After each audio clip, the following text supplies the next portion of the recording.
Good morning, everyone, and welcome to the Traders Corner Investor Summit, Stocks and Options Special Event, our biggest and most exciting event of the year. We've gathered 8 of the sharpest minds in trading to bring you actionable, proven strategies to help you trade smarter and take more control over your financial future. From price action mastery to options plays, reversal setups, chart geometry, and gap trading systems, you'll get a full day of high-level training from people who do this every single day. Each speaker will also be offering a powerful limited time deal exclusive to Summit attendees. So stick around, we'll be dropping those links in the chat after each session. Let's kick off this incredible day. Our first presenter is the CEO of what is widely recognized as the #1 prop trading firm for stock traders, Trade the Pool. Michael Katz has over 17 years of experience in trading stocks and futures and is deeply involved in trader development, automation tools, and real-time risk management. Today, he's revealing what happened when he challenged himself to short penny stocks using only the strategies he's funded traders use. How I short penny stocks using our funded traders playbook. So let's dive into it. Mike, it's all yours. Thanks so much, buddy. Like always, I'm happy to be here, and it's a great opportunity for me to just share some of the experience that I got over the years, and also let the others know about shorting penny stocks and the opportunity there. Alrighty, so we'll begin with that. Actually, as mentioned, I took on myself the challenge to really start shorting penny stocks for the last week, right? Just for the challenge. Usually, I've been trading for 17 years, and it's usually large cap like Tesla, Amazon, Nvidia, and such, or like maybe 10 years ago, I used to trade mostly stocks in play. So I wanted to actually challenge myself and take this opportunity to just listen to our traders. As mentioned, we are an online prop firm for stock traders. So a lot of our traders really enjoy trading penny stocks and shorting them. So I said to myself, that would be a great webinar just to take the challenge, try it, and then share the information that or the experience that I enjoyed while doing this challenge and what I learned from it. So I'll start with a short intro. Like I said, been trading for 17 years, a little bit more, stocks and futures, mostly intraday. Today, I'm the CEO of Trade the Pool. Been in the education field as well, developing risk management, and also the head of the traders in a local shop here a few years ago. And I developed also some trading automation tools for our traders, basically. Before I'll dive in, let me get to know you a little bit. Tell me, what are you trading? What do you like to trade? How long you've been doing it? Share some information so I will know who's with me on the line. That will be nice to get to know each other, and also it will help me while I'm going through the presentation to know if to go more deeper or to keep it more basic according to your understanding. So share with me on the chat or the question, how long you've been doing that, how long you've been trading, what do you like to trade? Would love to see that. While you're doing that, I'll move forward. And basically, as I said, I took some of our top traders, for example, like Sabrina, William, Luke. You can watch those interviews with all of our funded traders that we give them capital to trade with. We're doing interviews just to understand what exactly are they doing, and also to share that on our YouTube channel so you guys can watch it and learn from it as well. So I took 3 of them that I really enjoyed interviewed. And for example, Sabrina, she's mostly shorting penny stocks, but she's doing it on a swing timeline. So for example, she will hold the trade for 2 or 3 days, but she will start intraday to scale in and such.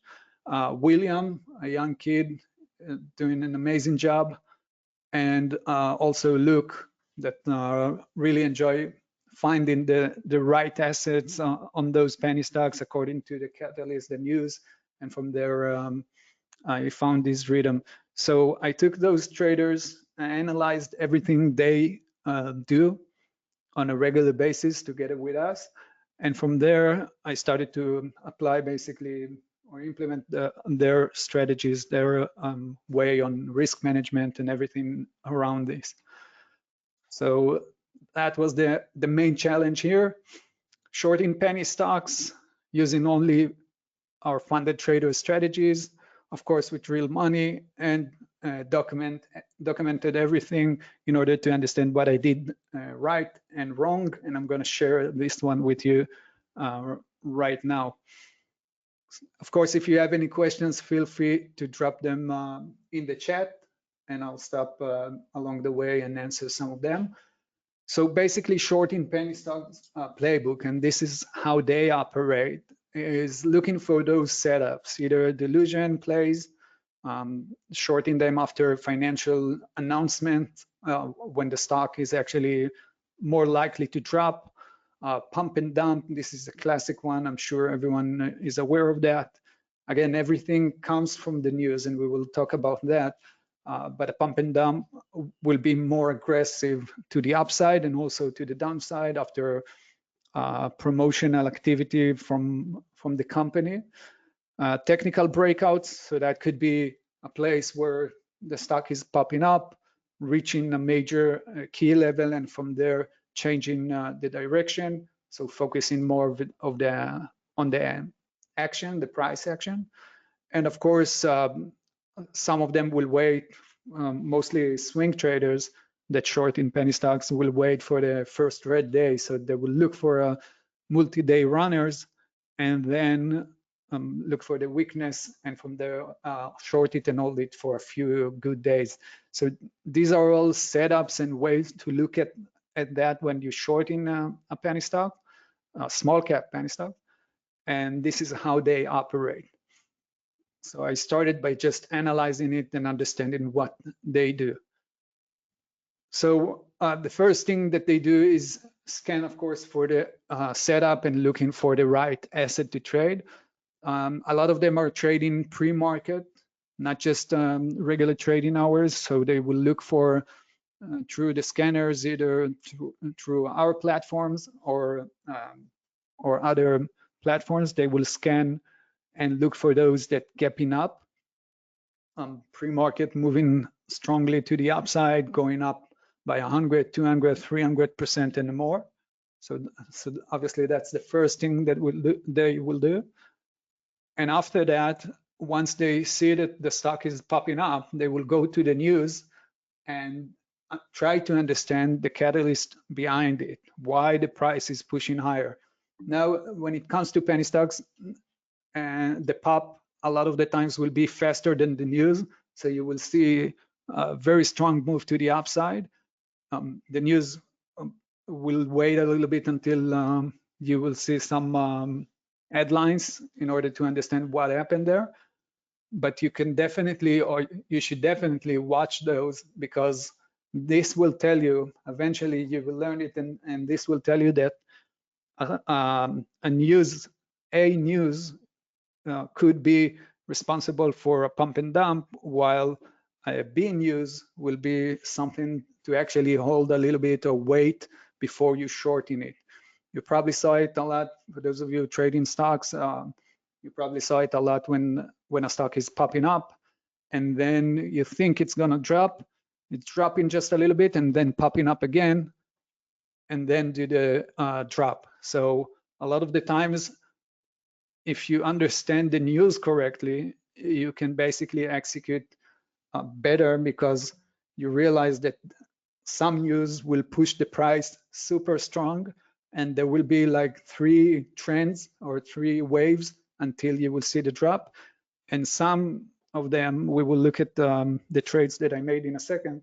Some of them will be just a quick pump and then all of a sudden the dump. So the catalyst and the news behind it is super important to understand. Once you realize that, you go to the volume and the price section and you analyze the chart probably the way that most of us do. We're looking for a major resistance level, major support level, supply, demand, etc. We would look for a weakness in the price action. So bars like green candles are getting weaker, while the sellers are getting into position to start shorting the stock. We would look for identifying in the risk. So where is my stop loss will be, and then scaling in and out of those stocks. Alrighty, so here are 4 of my biggest wins that I put just today and a few days ago that I traded.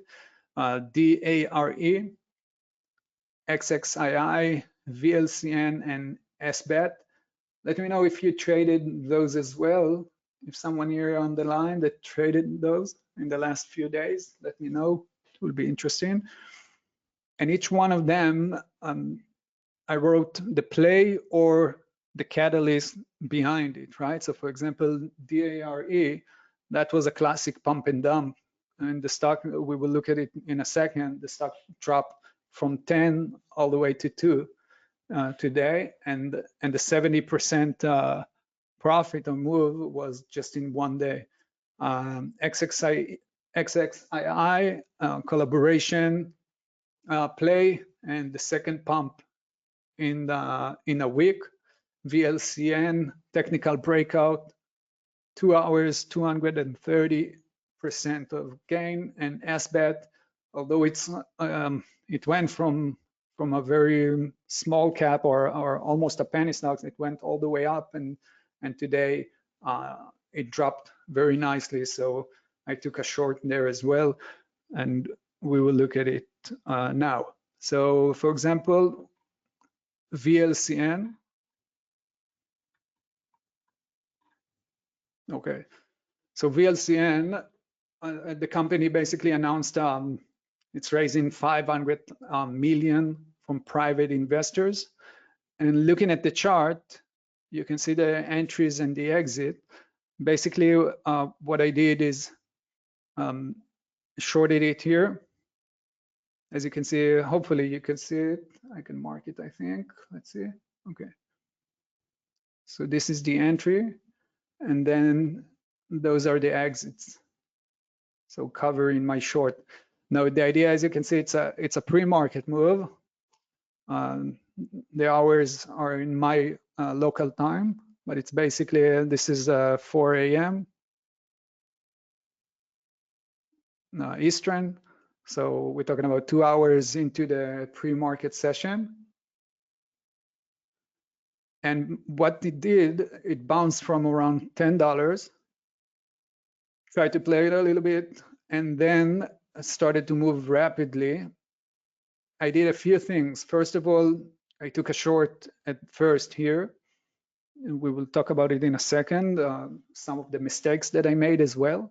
So at first I took a short here, and then when it popped, I covered.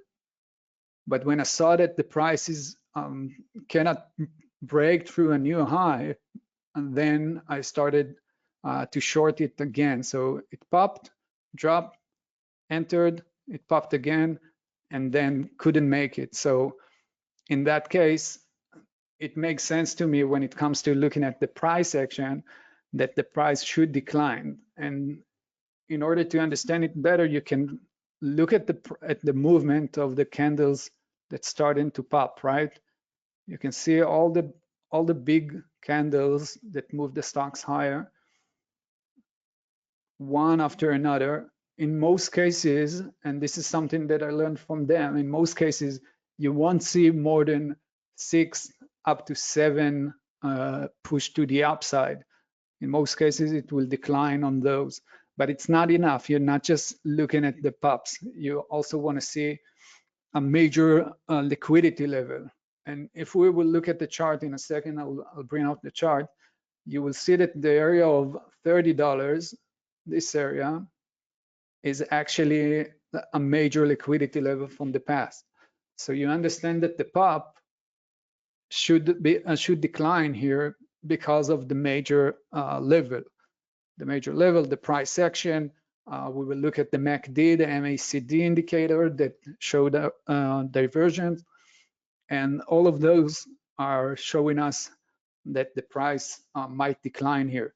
Of course, before talking about until where and how do I take my profit, we first need to understand how do I find the setup, or what are the parameters that will help me decide if I'm going in. So we'll go back here.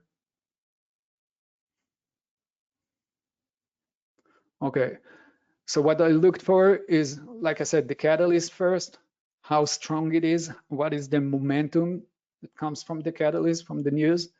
Then once the price reached a major level, I'm looking for a capitulation, volume increasing while breaking through the price, while breaking through a new high. The price action, as we talked about, major liquidity level around the $30, and the MACD diversion. We can, okay, let's look at it here. So I'm going to VLCN. That will be easy to spot here.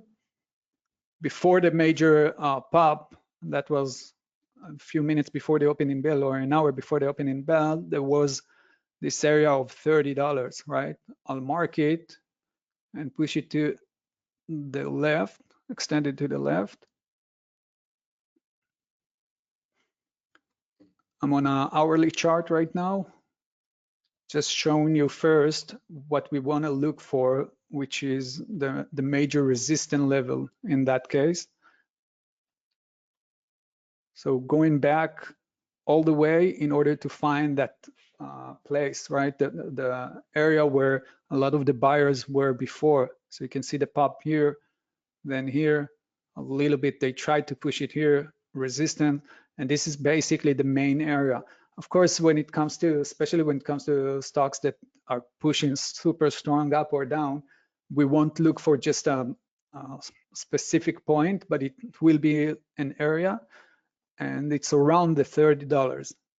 Once I saw that this is the area I'm looking for, and this is the liquidity that sellers should get in, I started to look for the other parameters as mentioned. So I'm going into the 1 minute chart, right? And that was it. The price pushed higher. This is what we just saw. My entry was right here. I will zoom in just a little bit so you can see the volume increases as well. So price pushed. I took the first short that I took was here, and that was an okay one, but I didn't reach, the price didn't reach the full potential and the full exhaustion. So I took a short here, but it didn't go all in, not with full risk, just because not all the parameters were there. And this is also something that's super important to remember when it comes to trading or finding the right setup. You want to have a few parameters, and only when you have everything aligned, then you realize that the chances for it to succeed are higher, right? So in that case, when I took the first short, I was missing the liquidity level, and then also the divergence in the MACD, for example. But once it popped and reached that liquidity, look at the volume, which is incredibly high. And this is something that shows capitulation, right? And then the pop here on the major resistance level. And look at the MACD, the MACD indicator that shows the opposite of what we're looking at the chart, right? The price going up on the chart while the price declining on the MACD, or the highs declining on the MACD. Once you see all of that and you understand, and you already popped by 200% or so, you realize that the chances for it to drop are higher. So I took that short from around here and then covered, as you saw on the chart. So this is basically what I would look for, and this is what they looked for, our guys. So if they do that, then I can definitely can definitely trade it. As I saw, they are doing great. So this is VLCN. Second one was SBET. That was also from today. And you can see the same patterns over and over again. So price moved higher, reached a certain point when it should decline because of the volume, the capitulation, price action, major key level. And then when it dropped, you can start scale out from the position. Hopefully we will have enough time and we will talk about how to scale out correctly. In this case, we can also look at SBET.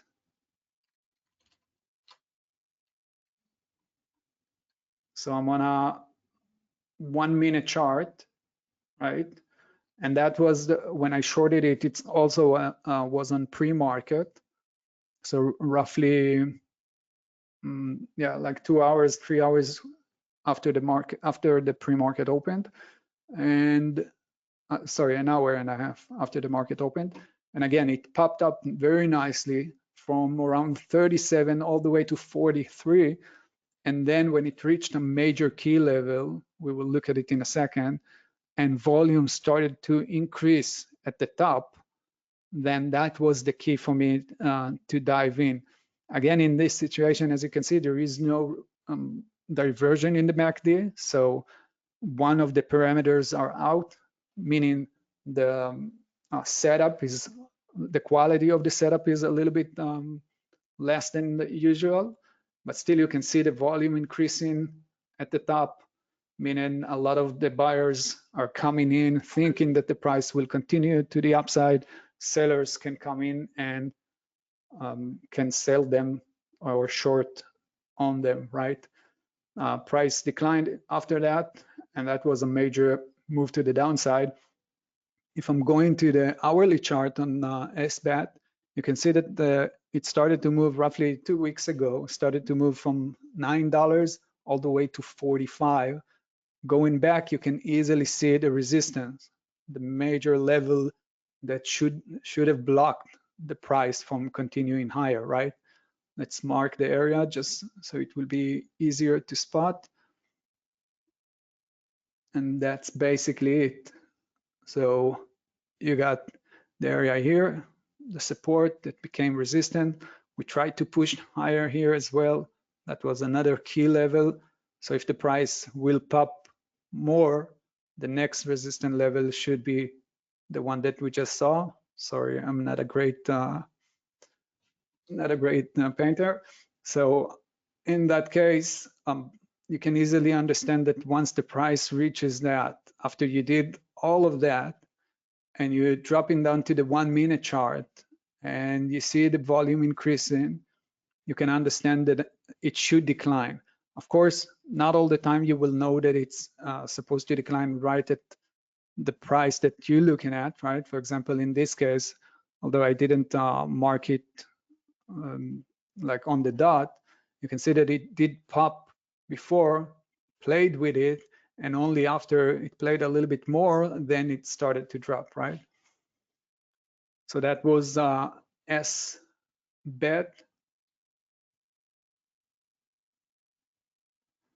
Another one that we can look at is DARE. And if you look at the right side of the presentation, in the slide, you can see that the same concept, the same parameters are going over. You can see them over and over again. You're just changing the symbol, but the idea of how to trade it remains the same. And in this case, DARE was a classic pump and dump. Phase 3, great result.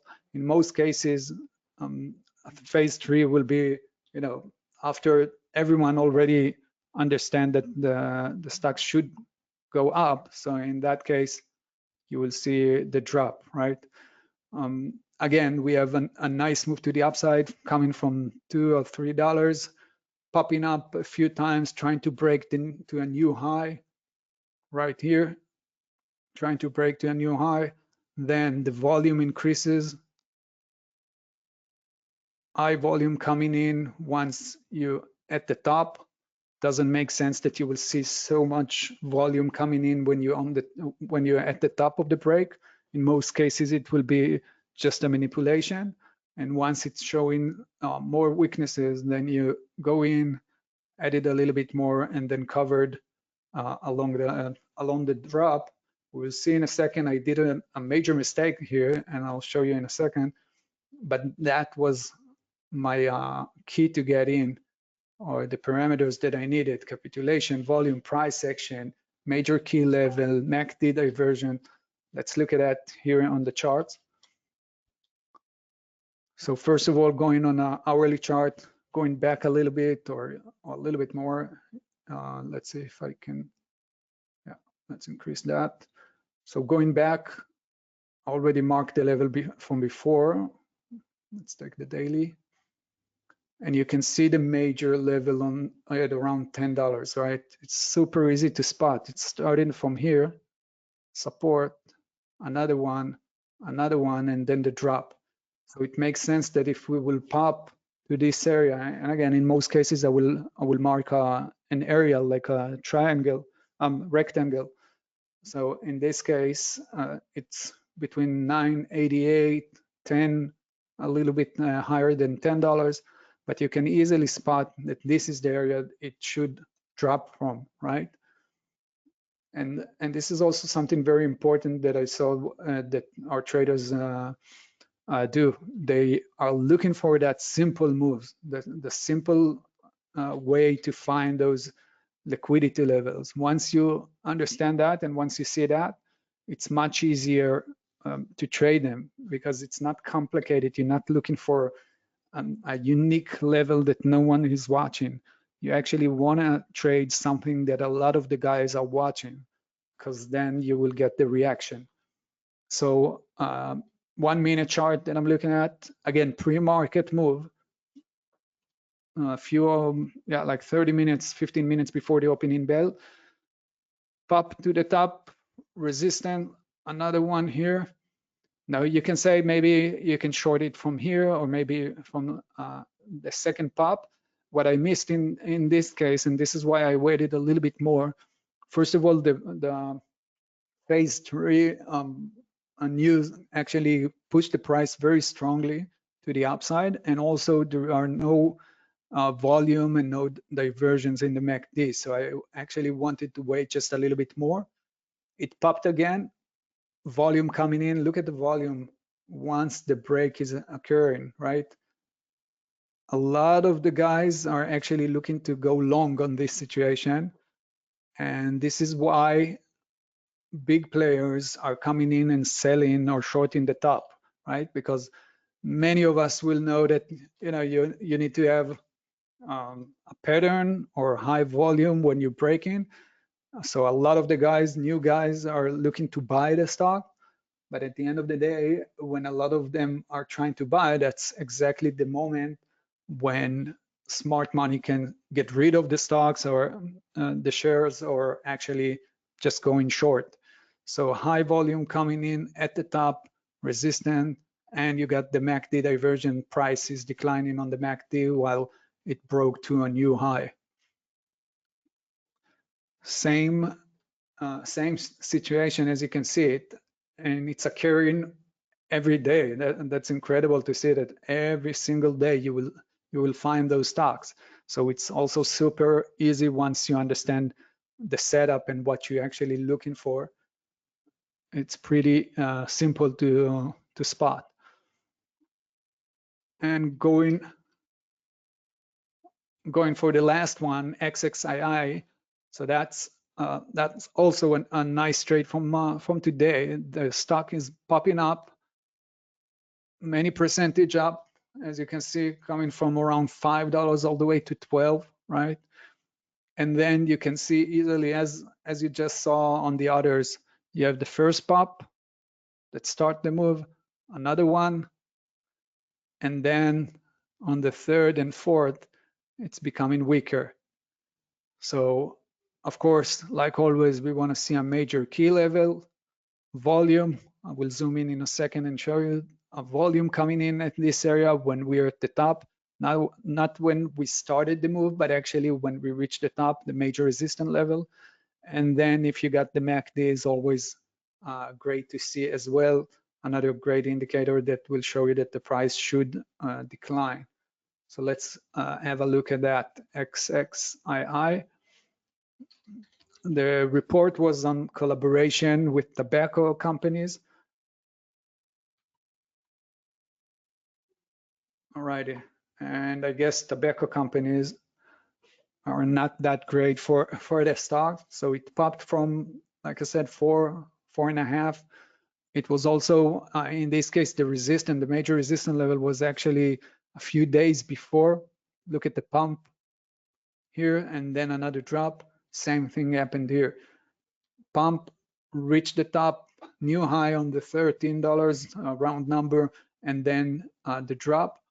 Zooming in, you can easily see the same concept, the same patterns that we just talked about, right? You have the pump, it broke this triangle, high volume coming in as it breaking the $13, couldn't do that, couldn't break through.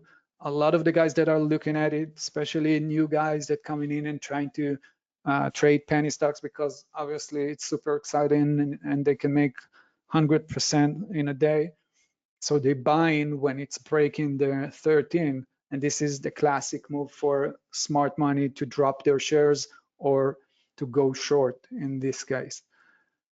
Volume coming in, very nice volume at the bottom, and then you can easily see also the MACD with the nice diversion dropping while price increasing or getting to a new high, volume, and everything we just talked about. And this is also an easy one to spot.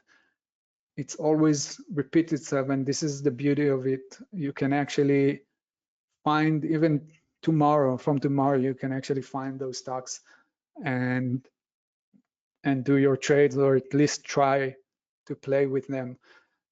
So these are the setups. Try to remember that. I'm sure if you will start watching it, it will make sense to you. And after you just after what we just talked about. So a few mistakes that I made, and this is also something that they talked about. The guys, our funded traders that I interviewed, they also talked about those things, and I did the same mistakes. So I want to share with you because they are super important. One is the mistake is not leaving a runner, right? And this is actually something that I've been talking with my guys a lot of the times. And on my trading, like a regular trading, I will usually leave 10 to 20% of the position to continue to run, because you will never know in advance if the stock should decline much more or finish and continue to pop right after you took that short. So for example, we just saw XXII, and if you're looking at the numbers here, the prices, so I took that short at the top, right around this area, but then my covers are here, 1015, 1094, so around this area. And look what it did after that. It went all the way to the 650 area. So I left a lot of money on the table, right? So in this case, we need to do one important thing and keep some of the position on. Of course, I don't know, like I said, I don't know in advance that it will drop, or maybe, I covered and then it would go to a new high. But if the setup is super strong, like the entry setup is super strong, A+, you got all the parameters, the capitulation, volume, price action, major key level, MACD diversion, then the chances are you will see another continuation. And this is not just a reversal, but actually a new trend that starts, right? So when you have a key setup, like A+ setup, you want to leave some on the table.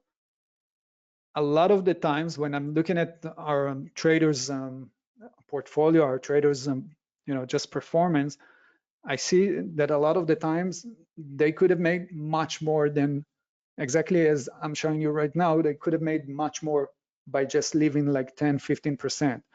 The reason most traders won't do that is just because they are too scared to lose that trade, or even if they took a profit, they don't want to, make it smaller. So decrease the profit. So in that case, what I would recommend to do is just start by leaving 5%, right? At the beginning, when you leave 5% on the table, so let's say I took 2,000 shares, right? I can leave, instead of covering everything, I can leave just even 100 shares to run and let it show me over time, let it show me that it's actually working and I should do that, right?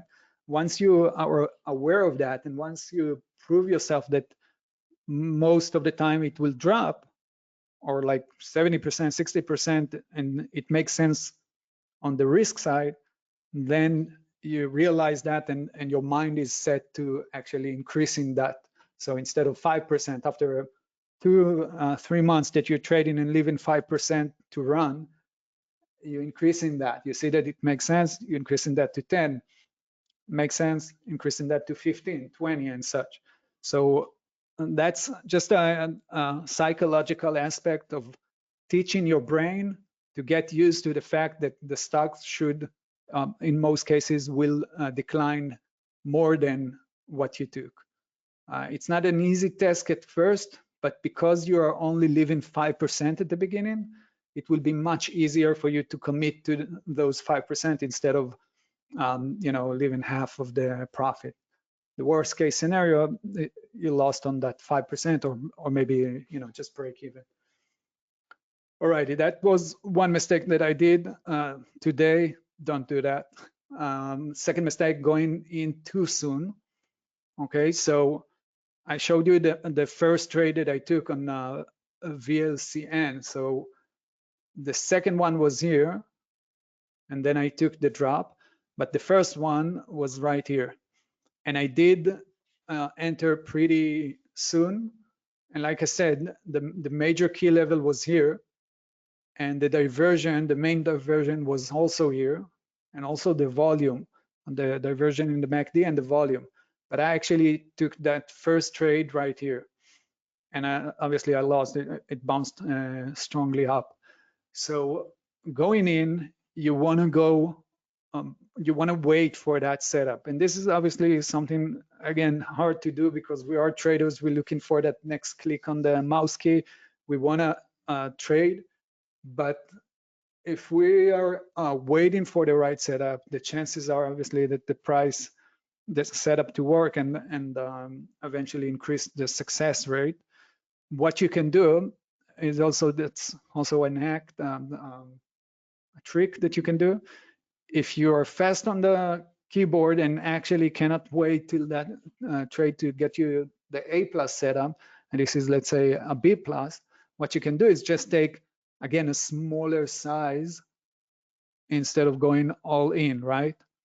So in this case, and this is basically the third mistake that I did on that trade, which is going too heavy at the beginning. So I took 1,000 shares here, a stock that is moving, a few hundred %. So I took 1,000 shares here, and that was too heavy. Instead, if I decided to go in on a, let's say, a B+ setup, right?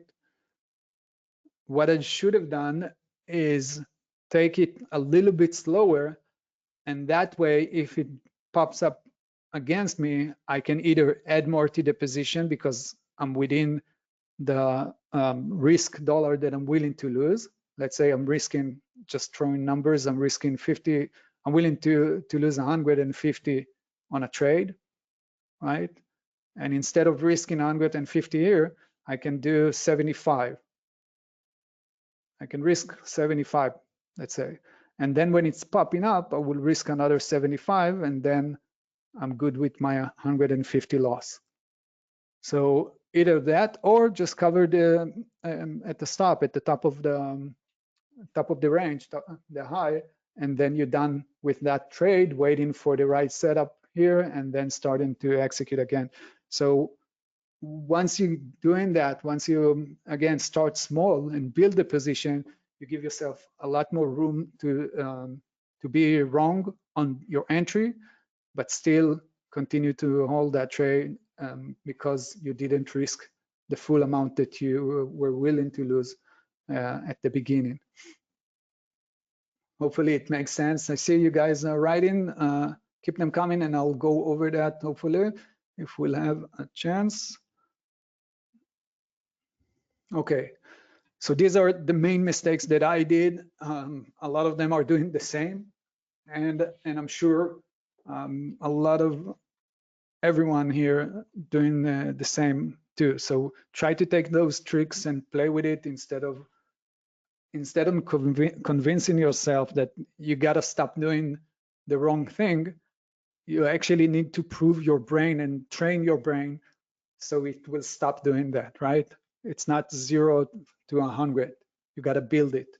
So start by 10, 20, 30 and such. Alrighty. Okay, so we are talking about, like I said, position sizing, hard stop, and this is something that will break a little bit of myths, but hard stop are out. So a lot of the guys are putting stop losses in the system, like a hard stop, and that could work for some.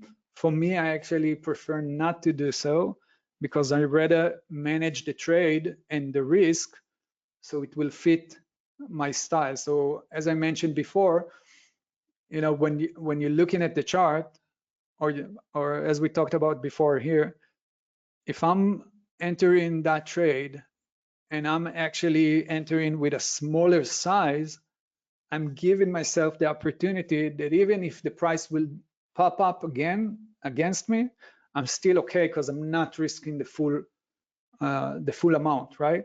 The full risk that I'm willing to take. And that's the main thing. Again, for me, maybe one guy will put his stop loss here, enter here, right? Put his stop loss here, and he's done after the pop. For me, it makes more sense, and what works for me for many, many years is basically taking here, if I'm taking a B plus, is taking here 50% of the risk, or even lower, depends on the setup, right? Risking only $50 out of the 100, and then when it's popping up, here it reaches $80 loss out of 100, which is great for me because I'm willing to lose that 100 and I'm only losing 80, right? So I'm okay because I entered with 50% or less than that. Alrighty. So moving forward.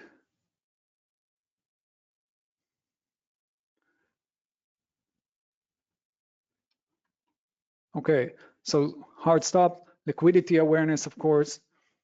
You want to find stocks that are actually moving, that you can see liquidity. The spreads will be a little bit tighter than those that are not, and then execution will be better. And the catalyst, as mentioned, you got to find those catalysts that are actually making sense, understanding them. And this is, by the way, not just for penny stocks. If you're trading, maybe not large cap, but if you're trading stocks in play, right? Stocks that are gapping up or down, but they are mid cap or so, or, you know, even large cap, maybe not Nvidia and Tesla, but other stocks that are popping up or down because of earnings, because of new product, layoff, investigation, whatever it is. Once you understand what is behind the catalyst, what's behind the news, then you realize how strong it should continue to pop, or what are the chances for it to start dropping from here, right? Is it a pump and dump or delusion? Is it something that could break through a new high and go to the next major key level, or it will drop from here? So understanding the catalyst is super important if you're trading penny stocks, if you're trading on stocks that are basically gapping up or down, so stocks in play. Okay. Lastly, try to adopt those techniques. Okay, start small, master one setup. What I showed you today is literally one setup, right? It covers the pump and dump and the dilution and everything around that. But at the end, it's the same setup. The push to the upside, looking for that stop, that resistance level, the liquidity that will stop the buyers from coming in, the catalyst behind it, MACD diversion, volume coming in, price action that shows weakness, and everything that we just talked about.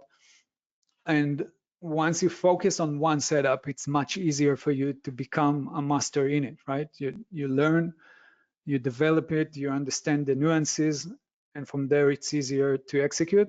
And by the way, when you already understand, for example, let's I'm going back for XXII, right? So I shorted it here, right, when it popped. But you can actually, and this is a classic reversal. But generally speaking, so that was my short. But generally speaking, you might be a pullback guy, right? So you can look, if you go to a higher time frame, let's say, let's try the 5 minutes even, right? On a higher time frame, it's easier for you to spot the pullback after the drop. So that was the drop, it's pulling back. That was one key level that you can enter. And of course, the second one, another pullback going into the support levels here, and then the drop. So it doesn't have to be a reversal, aggressive reversal when you really catch the top, but actually once you understand that from here it should decline, then you can start looking for those setups of trend following, right? So that's the idea behind it as well, or a break of that support level, right? Okay. So the setup, obviously document everything, trade. You can use any type of trading journal. Trader Sync is one of our good partners.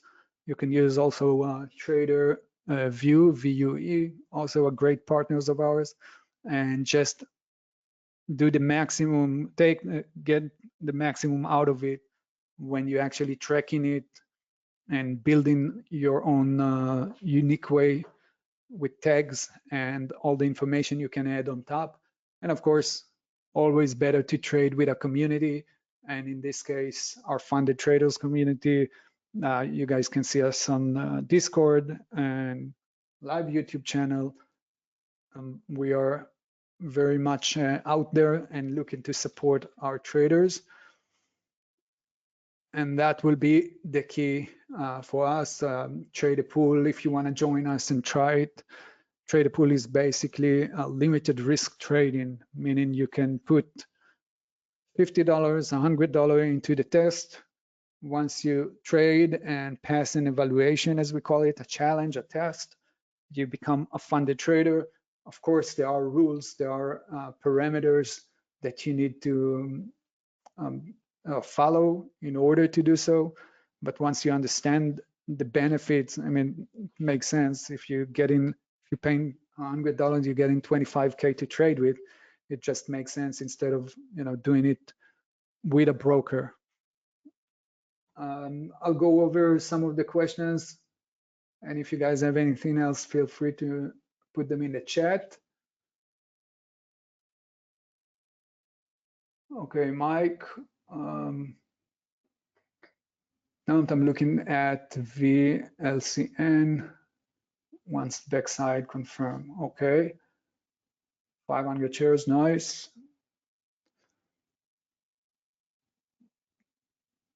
All righty.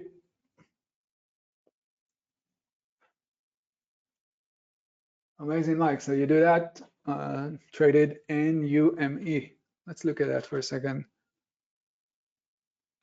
Anthony, do we have time?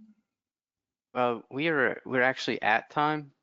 At time. Okay. Yeah, so can you share the audience of how they could get a hold of you and everything? For sure. So guys, if you want to check us out, go to tradeapool.com.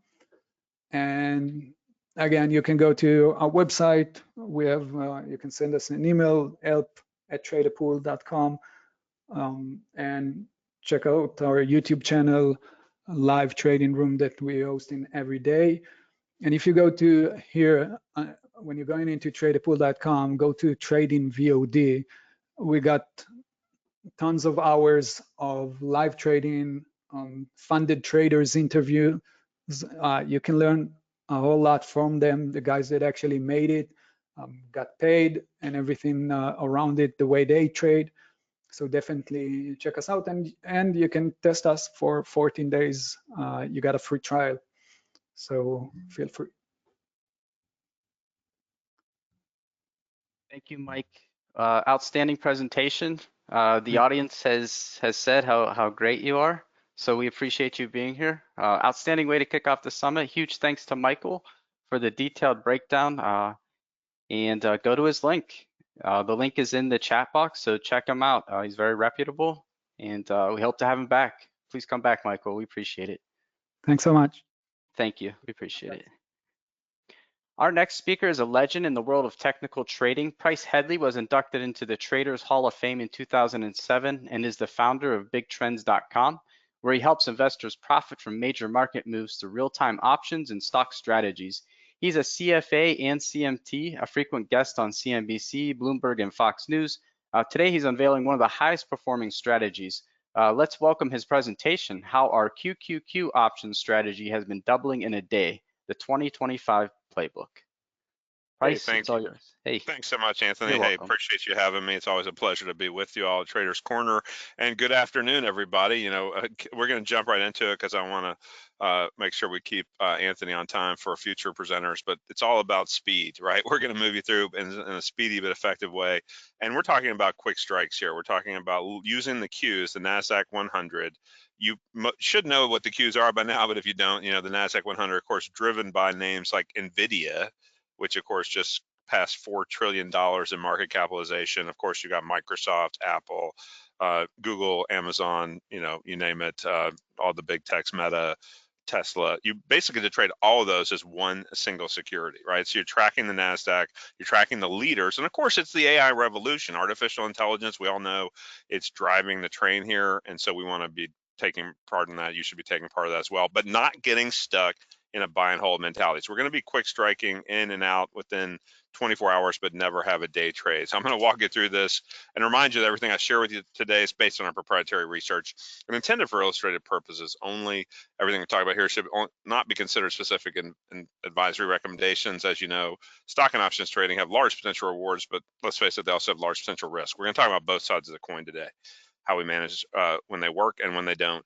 And remember that any past performance of any trading system or method is not necessarily indicative of its future results. Future results are going to vary. The key is you got to be consistent through the winners and the losers to follow a systematic approach. We'll show you how to do that and see our terms of use on our bigtrends.com homepage. So what I love about this approach is it's incredibly liquid, right? The NASDAQ 100 QQQ is one of the most active trading vehicles in the market today. And they've got daily options expirations, right? Not just once a week, but every single trading day over the next couple of weeks. So we can kind of customize our strategy to the day, really ideal for not having to pay for more time than you need. And you get to laser focus on just the one vehicle, right? So you don't have to scramble on your charts. And I don't know about you, but probably the biggest issue I face in my trading these days is information overload. There's so much information coming at you and at me. We've got to filter that down to what's really effective.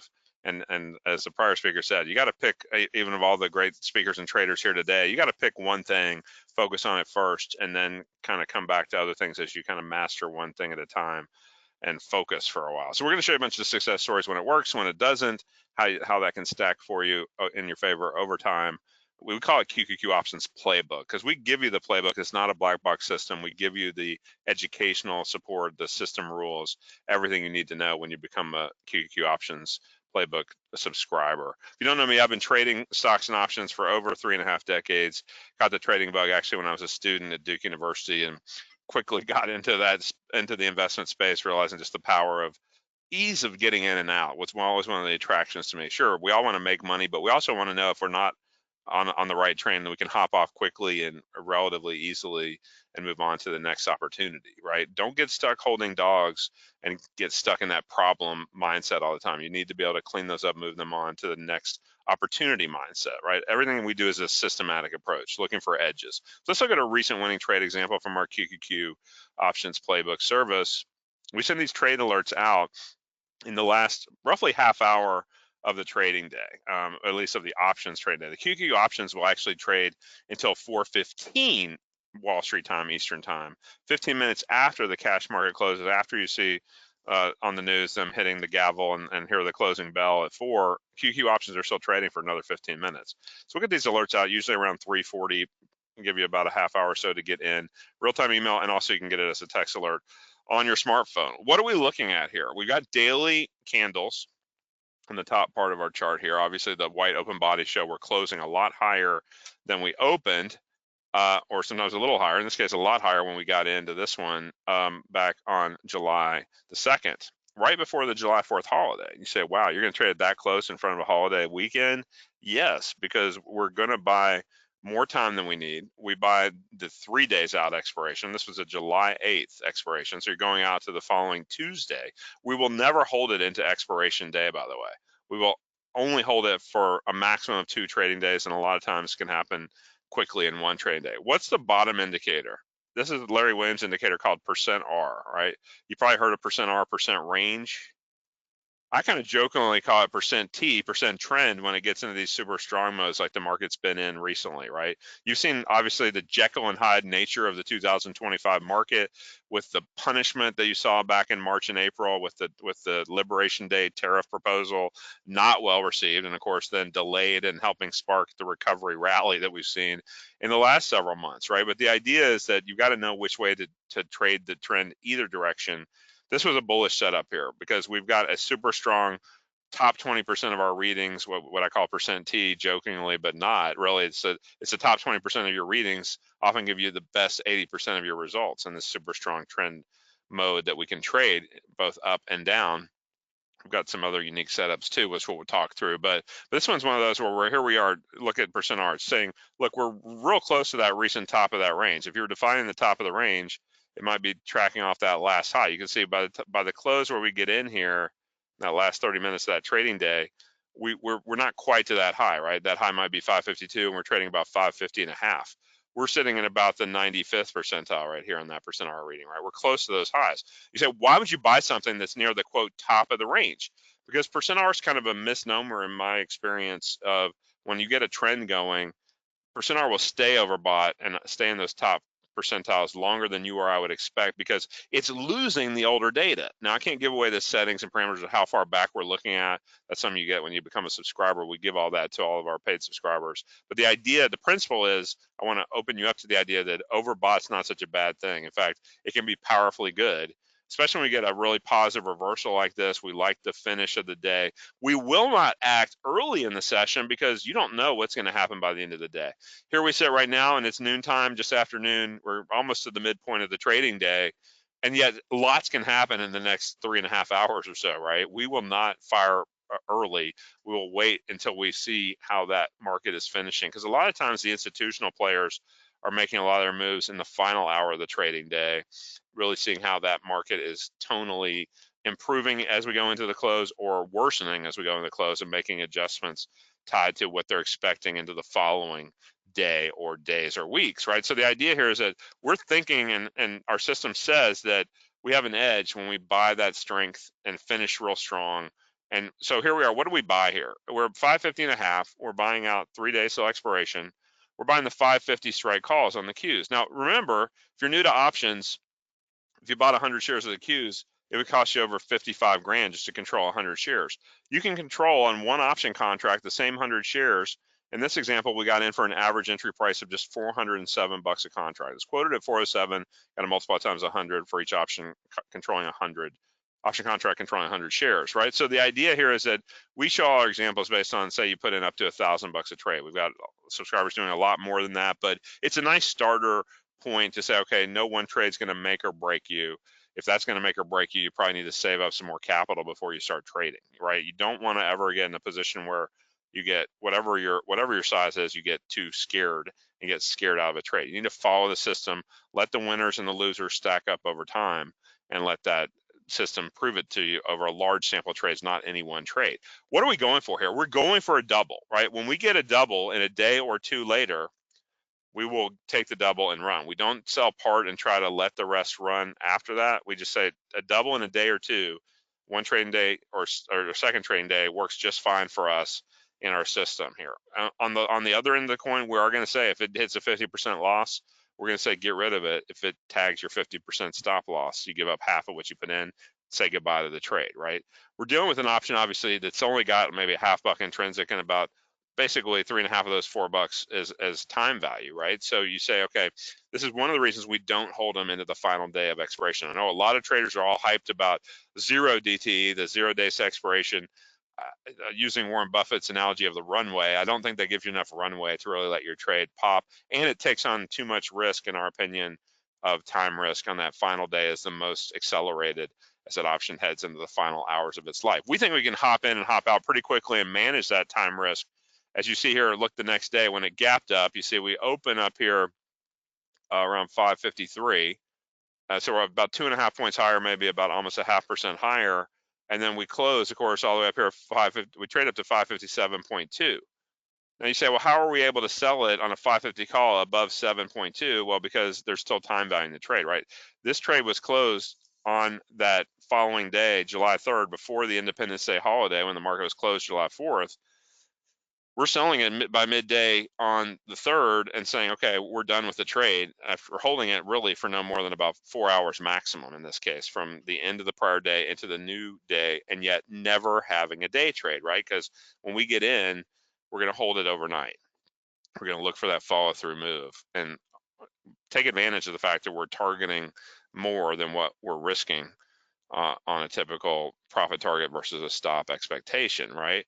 So the goal is don't get too high on any one trade, especially if you come off of a couple of winning trades hitting targets. You don't want to then load the boat on the next one.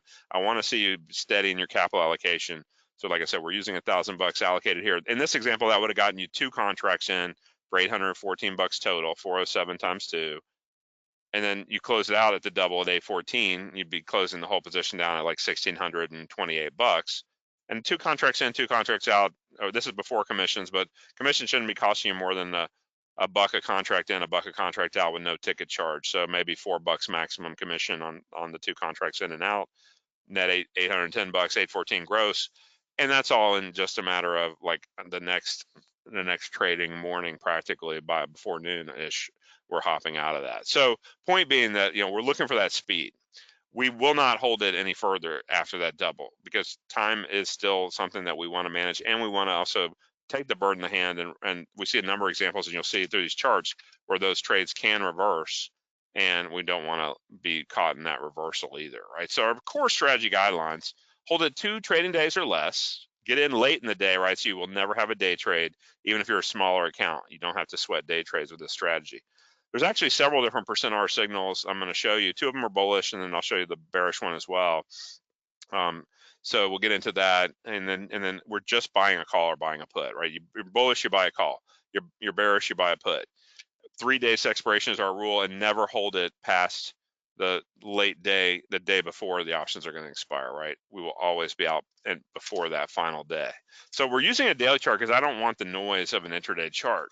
So we can only get a once a day signal on a Monday through a Friday. And so it can happen late in the day. We will send the trade alerts out around 3:40 p.m., give or take a minute or two typically, but the idea being that, look, you've got till 4:15. You've got about a half hour to get into these trades. They're very liquid, easy to get in. We give you some room. We don't try to get cute and say we got in and you didn't. We want subscribers to be happy.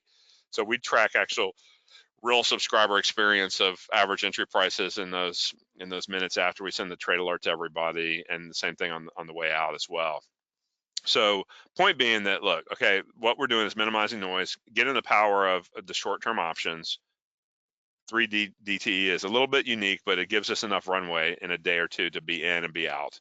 win, lose, or draw, right? It also saves us and you a lot of time. You don't have to screen watch. You can enjoy your day. No, it's just that's your point of checking your email and or your text as a subscriber is saying, okay, we should be expecting if we get a new trade to come out around 3:40 p.m. Eastern. And so, and you can always call our 800 Big Trends number if you think you missed something. But the idea is that, hey, that will get you plenty of trade opportunities. About a couple trades a week or about 8 trades a month is our expectation. Now, look at the average entry price. Going back to the beginning of 2023, our average entry price per options contract was 3.33 or $333, controlling each 100 shares. That in theory would get you an average of about 3 contracts in on $1,000 of commitment. Sometimes it could be more, sometimes it could be less.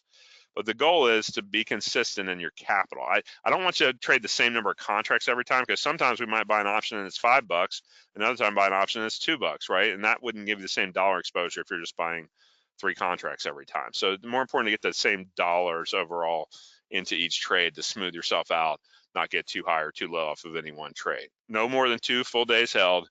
If we haven't gotten our profit target or our stop loss, we just time stop it out and send you a reminder.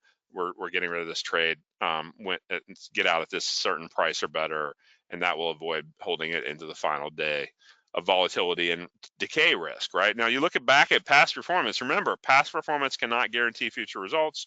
Future results are going to vary. But we say, look, given that you're going to turn these over fast, right? You're not going to be holding multiple trades at once, right? You just buy one.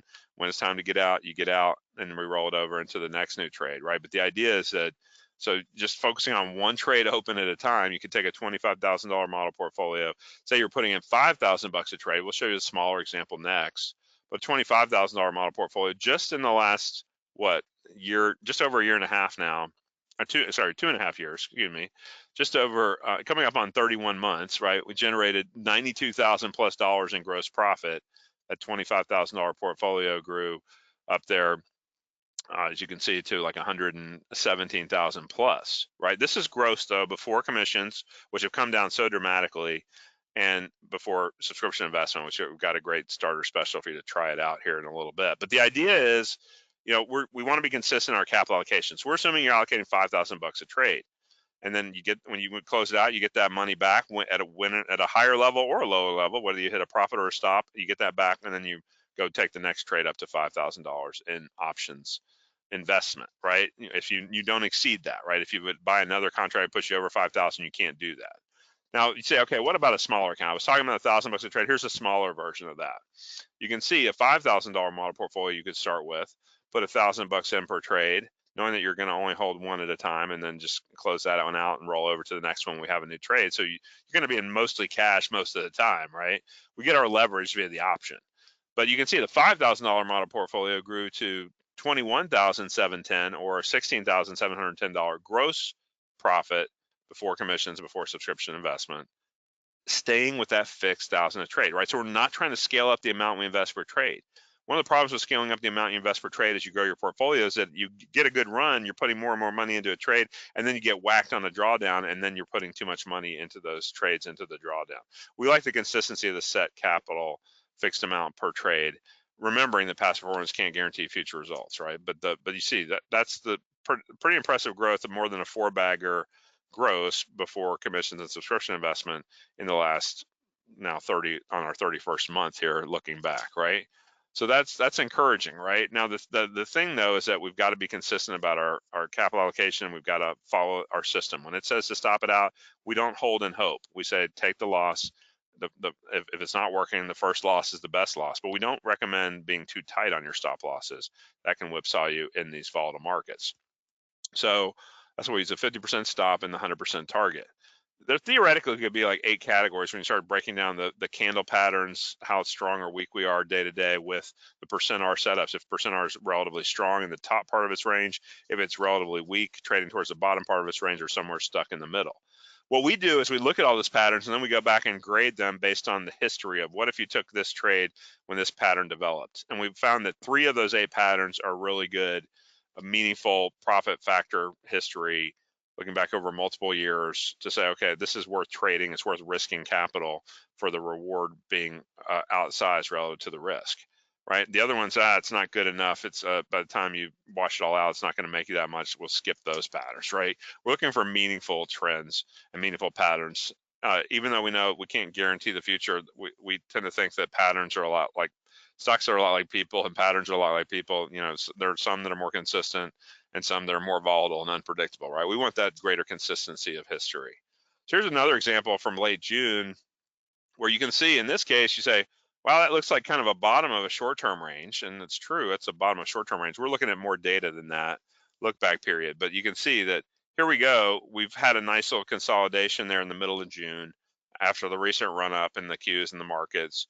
And then you see what happens. Let me actually take my ink off of there and say, look what happens. You get this, actually even this undercut here. I love to see this pattern, right? I call it the flush, where you see this undercut intraday, and then it has the big reversal to finish near the highs right there late in the day, right? And you can see we're getting in late in the day. We're not trying to buy that low, right? It's just picking up a pattern that says, hey, a bunch of people may have gotten flushed, stopped out on their bullish positions, and now the market's left them on the sidelines and ripped back up. We're up to about 531.5. We're recommending buying the 530 calls, going out 3 full trading days. And so we're saying, okay, we get in on June 23rd. We're going to get out before the end of the day on June 25th. Now, as it turns out, we get out the next day when it doubles, right? You see the huge gap up. We close at 531.5. We actually open close to 537, trade to about 538, right? We've got the 530 calls. We paid $430 a piece for them, so that'd be on $1,000 invested, $860, right? If you were putting $5,000 in, of course, you'd get like 11 contracts in the neighborhood of about 4,700 and change, right? But the idea is that, you know, what you're looking at here is how do we kind of trade that? We say, okay, we're betting on that follow through to the upside, typically that next day. Sometimes it happens, sometimes it doesn't, but the key is, are we on the right track towards seeing more upside and not too much drawdown while we're waiting? So that was from one afternoon to the next day, no day trade, 100% gain. Sold out at 860 per contract, right? So of course that's $860 in profit off your original $860 investment before the $4 round trip total commission, right? But the idea is that that's what we're looking for. That's the really bullish pattern, staying in the top 20% of readings. And then we'll find some other patterns too. In this case, this was actually after a little pullback, but yet still that pullback coming off of the bigger rally that we'd seen. You can see that pullback is still about the 80th percentile right here. And this was right after, this was a Friday, I remember, where we actually had the European Union proposal of a 50% tariff. You know, now that's been proposed at 30%, but back then, kind of testing the markets, and you see we opened lower, right? We opened quite a bit lower, but then we closed up here a bit higher, right, in the top half of the range. And so our system still said that was actually a worthy finish, strong enough finish to say, yes, you should be willing to buy that when we're trading near about 510, maybe here under 510. We bought the 511 calls. Remember, you had a Memorial Day holiday coming up that next Monday, so we're going out there and buying out even further to May 29th, that Wednesday close, knowing we'd be out by Tuesday. In this case, Memorial Day passes the next day after on that Tuesday, the 27th, we're ringing the register here as it rips on up with a gap up. That, remember, they kind of backed off of that proposal over that long weekend, and then here it is opening over 515, trading to 520 plus. So again, we've got a 511 call worth about $9 to almost $10 intrinsically, and we've got the extra 2 more days of time, so we cash it out at $1,106 versus the $553. Now in this case, if you're putting $1,000 in, that only gets you one contract, right? The second contract would push you over 1,000. So you say, okay, I'll only trade one contract. We make $553 that next trading day. That's fine. I'm not complaining, right? We're happy with that. So it's all about just kind of rinse and repeat, look for these patterns to occur over and over. Now let's talk about the bearish pattern. You know, the markets started to really get popped there off of that mid-February high. We started to drop in the last part of February and into March. And now we're looking for the bottom 20% of readings here. So you put a little rectangle there on that bottom 20%. And what we like to see is when it's been below there, and then we pop back above, like this one right here, combined with the fact that it's actually attempting to rally. But you see, what have we been doing? The classic case of lower highs, lower lows, right? And so we believe that's just still a down channel in progress, and our data says that those test points over that 20 percentile level are pretty good opportunities to say we'll be willing to buy that put option there late in the day. We were trading around 491, maybe 492. We bought the 488 puts. We're having to go a little bit out of the money in this case. That was a Friday, so we're buying into a weekend and into, obviously we're not buying just into the next Monday, we're buying to the next Wednesday. And we're saying, okay, look what happens the very next Monday. Gaps down, keeps trading lower. Here's a case where it went even more profitable than what we took it out at, right? We took it out at 509. We of course only got one contract, doubled it at 1018 on our $1,000 maximum cap. Of course, if you're doing $5,000 worth, that would get you like 9 contracts, right? You get more of close, like 90% of your money in versus just over half of your money in with a smaller allocation. That's a slight difference as you scale it down on your dollars allocated. But the point is that that pattern worked. It would have been worth 14 probably plus, but we're okay with 10.18 making the double the next trading morning. So that's the bearish pattern. It's like it's proven that it's breaking down. What I've found with the percent R, like I said, turning into percent T, percent trend, is that when it keeps trending in one direction, you want to get a piece of that, right? And then just manage your stops accordingly. The beauty is you just have to focus on one single ticker, but we get plenty of frequency.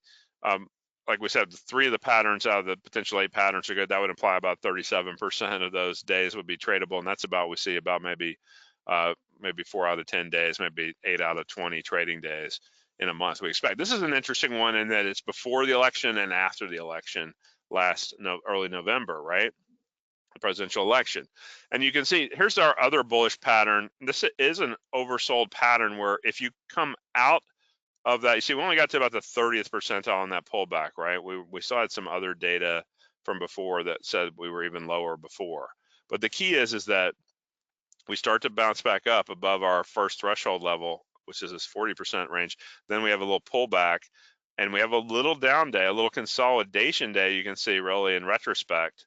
And we say that's actually a buyable dip if we're not just going into free fall, right? If you're going to the bottom 20% of readings, you got to be careful that it's not just going into lower and lower lows and you're catching a falling knife. We don't recommend that.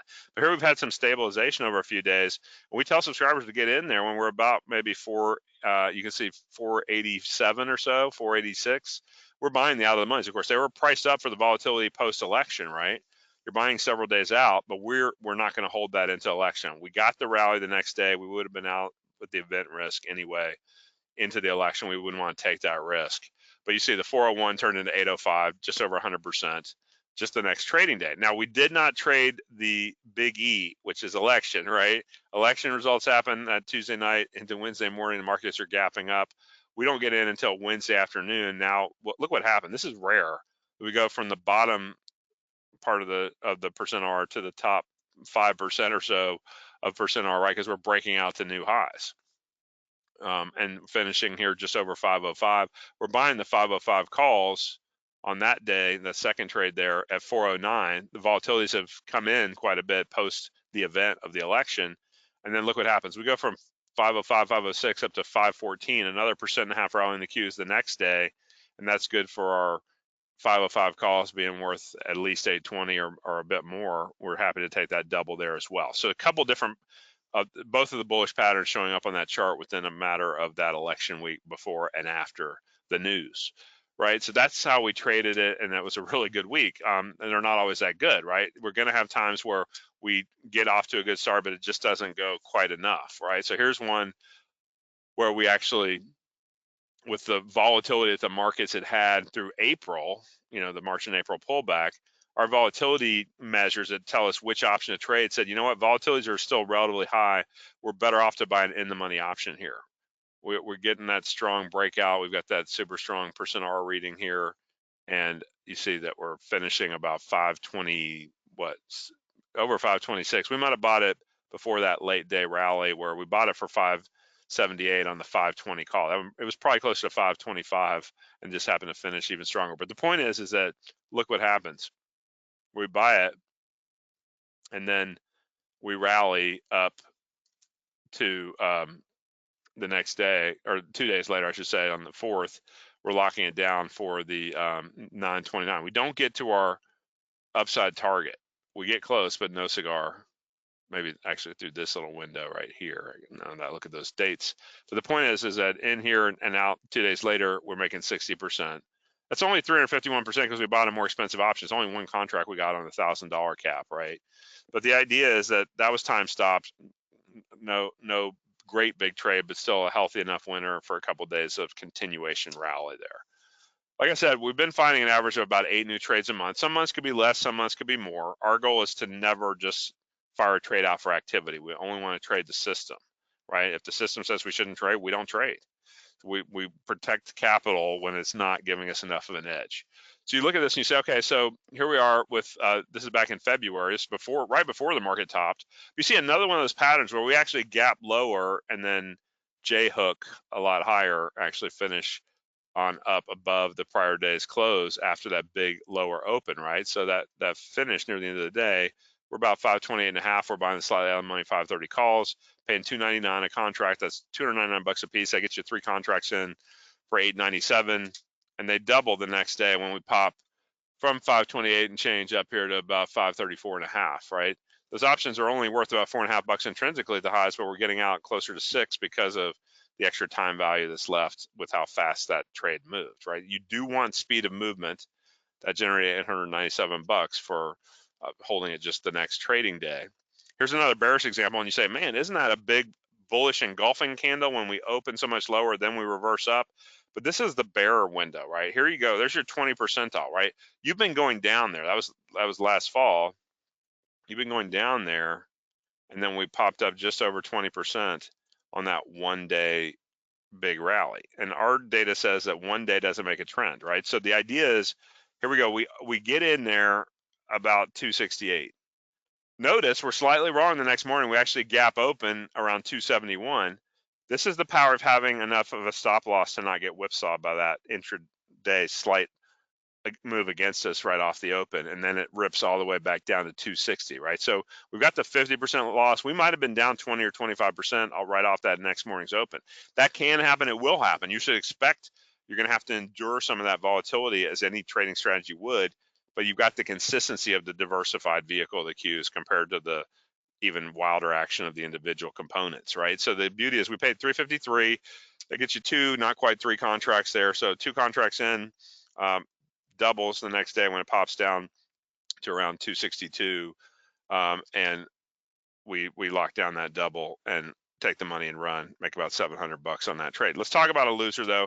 Here's one that looked like it checked the boxes. We've got the percentile back just above the 80th percentile here, and we're thinking that we're due for some continuation with a nice close after that prior little bit of chop. We're trading up near just under 510. We're buying the 508 calls. We pay $333 a piece. That gets us 3 contracts. And there you go. We get our stop when it opens a little lower and keeps trading lower all day. The next day, we hit 53% down when we get out at $156 a contract, right? We get back our, $468 when we put in $999, right? So we're down just under $500. That's going to happen. You got to expect that. But to lose 500 versus when we were right, we can make up to 1,000 on the $1,000 allocation. That's a system that I love to rinse and repeat as often as we could if we could do that with the same number of winners and losers over time, right? So you don't have to have a high win rate to still stack the odds in your favor. But sometimes you also get gaps past your target. In this case, this is back after this little gap up here and then this little consolidation almost week after that gap. We're getting in with that little leaking out above that gap high. We're trading up around 485. We're buying the 44 calls, I should say. 391 will get you 2 contracts in for 782. And you see, we're expecting, of course, to take that up to 782. And look what happens. It goes all the way the next morning from 485-ish up to 493, up like more than 1.5% right off the open. We book it for more than our double, more than 780, booked at 955 on each of the 2 contracts. So out for over $1,900 total when we put in just under $800. And that's 144% or more than $1,100 in profit on just the 2 contracts in and out, right? So the beauty of that is that you can really take advantage of this. Now, how do you take advantage of getting the alerts, right? I'm not a big believer in free trials. I find that people will invest the amount of time for what they pay for something usually, but I know we want to make it attractive for you to kind of have some skin in the game, but not, and also not be evaluating us on just how we do on our very next trade. So I'm going to give you a 3-month super special here. Normally, I would not give all the other access points here to shorter. They give to longer term subscribers of a year or 2 or more, but the idea is I'm going to give you all the access points. I'm going to give you the settings and rules. Per our terms of service, you just have to keep that private for your own benefit only, you and your family's benefit. You do not share it across the web. That's one of our key rules. We put a lot of effort into basically building up the value of this intellectual property. We want to keep it a limited edge with a limited number of subscribers. So weekly video training, I do that every week. To people ask, well, what was the rationale for that trade? I'll go through those in the weekly video. We don't have time to send that out when we're firing out alerts to get in and get out. We want you to just follow the system, and then you get the continuation learning with it on the weekly videos. Then dedicated email access to me and my analyst team anytime you've got a question about a trade. Normally that'd be $297 a month off of my website. If you're going to buy it on the website at bigtrends.com, times 3 months, it'd be $891 total. You've been for a quarter of a year subscription, but I've just come up with a super special here for you. I'm going to take it down from $891. Speaking of the 80-20 rule, I'm going to take about 80% off here, take it down from $891 by over $700, take it down to only $177 for a full 90-day access. That means you're getting 90 days access for less than $2 a day, if you think of it that way. But of course, if you just think on trade quality, I mean, of course, if we're doing 8 trades in a month, maybe you get about 25 trades in a quarter, give or take, and you're saying, okay, well, that gets my cost down per trade somewhere in the neighborhood of about what, $7 a trade, something like that. But the important point is, of course, you can make potentially up to $1,000 in a trade. You know, so you've got the chance to really leverage that ROI on the investment you're making here. Where do you go to get that? You go to this site we set up for you here. It's members.bigtrends.com/corner. I'll go look at that here in just a minute, but let me first remind you of the common questions we get about the service. What is QQQ Options Playbook about? It's an alert service, but it's also educational, right? We're teaching you, it's not a black box. So we call out the alerts for you in a real-time email and a real-time text alert. And you can also then, of course, expect that we're going to get you in on a given trade entry at 3:40 p.m. Eastern, give or take a couple minutes. But the idea is that we want to give you enough time to get at least a half hour before the QQQ options close at 4:15 to get in that day before the close, so that you won't have a day trade even if we're getting out on the next morning's open. So maximum hold of 2 trading days later at that same 3:40 time to exit if we haven't gotten the profit target or the stop loss. 8 trades a month on average. There will never be any day trades, so you don't have to sweat that. And then the average entry price, $333, controlling each 100 shares on each option contract. You get the educational bonuses. You get the weekly video training. You get the settings and rules. So you can learn this yourself. You can ultimately do it yourself if you want. But a lot of our subscribers want that support of us being eyes and ears for you to point out these are fresh new trades, fresh new opportunities coming out. You don't have to screen watch. You can enjoy your day, do whatever else you want. Just check it at that 3:40 p.m. time window. If you haven't gotten a text or an email, we don't have a trade, but we'll get you plenty of them that do. And you hit that, you go, and it's not platform dependent, right? You can do this on any options broker platform where you can trade to buy the options and then sell the options at your particular capital allocation amount that you choose is comfortable for you. I want you to look at it as a longer term mentality though. Don't expect get rich quick results off of your first trade. Look at it more like, hey, if I follow this system over a steady stream of trades, do I like the results? And I think you will, based on the history we showed you. And of course, you get the support. Remember, just what one trade could easily pay for this multiple times over, right? This is one we did back here right before July 4th, Independence Day, in at 808, a 407, 814 total invested, closed it at 814 the next day. That generated $814 in profit, which would give you more than fourfold the $177 you put in, with the rest of the trial period of the 90 days being gravy, right? So remember, past performance can't guarantee future results. There's going to be winners, there's going to be losers. It's your job to be consistent in following. If you had followed every trade in the past, you can see the past results, reminding us that past performance will never guarantee future results, right?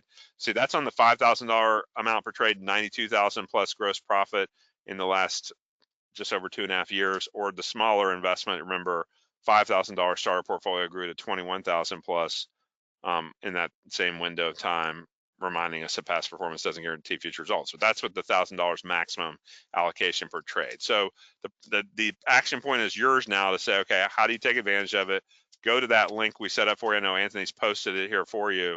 It's members.bigtrends.com. It's not a www link. members.bigtrends.com/corner. Let me pull that up real quick, and then I'll hand it back to Anthony in about 30 seconds, Anthony, that you look here and you say, okay, look, if easy, we've already popped all the savings. We took the $891 down for you already, so there's no other promo code discounts to apply. Try it for the next 90 days, the next 3-month access, only 177 bucks. And if you got questions on the order page, you having any trouble, call our 800 number there. It's listed there. Remember, it's also 1-800-BIG-TRENDS. If you don't remember it till later, it's 800-BIG-TRENDS. That'll get you to me and my support team, or email us at clientcare@bigtrends.com. And that link again, members.bigtrends.com/corner. I want to hand it back to Anthony so you can get ready for our next fellow trader and great speakers to come. So thank you for having me, Anthony. It's been a pleasure as always. Well, thank you, Price. Really appreciate it. Incredible, clear, powerful, and tactical. Thank you so much. His limited time offer is now available. Check the chat for the link. That is Big Trends. So check the link for the chat. Thank you, Price. Really appreciate it. Thanks, Anthony. Appreciate you. Yep. If you're a fan of clean charts, clarity, and confidence, you're going to love our next speaker. Silas Peters has over 15 years of experience trading equities, futures, currencies, and options. He started on the floor of the Chicago Board of Trade, managing large institutional order flow, and has held nearly every securities and futures license there is. He's worked on global desks, helped build brokerage firms, and now focuses on clean, price action-based trading that strips out the noise. Please welcome Price. Action is king. How I cracked the code to more profits with a simple 3-step strategy.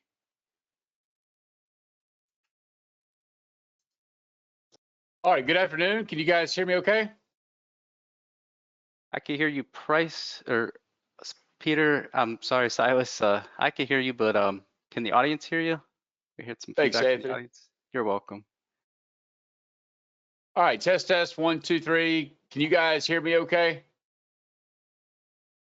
All right, perfect. Thank you so much. All right, guys. So thank you to Traders Corner team. Thank you, Anthony, for having me on. Are we good to go? We ready to go, Anthony? Just want to double Ready check. to rock. It's all yours. Thank you so much. All right, perfect. So welcome again. Thank you for the intro. My name is Silas Peters from Trades Trending, and let's go ahead and get this thing started. So this is a really fun workshop for me to present to you. It is one of my bread and butter strategies. Been using this for nearly 20 years or so. I call it my 15-minute trading blueprint. Still crushing it. Just think about this. If I am still using this today and talking about this with you and sharing with you today, there's a reason why. Okay, there's a reason why. But the best thing about all this is its simplicity. It's a mechanical, stress-free, emotion-free trading method that can be applied literally on any market or time frame. So let's go ahead and get right to it. We must take a moment to read this from our friends from the regulatory governing bodies. Past performance is not necessarily indicative of future results. There is substantial risk of loss associated with trading. Only risk capital should be used to trade, i.e., you can lose money in trading, okay?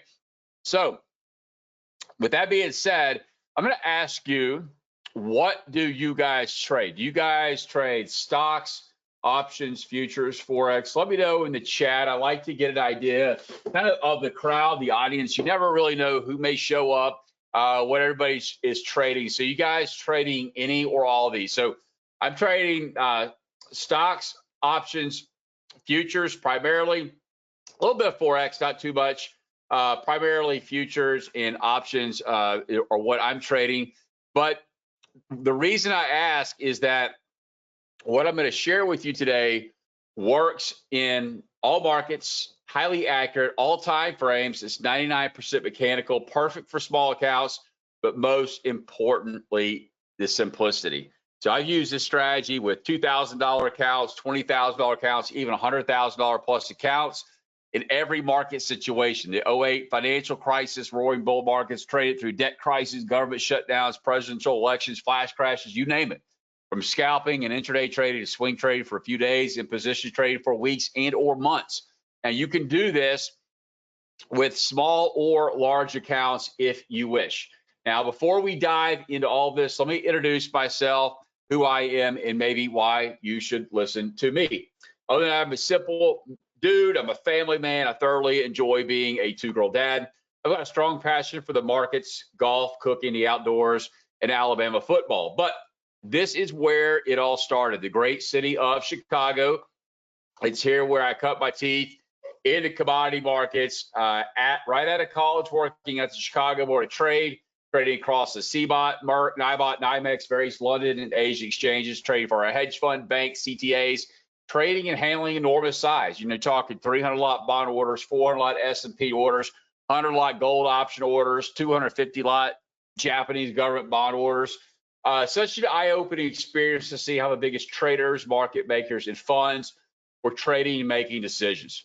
So I did this for a while, soaking up everything I could, any and everything market related, acquiring multiple futures and securities licenses. I was a sponge. But then my college sweetheart, and now my wife of 20 years, she talked me into coming home to settle down and start a family. So I headed back down south and I immersed myself into the quieter side of finance, helping manage equity and fixed income portfolios in this glass building, then working for a private $2.5 billion family office. And then during this journey, I managed to stay in the commodity markets, running and owning some brokerage units, and then finally starting my publishing brand in 2016. And it's here where I found my real calling. It's here where I teach students across the globe different ways they can generate the skills necessary to trade, manage portfolios, and turn their trading around in the right direction. And today, I want to help you do that too. So let's get started. But back to my journey. And my journey wasn't always easy. It was a learning curve. There were several obstacles and hurdles on the path to where I am today. The first step, obviously, learning. School cannot teach real life in the markets. Was I, in the beginning, I made money? Was I lucky? No, but ignorance and greed cost me my profits. I blew up an account, blew up others, and what I like to call revenge trading, very humbling experiences. You know, almost gave up, almost quit, nothing seemed to work, always seemed to be on the wrong side. But guess what got me back in the game? Remember, I was in a dark place, but I went back to the very first setup I learned almost 20 years ago, and I got back on track. Started banking wins again. I'd gone off the reservation looking for the elusive Holy Grail, but my journey ultimately led me back to where I'd first started. So I went back to my roots, worked my repeatable process to find overall consistency. Now, let me ask you this. Who here is or has been a victim of paralysis analysis? Per Wikipedia, it's the state of overanalyzing or overthinking a situation so that a decision or action is never taken, in effect paralyzing the outcome. So who here has done all the research they thought they could do? They got their finger on the mouse, ready to pull the trigger, and then what happens? Some line crosses this line, or Kramer says you should be buying instead of selling, and then you freeze up and you don't end up taking action. You are paralyzed, and then you miss out on the opportunity. So a lot of it happens to the best of us. It really does. But what I'm going to try and share or attempt to train you today is how to get rid of paralysis analysis. And my goal and my agenda and my promise to you is this, is that we're going to learn a simple mechanical setup together that is repeatable regardless of the market or time frame. Now, we all know that markets don't go straight up or straight down forever. They go and move up and down in waves or over different time frames, and millions, billions, maybe even trillions of dollars have been made by traders recognizing these trends. And the same amount of money has been lost by those who think they knew what they were looking at and got it wrong. So right now, I'm going to help show you how to get on the right side of these moves. Now, what we're going to look at are ideas like this. Short setups in Halliburton. Short setups in Halliburton. It may not be sexy, 10%, 8%, 12% moves. when you are getting emails about 8,000% on your penny stock, these are realistic moves that start to add up. Here on Bristol Myers, 3.5%, 6%, 9% moves. You're talking $900 on 100 shares, $1,200 on a batch of option contracts. They all start to add up. Here on Lockheed Martin, I'm going to show you how to identify this short, this long, using the stock outright or by using options. Whether you want to buy call spread, sell bear call, sell bull puts, whatever it is you may be doing. 30-minute chart of gold futures. This is $800 per contract move, followed by $450 per contract move on a 30-minute chart. Here's a 5-minute chart of the E-mini S&P. 3 points, 8 points, 6 points, 10 points. That's over $1,300 on a single contract in a single session. Start to see the potential here, guys. All we're doing is trade the ebbs and flows. Those that like to scout, 610 tick chart on the 30-year bonds. This is $125 a contract, $218 a contract, one single day. Would you be happy with $218 a day? Would you be happy with $500 a day or $1,000 a day? Well, this pattern is responsible for identifying these moves before they happen and also gives you a plan on when to get out. Now, we all know trading is not easy, right? It's not easy, but it can be simple. You see, when I got started, I was probably a lot like you. I was sifting through hundreds of different strategies, systems, setups, you name it. I tried all kinds of stuff, indicators, red light, green light systems, Greeks, alert services, robots, and most of it was garbage. But the single most important part of this journey was when I learned to keep it simple. Once I got rid of the clutter, the fancy blinking gizmos and indicators, and started focusing on pure price action, that led me to see one simple pattern over and over again. And guess what? That is when it started clicking. It all started clicking. So if you're sitting here as a new trader or a struggling trader, or even an experienced trader, I'm about to teach you my foundational go-to strategy that got me from a struggling trader to a winning trader. And I'm telling you right here, right now, that this is a simple mechanical setup that anybody can learn, and you will keep this in your trading arsenal for years to come. And in the end of today's workshop, I'm going to make you an offer you can't refuse. How you can join my team with a specific set of tools and a plan that will help shortcut not only your learning curve, but also the time you need to spend looking for quality setups. So let's get right to it. The price action pattern we're going to be discussing today is, drum roll please, the 1, 2, 3 pattern. Who here is familiar with the 1, 2, 3 pattern? Let me see in the chat. Probably a lot of you, a lot of yeses, a couple no's. But this is one of the most fundamental technical patterns in the textbooks. We're talking technical analysis 101, but highly, and I mean highly overlooked by most traders. Why? Because of its simplicity. Now let's talk about the setup. Setup is price action based, and guess what? Price action is king. And speaking of king, did you know that McDonald's and Burger King have different ways of choosing where to open new restaurants? McDonald's does tons of research. They look at maps, population counts, traffic patterns, competitive analysis, on and on until they find the perfect location for a new store. Burger King approaches it differently. They wait to see where McDonald's opens up a new store, and they open one up across the street or down the block. They get the same result with a lot less time and effort. So when we relate this to trading, we can let all the big Wall Street traders and institutions do all the research on which stocks to buy or sell. But all we have to do is look at price action, which takes into account all their fancy processes. Basically, we're their Burger King to Wall Street's McDonald's. Now, the setup is comprised of a low, a higher high, and a higher low, and a break of that higher high in the case that we're going long. Same pattern. An inverse if short, anticipates a change in trend from up to down on a break below the 2 RB point, and anticipates a change in trend from down to up on a break above the 2 or B point. The strategy usually occurs at the end of trends and swings, can be an indication of a change in trend, can also be found within a trading range. Now, I will say or stress that it works extremely well when the pattern sets up at significant areas of support resistance. Other high probability technical patterns like head, shoulders, tops, bottoms, double tops, double bottoms, and more. So let's get right to the basic mechanics of this, and so you can learn to use this yourself. We're going to start with identifying 1, 2, 3 bottoms. When we are looking at 1, 2, 3 bottoms, we are bullish or expecting that market to go higher. We're looking to get long, buy the stock, buy the futures contract, buy call options, whatever it is, expecting it to go higher. So what we're looking for is the market to come down.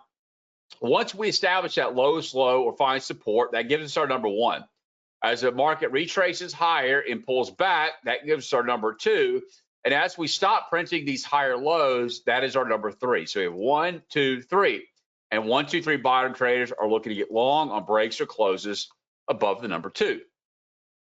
1, 2, 3 tops are the same rules, but in inverse. So in this pattern, we are looking to go short. We are bearish, expecting that market to go lower. We're selling the stock, we're selling the futures contract, we're buying put options, expecting lower prices. So here, as we push up and find the highest high, that's our number 1. As the market retraces and pulls back up, that's our number 2. And as the market stops printing these lower highs, that gives us our number 3. So with this pattern, 1, 2, 3, top traders are looking to sell on breaks or closes below the number 2. Now, one of the great things about these setups is we don't necessarily have to worry about the first 2 legs. We don't need to be glued to our screen unless maybe we're scalping. But all we have to do for these setups is spot when price is about to trade past or through the number 2 point. So let's start looking at some charts, guys, because as they say, seeing is believing.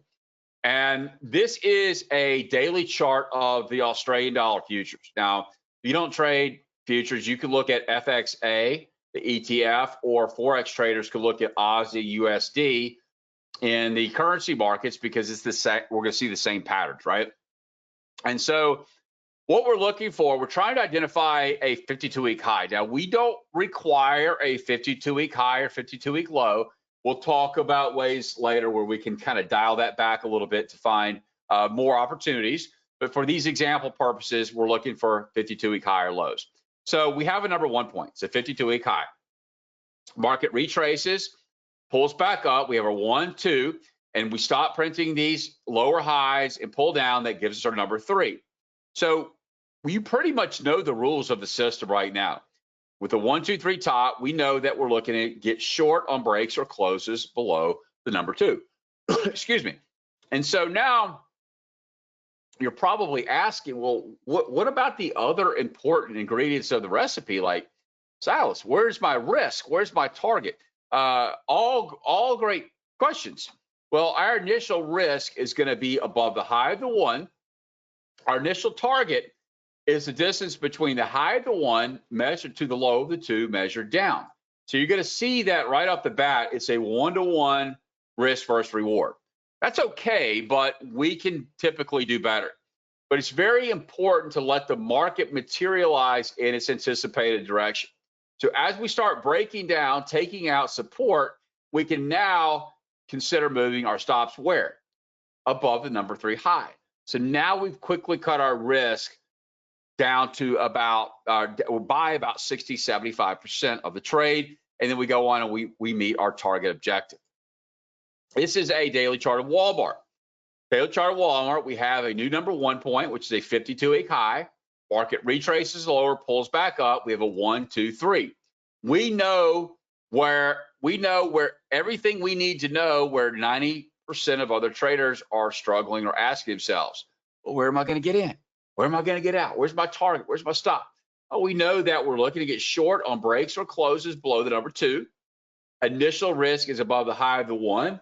Our initial target is the distance between the high of the 1 measured to the low of the 2 measured down.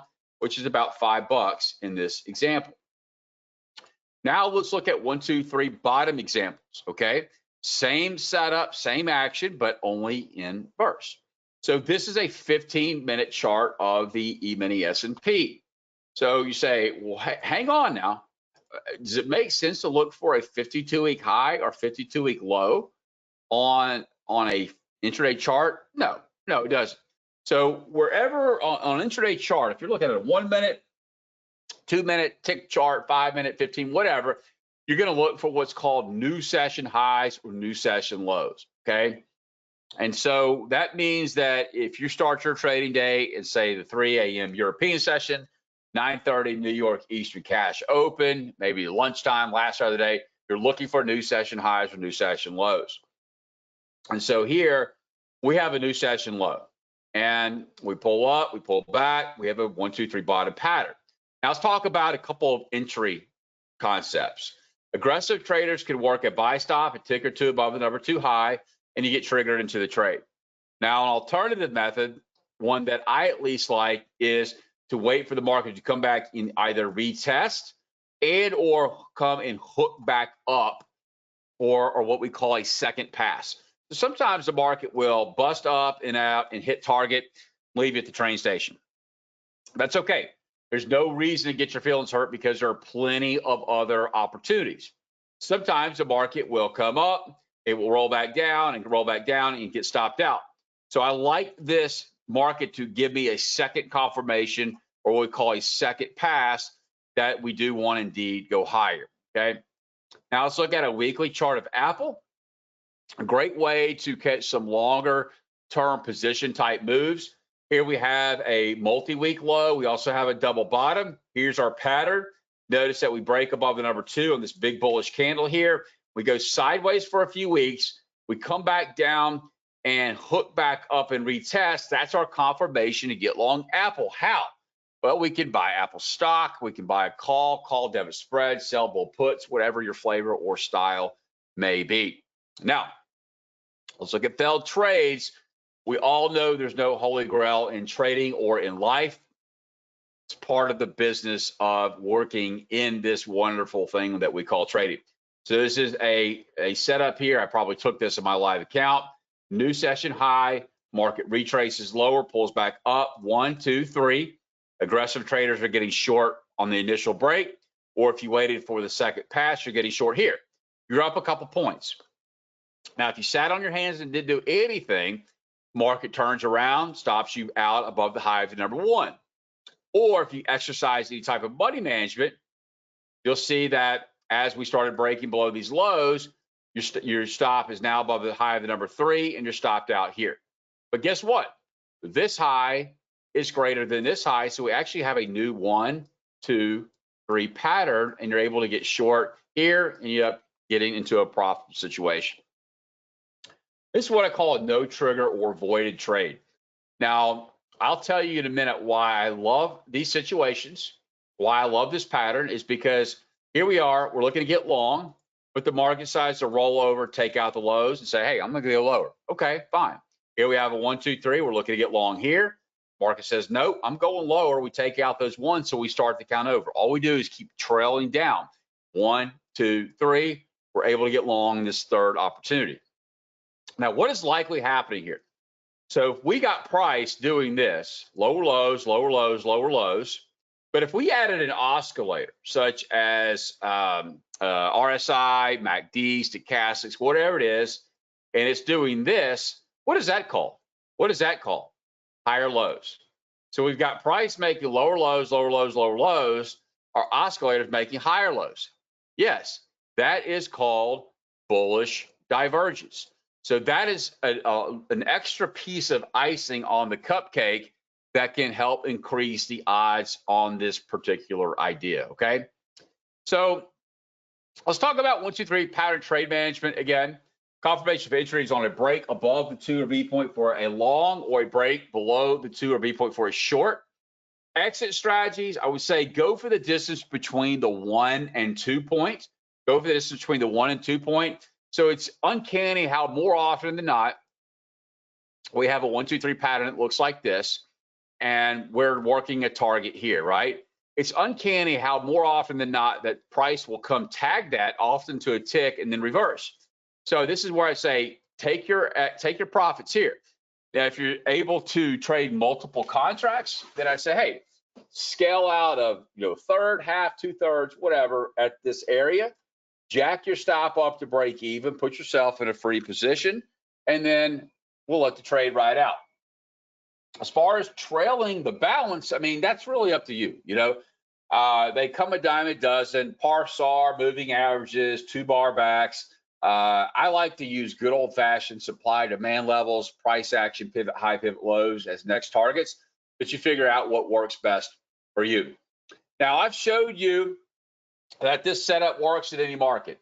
Pips and Forex, Pepsi stock, potash or pot stocks, pork bellies, and the Polish zloty. I've also showed you that this setup works in any time frame, whether it's a tick chart, a 1, 2, 5, 15 hourly, daily, weekly, or higher, and on any trading style. So what type of trader are you? Are you a position trader? Are you a swing trader? Are you a scalper? Are you a day or tick trader? What is everybody's style of trading?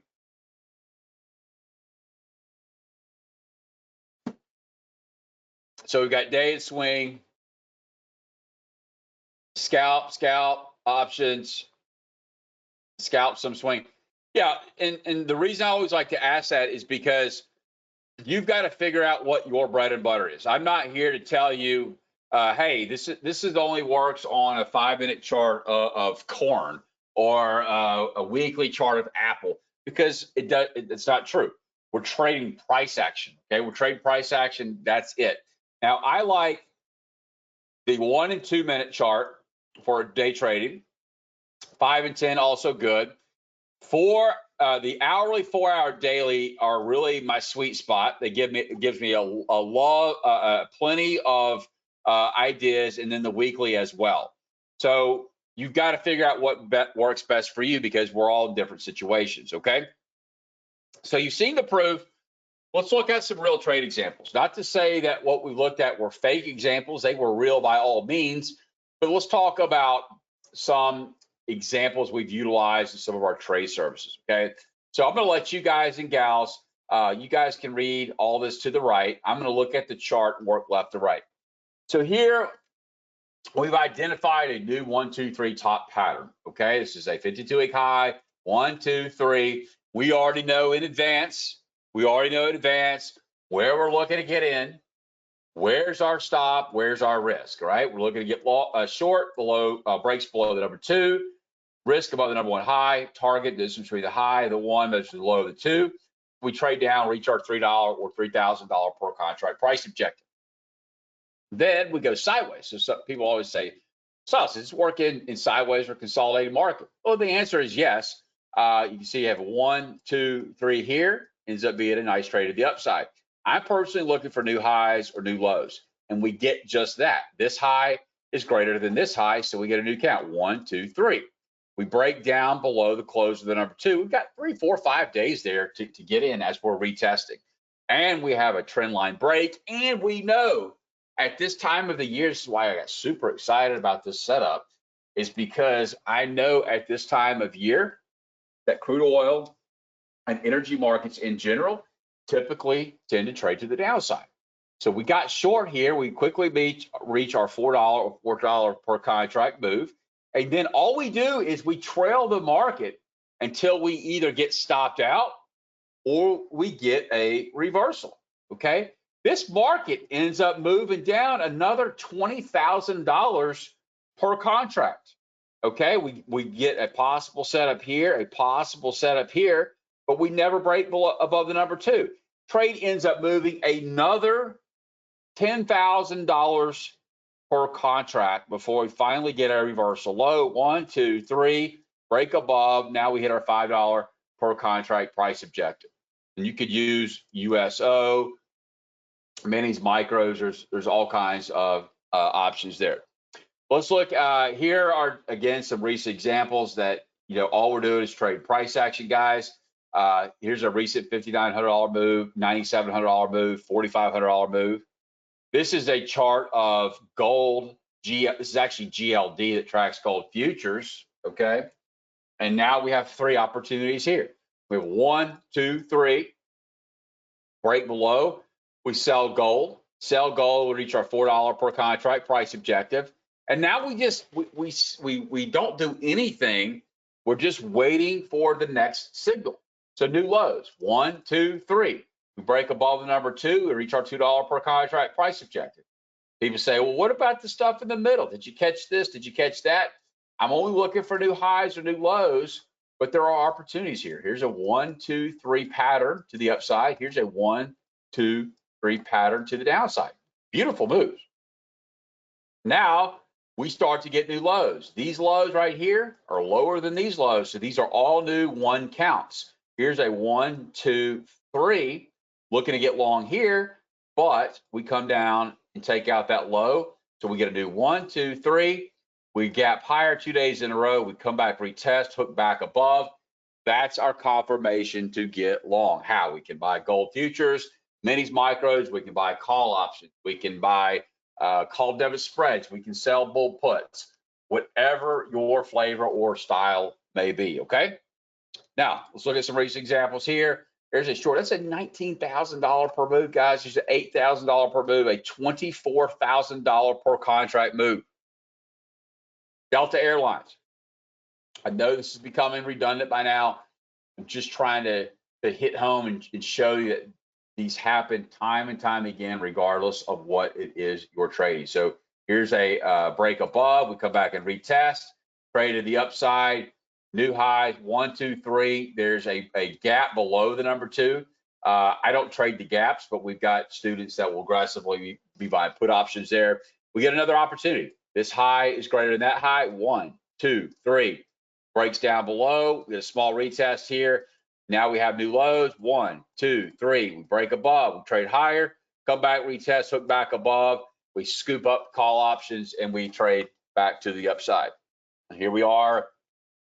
$8 move, $13 move, $5.50 move, $8 move, just trading and rinse and repeat, just trading the ebbs and flows of the market. Here's a 4-hour chart of the Katz Swissy, Canadian dollar versus Swiss franc. 4-hour chart, 1, 2, 3, also a multi-session low, double bottom. Again, those aggressive traders are working buy stops, immediately triggered into trade, or if you wait for the retest and or hook back up, you're long right here, 70 pip move. Now you're just hanging out, waiting for an opportunity to get to the short side. 1, 2, nope. 1, 2, nope. 1, 2, nope. 1, 2, finally get a 1, 2, 3 confirmation here. Break below, come back up, hook back down, you reach your 40 pip profit objective. Here we are, 4-hour chart of Katz Swissy, 80 pips, 70 pips, 35 pips, 70 pips, 55 pips, trading a simple to follow mechanical 1, 2, 3 pattern. Now, day traders, 5-minute chart of the NASDAQ, new session low, 1, 2, 3. We break above, we come down, we hook back up, we reach our 13-point profit objective, which also now takes us into a new session high. 1, 2, 3. We break down, goes sideways, we have to pop some tums, and then boom, we flush down, we reach our 20-point profit objective. New session low gives us a new 1, 2, 3 pattern. Here we break up. If you're lucky enough to get long there on the retest, you reach your 30-point profit objective there in about 2 or 3 candles. Okay, here we are at a 5-minute chart, guys. 137 ticks to the upside, 60 ticks, 91 ticks. You do the math, guys. 1 point on the NASDAQ is $20. $20 only takes a couple of trades a day. So this is what I ask you. Why are you here? Why are you here? You're here to learn a mechanical done-for-you strategy for all markets and all time frames. Have I shown you enough proof? Have I shown you enough proof? Come on, guys. Let me see you in the chat. You know, I'm not sure if it gets any more mechanical, simpler, easier. There's really no guessing where to get in. No guessing where the market is likely headed. No guessing where to likely get out. If we had 100 traders in here, we should have 99 seeing the same thing. Why 99? Well, there's going to always be one person that tries to create rocket surgery out of this, tries to overcomplicate this, try to make it more difficult than it needs to be. All should be seeing the exact same thing. But wait, there's more. The one weakness or drawback of these setups is that there are so many of them. How do you catch them all without spending hours in front of your computer? Well, what if the strategy was automated? What if the strategy was plotted onto your chart for you? What if the trigger entry targets were drawn for you? And what if your platform could scan the markets for you and tell you when there is a pending setup? I don't know about you, but I would say that would be pretty freaking amazing. Well, if you remember the recent case studies we went through, let's take a look at this chart of crude oil. Here you see green arrow, number 1, red arrow, number 2, blue arrow, number 3. 1, 2, 3. What about these white chevrons? Those are not buys, those are not sells. These are little chevrons here waving at you, saying, hey, we broke below the number 2. Hey, we broke above the number 2. If and only if that happens, you're going to get these 4 beautiful lines plotted onto your chart. Here is your breakout or entry level. Lime green is target 1, dark green is target 2, red line is your risk or stop. Remember, your lime green line, target 1, is the distance between the high of the 1, measured to the low of 2, measured down, and target 2 is 2 times the distance to TP1. You might be saying, well, what about all these little green arrows in the middle? Why? Because these are new number 1 points. 1, 1, 1, 1. We never break above number 2. We never break above the number 2. Therefore, we don't get long. We do not get into the trade. Here's the gold example, the GLD. Here's our 1, 2, 3. We break above, target 1, target 2. We're not getting our signals here because we're looking for new highs or new lows. Here are these ones. These are telling us we're starting to count. We're starting a new pattern. 1, 2, 3. Break above. We come back down. Target 1, target 2. You can see right here. These are new highs. So we're looking to get short on breaks or close below number 2. Here is the Delta Airlines example. There's your long, there's your short, there's your short, there's your long. Okay. Here we are, the 5-minute chart of NASDAQ. Session high, 1, 2, 3. We break below, hit target 1, hit target 2 to the tick. Target 2 happens to be a new session low. 1, 2, 3. We break above, we come down, we hook back up, we hit target 1. We didn't quite hit target 2, but it's close enough for government work. You shouldn't have lost any money. We trade sideways, and then here we go. New session low. This low is lower than that low. 1, 2, 3. The market just peaks its little head there above the number 2, fires off the indicator. We come down, back up, down. We hit target 1. Notice as we're waiting for target 2, we're starting new session highs. This is warning us or cluing us in that, hey, the market may be ready to reverse. Well, we do hit target 2, and then we do get a final 1, 2, 3 top. There's the break here. We come down, we come back up. There's a second pass, target 1, target 2, and then here are new session lows where we're starting a new pattern. So this is, where you ask yourself, is this training for you? If you're new to the markets and want to jumpstart your success, if you're an experienced trader and want to add another arrow to your trading quiver, if you're tired of all the noise we talked about, the paralysis analysis overload, you just want to simplify your process or add another, new strategy to your toolbox. If you're already successful, then fine, keep doing what you're doing. But hey, who doesn't like a new winning and successful system or strategy? If you need a specific step-by-step plan and want to avoid learning it on your own, this training could be for you. This is something anybody can do, even part-time. Finding these setups here for like on Holly Frontier, buying the stock or selling bull puts or buying calls, selling the stock, selling bear calls or buying puts. Google, here's a short, there's a long. Could you buy puts and sell bear calls? Yes. Could you buy stock or sell bull puts or buy call spreads? Yes. 4-hour chart of the Canadian dollar, 3S code pattern, 1, 2, 3 pattern, 1, 2, 3 pattern. Here we are on a 233 tick chart of the E-mini S&P. For those that like the scalp, those that like the action, 233 tick, 610 tick chart also very well here for those that like the activity. Now, why do all the work when we can let technology do the heavy lifting for us?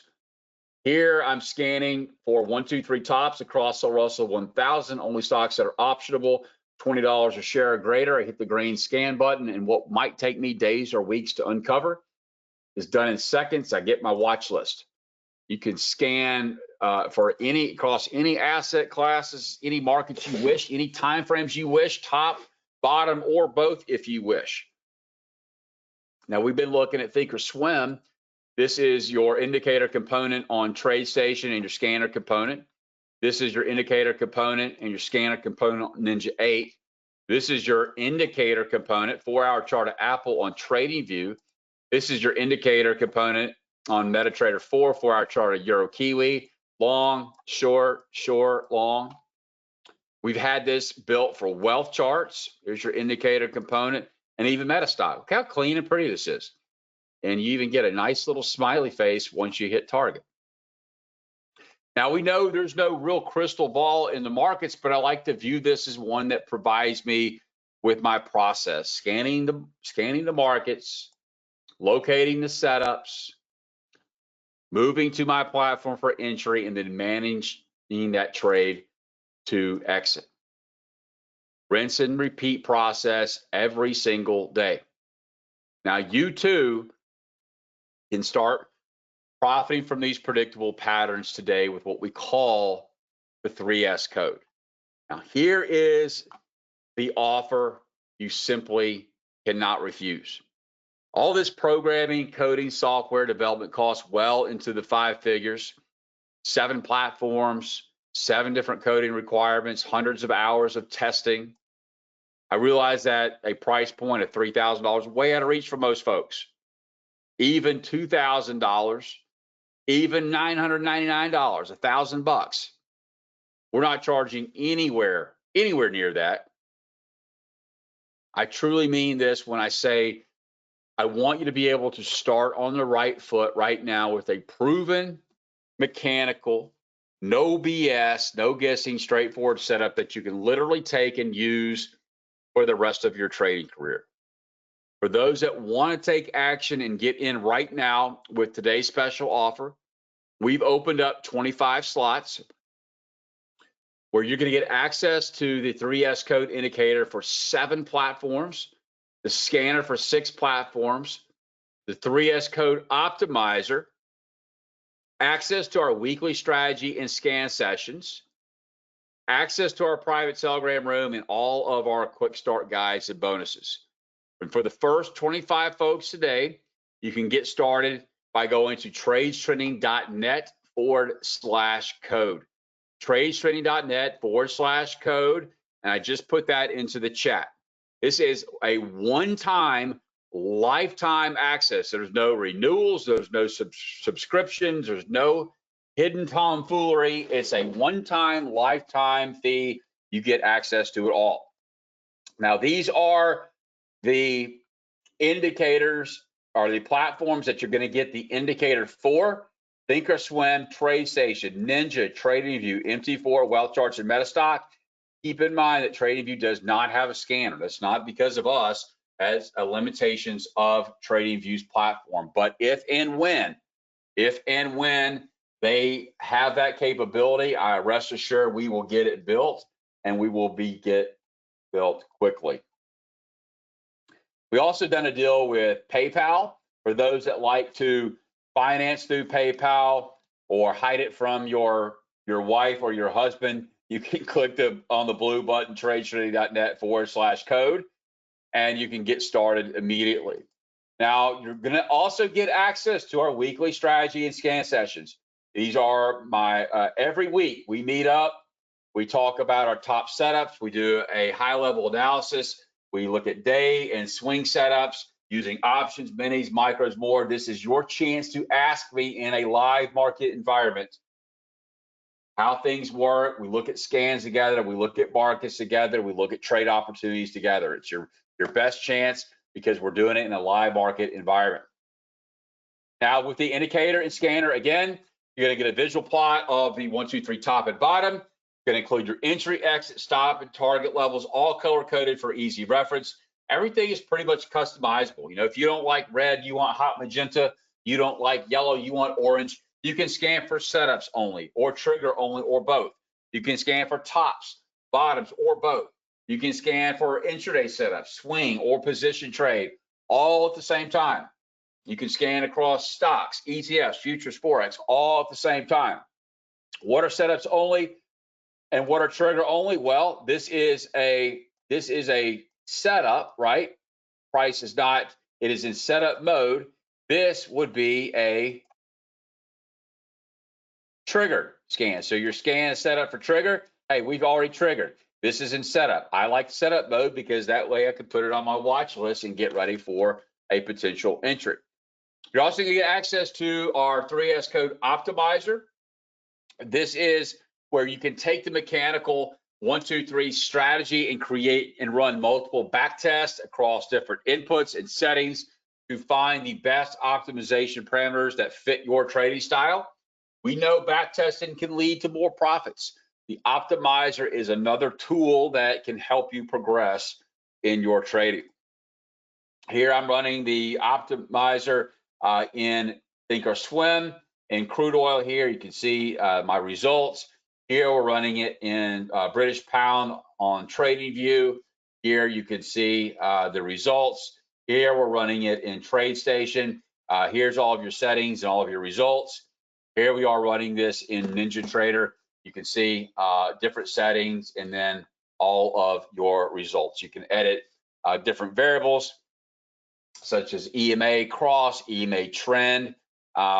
You can have all kinds of different settings for those that like to tinker.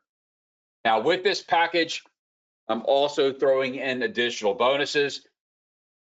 My chart pattern principle trading manual and guide. It's a 90+ page PDF. This will help jumpstart you by teaching you how the market works, why markets move the way they do, who the players are, and how to look at and understand the market the proper way. Bonus setups, how we use the power of seasonality to trade the 1, 2, 3 pattern, and much, much more. You're also getting my 25 top option strategy guide. This is great regardless of your knowledge of options. I include this guide because I believe options are a powerful trading instrument if you know how to use them properly. So it's important for me to include this so everybody can take advantage of options if they wish to do so and do it the right way using the 3S code. Bonus 3, access to our private Telegram channel. Every single day, I'm posting ideas across stocks, futures, currencies, maybe intraday setups, weekly setups, daily setups. You're going to get lifetime access to this, guys, all by taking part of today's offer, tradestreaming.net/code. These are some posts from our Telegram room. Here was a short setup that we had in Nucor hitting target. Here was a short setup that we had in Cardinal Health, CAH. Here was here were some intraday setups in the E-mini S&P. There's a long trade. There's a long trade. Here were some setups in Moderna, short trade, long trade, and yeah, you can absolutely use the underlying or options. And here are some success stories. You know, like consider this. You can keep looking at YouTube videos or buying indicators or and learning. You know, it's great. You've got to keep your mind sharp, stay on the learning journey. But you can keep looking at, and you're seeing somebody had this result, somebody had that result. But the only way that you're going to see results is by taking action. And these folks right here, these folks have taken action and they're having success using the 3S code, using our methodology, and just following our simple process. And that is what I want you to have the ability to do as well.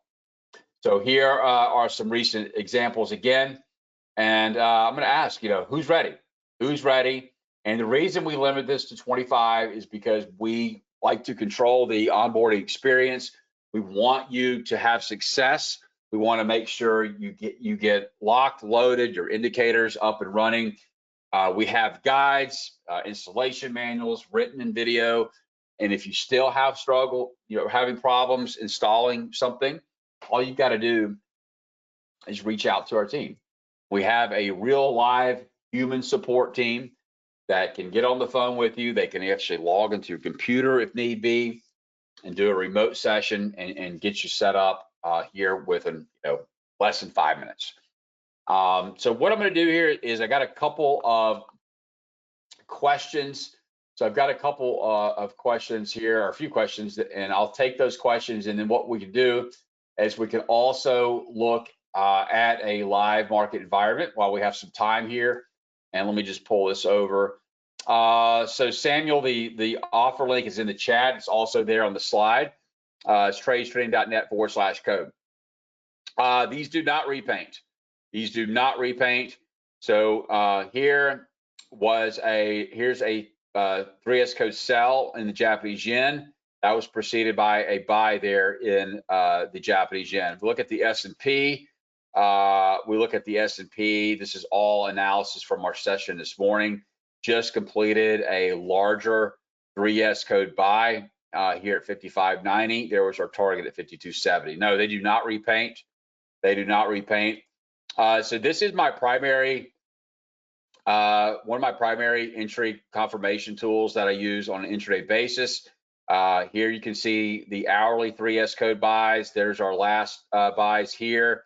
If we move to crude oil, if we look at crude oil here, notice that we just completed a 3S code sell at 67.45 down to 67.35. We're now about 50% to our target objective on the hourly buy. We absolutely have people using this on for props, whether it's Apex or Top Step or any of the others out there. Just J&J. Yeah, let's see, J&J. We looked at that this morning in our session. So look at Johnson & Johnson. You can see the last two setups. You can see there was a long target 1, target 2. There was a short here, target 1, target 2. And now you don't have any setup. There's nothing to do right now until you make new highs or new lows. Yeah, let me blow that up so you can see it. This is actually the 1, 2, 3 pattern. So there's your 1, 2, 3. Make that a little bit bigger. Back here, there's your 1, 2, 3. And yeah, the reason that this is not in like a numerical number, which would make sense, right? A 1, 2, 3, that would make a lot more sense.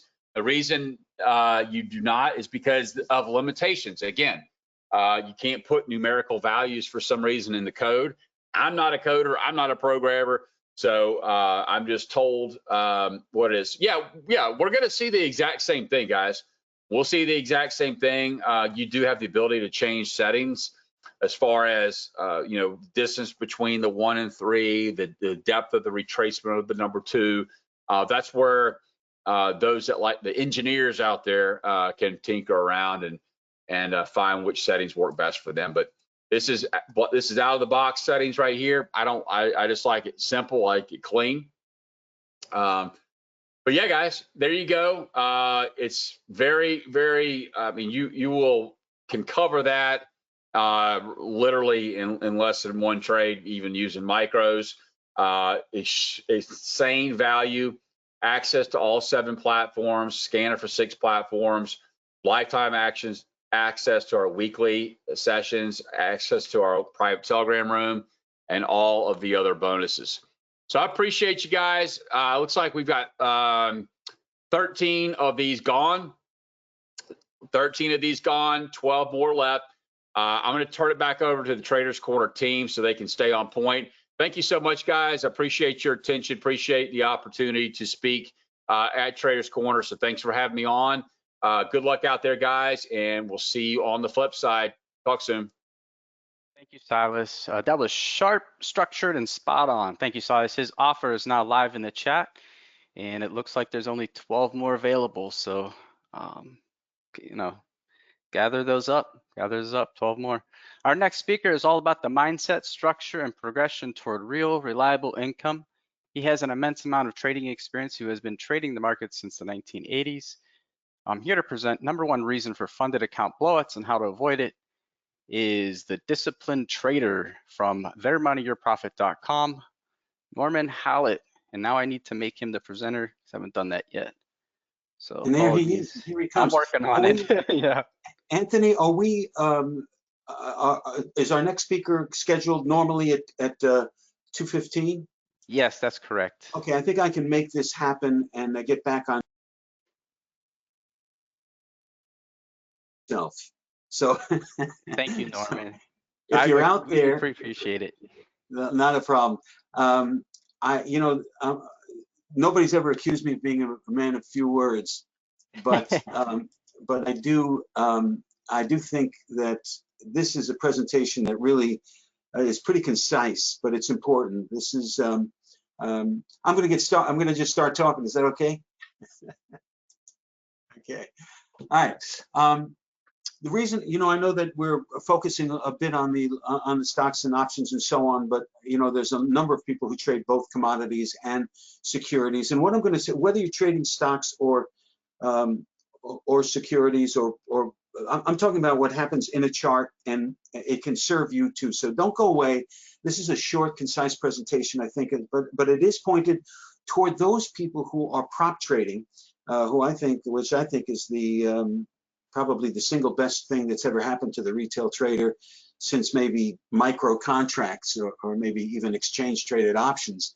And there are a lot of people that I train and talk to that are from the stock world and option world and are looking for a cleaner entry and exit, of which the futures market, if you can get by what you consider fears, I think you very well see that those fears are not likely warranted if you use your stops, and it's true of any kind of investing. So I want to point to those traders who have had some success in prop trading, but can't seem to get past can't seem to get paid, because there are two stages: the qualifying stage and the funded stage. Once you get to the funded stage, if you blow out your account there, if you lose a few percentage points, they don't allow much give when you're trading somebody else's money and getting 90% of the profit. You want to do it right, and there are really simple and easy ways to do it right. And I'm all about simplicity. So let's get going for this, and I appreciate the opportunity to fill in here. I was going to use my high voice, but I thought I'd just admit that it's Norman Hallett talking. First, know that futures trading is risky, can result in substantial loss. Only use risk capital. That should only be what you consider for this. And no matter what the success that I may point out, if we have time at the end, it's not you, and you have your own issues, greater or lesser than some of the testimonials. And but don't be limited by what you hear in the testimonials. Also, I think that's something that people who are used to being successful in other areas, you can bring that mentality to trading. You'll be challenged, but that same success mentality, and at the Disciplined Trader, we're really all about the mentality of trading. This could very well be for you. So let's get going. I'm a Bearcat. That's McMicken Hall at the University of Cincinnati. I have my degrees in mathematics. This is a room. After I graduated, I went to the nightclub business. This is not a nightclub. This is where I went after the nightclub business. It's actually a picture. It's a representation of where I was. This is not the firm that I ran. I ran one of the largest option firms in the country in the 80s. Only a few years out of college. Well, actually, I guess it was 5 years out of college. I was already responsible for 63 professional traders and how they performed for their clients. They traded money with the permission of the clients, and when they didn't do a good job, when they were struggling, they'd be in my office, and I would take a look at their trading plans and advise them on what to do. Most of the time, it was a red pen just telling them, you don't need the MACD when you're looking at the RSI, you don't need this, you don't need that. If you have a big candle, doesn't mean you need to look at the volume so much. Repetitive indicators can be the worst thing for traders. So try to simplify, when you see one of our charts, and you'll see one slide here with a chart that we work with. I'll briefly show it to you, but the simplicity will surprise you. We use 1 or 2 moving averages, RSI at the bottom just for position sizing, and that's it. We're price oriented. We do believe that everything is in the price, and that's really where you should be moving from. In any event, this room taught me what works and what doesn't. Simple works. Based on this room and what I wrote several books on trading plans. In fact, that was my thing for about 2 decades, writing trading plans for professional traders and for my own efforts. And so let's continue. I was bought out from the option firm to Payne Weber as a commodity trading advisor, running several $1 million in a pool well, it's my own. It wasn't really a pool. It was a all under my umbrella. And the problem was that there was a lot of selling in that position. I loved the trading, and it was some of my biggest earning years still to this day. But when you make 20% of the millions that you're trading, you can do very well, but it's very stressful and probably caused a receding hairline. As I mentioned, I've written several books. Some are still available on Amazon. I started the Disciplined Trader in 2000 because I realized everybody realizes, but very few people are willing to do anything about it, the mental and emotional part of trading. Well, we looked at that and focused on that literally for 15, 16 years until, actually longer than that, until about 2020, where I got back into my old shoes of making trading plans, of which I developed something called Loaded Gun, the Loaded Gun Simple Trading Plan, of which you will get an opportunity to buy at not a crazy, but a very reduced price. I think you'll like the way I do it because I think you're going to make some profit. So paying me through profit is not a bad idea. Nobody does that because I don't think they have the confidence in their trading plan, but I want to give you the opportunity to take advantage of that. Again, books and I've written maybe several hundred at least papers for the periodicals that you read, but you probably know me if you know me from the 1 minute drill, 4 minute drill for traders. I did 200 of them where you can still see them on YouTube. I've got over 1 million views where I go right between the eyes on what's important about trading, and I'm going to hit you up a little bit today on that. All right, let's get into it. Let's see, 1:32:15. Looks like I got about a half hour, so here we go. Prop trading challenge number 1, and really the real challenge is the second one and a third really, but I want to concentrate on the main one, and that is the red line. When you prop trade, if you have a $50,000, if you try to qualify for a $50,000 account, you need to make $3,000. In other words, it needs to go to $53,000 before you receive 2,500. So 4,700, 4,750, 3,000 on the front end. I'm going to show you some numbers here, but just wanted you to emphasize. I want to emphasize the fact that the closer you get to that blowout line, the more you're liable to unravel as a trader. So as a prop trader, when you're trading their money, and they'll give you 90% of the profit. In fact, I give everybody 100% of the first 25,000. And why do they do? I mean, yes, 100% of the first 25,000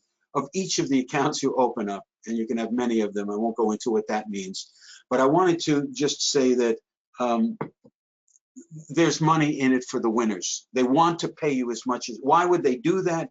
Because for every 100 traders that your testimonial can attract, will bring in 90 or 95 traders that will just pay them the fees. They're not excessive.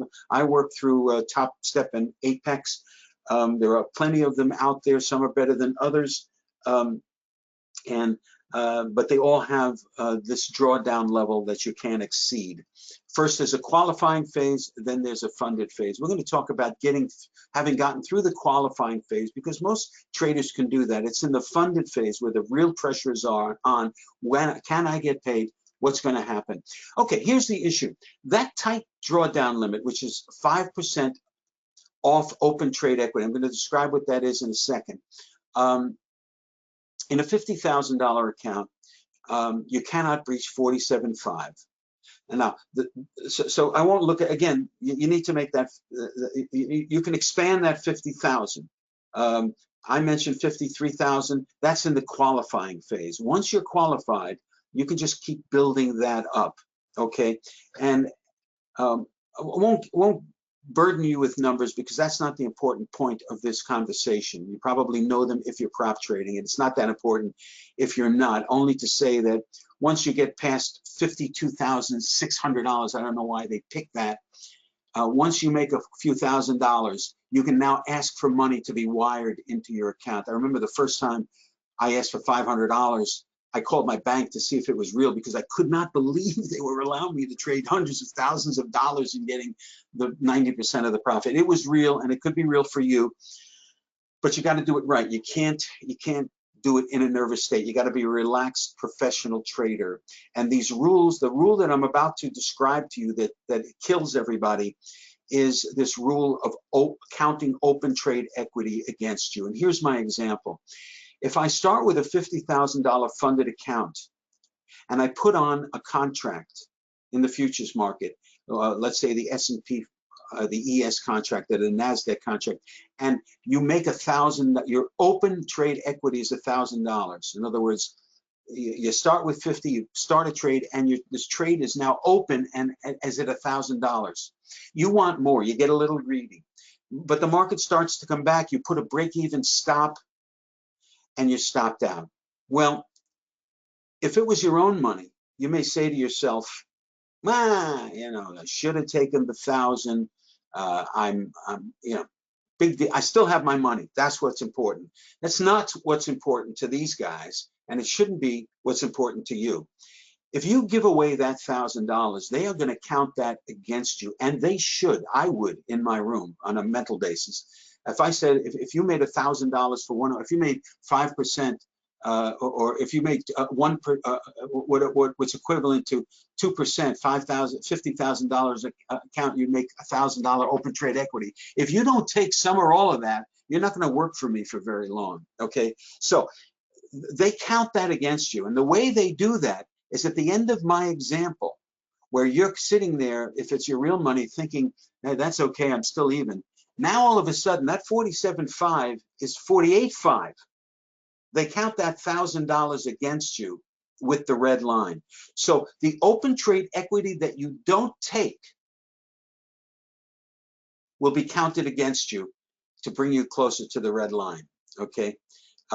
So now, all of a sudden, that red line is 48,000. Now, if you're smart, and I know you are, I know you're capable, otherwise you wouldn't be here, maybe you want to do something like take on 2 contracts, and when it reaches $1,000, take one out, put that 1,000 in your account.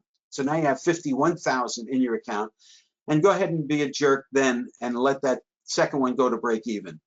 Now you took out 1,000, you made 1,000, and you left 1,000 on the table, so you're still at 47.5. That's going to even itself off. But now your account is at 51,000. Okay.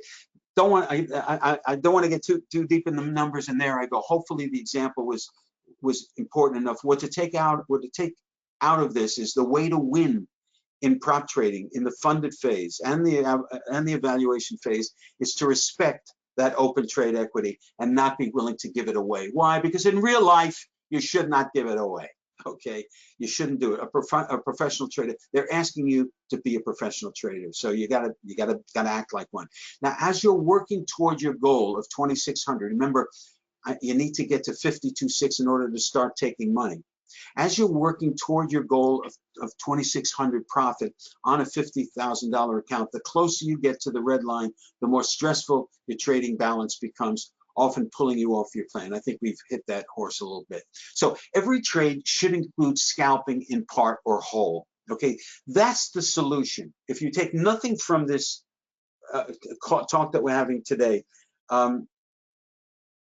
you want to understand that scalping, you want at least part or whole to scalping. I say at least half of what you do. Scalping is the low hanging fruit. I've never been a scalper. So, but I am now with prop trading. I'm a guy who likes to let things run, follow a trend, do all the rules. No, scalping if you're prop trading, because that red line is going to follow you if you don't respect it. Okay, so the less you ask from a trade on initiation, when you put on a trade, the less you ask for it, the more likely will be a favorable outcome. Okay, that's just science. It's like a date.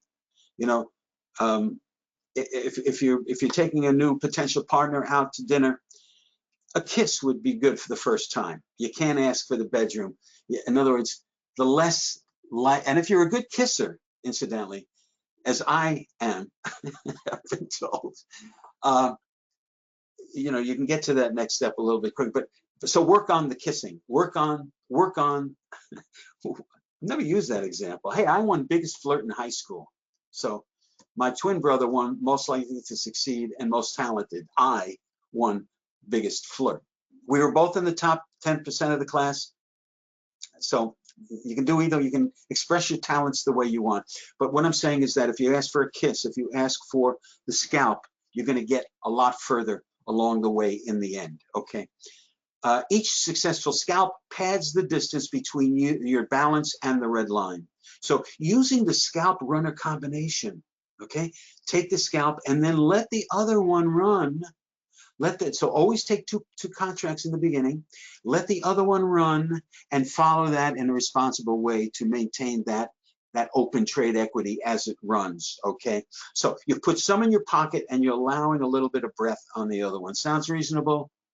It is. Not only that, but it's work, okay? Or if you're, you know, I will not take a loss in a $50,000 account with any of the firms that offer greater than $250 with any trade that I make. Trade means I can have 3 contracts in a trade, but I want to make an effort. The total loss I'm taking on an approach is never going to be more than $250. Okay, so when you take the scalp, you're putting some in your pocket, you're letting the other one run. Okay, so and you have to, in order to do this, in order to have a scalp as half of your income here, and the right way to be trading, as far as I'm concerned, the prop trading world, you want to identify a set of frequent, reliable triggers. And so the issue is, in order to keep the risk-reward ratio in line, a reliable trigger, one that gives you a pop in your direction upon application, at least 2/3 of the time, is needed. A pop means a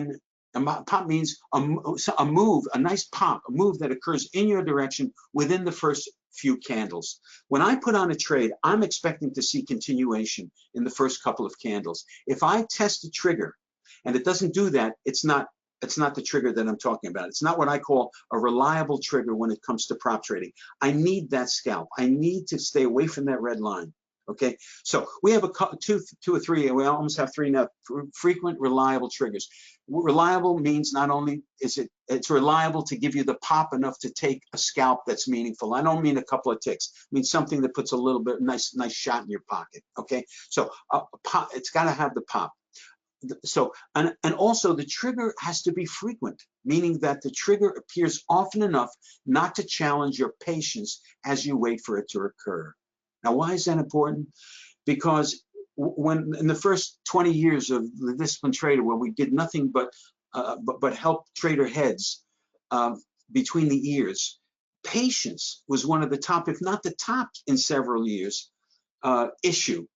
I want to trade. I need to be in it. I can't make any money unless I'm in the market. Well, that looks pretty good. It's almost a thing. I'm sure this candle is going to close there. I want to get in early. You make a little. All that. Did I say crap? I hope I didn't, but I think I said it. I said it now. All that is nonsense. It's nonsense from the standpoint that it may be you now, but that can't be you when you're sitting down as a professional trader. You have to have patience. You need to wait for the tested trigger to complete before you get in. So a trigger must be frequent. It's got to appear enough not to challenge your patience. If you're somebody who grabs every gold ring Maybe you want to use a 2-minute chart instead of a 5-minute that I like, or a 10-minute that gives you some breathing room and you don't have to move so fast. I'm of retirement age, well past it. I like to relax when I trade. I'd rather take less position, less contracts in a 5 or 10-minute candle chart than taking on 8 contracts in a 2-minute. So whatever you want to do, I'm just saying that whatever challenges your patience, you need to adjust that, okay, when you trade to fit you. So the solution is to have at least 2 A+ triggers. Again, one that is frequent, one that gives you a pop enough to take. Those are the ones that I've tested. 3 is even better. We don't have that yet. I'm in the final stages. It takes me months to test a trigger. Then when it fails, I need another couple of months. They've been tested thoroughly, and they meet that frequent and reliable quandrum. If you trade a single market, you may want to change time frames to expose more triggers. For example, 2 short candles can combine to 1 long to identify as a trigger. You need the formation, is what I'm saying. So if you're in a 5-minute chart and you start to look and you say, boy, if those candles will combine, I think it could be a trigger. Go to a 10, and it could very well be a trigger. So you say, well, why don't you take it? No, I need the formation, because the formation is what I tested. Okay. So and on the other hand, if you're in the 5 and you say, boy, this looks good, but it's not really giving me the formation, go back to the 2. You may see a formation that had just occurred, and a response back to that beginning of that formation may allow you to get in. So moving your time frames around can help you from the frequency standpoint to expose more triggers. And I trade more than 1 market. You may consider that too. I have 6. I think you saw a brief section of that. I have 6 markets that I look at. I look at the S&P, I look at the gold, the crude, anything that's hot. The copper right now. I just qualified for another $50,000 account today with 1 trade in the platinum, because that's been moving, and I can show you how to qualify in 1 trade if you're an experienced trader, qualify to get funded. So you want to trade more than 1 market if you can, if you have the focus ability, if you get used to identifying this simple triggers that we use, the simple triggers. So let's say the NQ and the S&P. They're 2 markets, mean twice as many chances for you to see that trigger, okay? And if you're going to trade 2 markets, and I think diversification can kill you in some ways, because you can miss a lot of stuff or not get the power of something that gives you an ideal trigger, and you want to be in more of that. But I do think that when you have a reliable frequent trigger like this, diversification may work from the standpoint of maybe you have 2 funded accounts. I always advise get 2 accounts. This way you can be a little bit more aggressive in one than another, but both in a responsible way. You may want to put on an NQ in one and a gold in the other when you get the responsible trigger that will give you the pop, and you can take that scalp. So these are my tips for you, and I hope I've given you enough to attract you to do what I do. I don't think you've probably heard anybody speak. Most people just throw charts at you. I'm throwing reasonable, not assumptions. I'm showing you the truths of what works. Okay, when people who buy loaded gun, about half of them learn to just use it in its simplicity. That's it. But many of you have a lot of experience, and so you Frankenstein it. Geez, I always love Fibonacci, so I want to throw that in. The more stuff you throw in, the more you're likely to lose focus or be another reason to hesitate. I want you to keep this as pure as you can if you were to take advantage of this. But again, some are successful in throwing in 1 or 2 other indicators. I'm not a fan of that, but if it can continue, if it makes you happy, as long as you stick to the basic principles that are in loaded gun. But I want to show you the other issues. Getting close to the green line. I noticed that when you're in that $50,000 account and you get to 52,000, that extra $600, you get nervous. I don't want to go back, because you've got a red line following you there too. So getting close to the green line can be an issue, okay? And I can show you some ways to do that in the end. Countering the lack of patience, we've talked a little bit about that, how to handle withdrawals from your long-term income. What I coach traders are to do is to develop long-term income. I want you to get that 50,000 to 60 and to 75, because at that level, you don't have to worry about the red line, because incidentally, when you have that $50,000 account, and I mentioned it follows you 2,500, it stops following you at 52.6. So if you built it to 60,000, we're still at a $50,000 red line. You've got a lot of room to be a little bit more creative and take on, with the same responsibility, bigger, more contracts with the same percentage gain, and you're going to travel to the moon a little bit faster to that a new electric car. Preserving open trade equity in the runner. In other words, when you're preserving, you're helping with the scalp, but you want to preserve as much equity as you can in the runner also. And there's more, but I've given you the main one and the main logic behind it. I want to. This is what one of our charts looks like. Pretty simple, isn't it? We actually use another moving average also from time to time. I like to use it, but here's a loaded gun symbol. Look at that. It gives you enough. You see the size of this candle? I never ask for more than the size of the candle in a scalp. So if I have this candle, I'm going to ask for 70, 60, 70% of that, especially when I know we have accumulation here. Here's another same formation. Another, I said, look at another one here. Look at this run. Another one here. Look at this run. So you need a frequent, reliable trigger. Okay, here's what I'm offering to you today, and I've got about 8 or 10 minutes to do it. I'm hoping to have some questions, but there is some teaching in this. Loaded gun simple trading plan. You're going to get the core loaded gun trading plan, which is really 2 45-minute videos that includes all the samples. That chart, it doesn't take much to pound it into you, what the triggers look like and how to preserve open trade equity. These videos, and as I mentioned, there's only a couple of them, an hour and a half each, an hour and a half total. And then all the rules fit on one sheet of paper. Exit, entry. It's a simple trading plan. I showed you that big room. Simple works. The people at the top of the board in that room were always the people with the simplest. How can you not have it there? I don't need it. How can you not have this in job? I don't need it. You don't need most of the stuff that's on your trading plan. Okay. All the nuances. Okay. This is something I just want to take 60 seconds on. I mentioned the mental and emotional part. Nuances are little tweaks that you can make to the core loaded gun trading plan in order to make it fit you. Okay. What do I mean about that? I can't describe the nuances, but when you get they are small, very small tweaks without adding any appreciable risk to it, to have loaded gun fit you even more comfortably. In trading, you have to be comfortable. You have to be happy. You can't be a Grinch. You have to have positive expectation.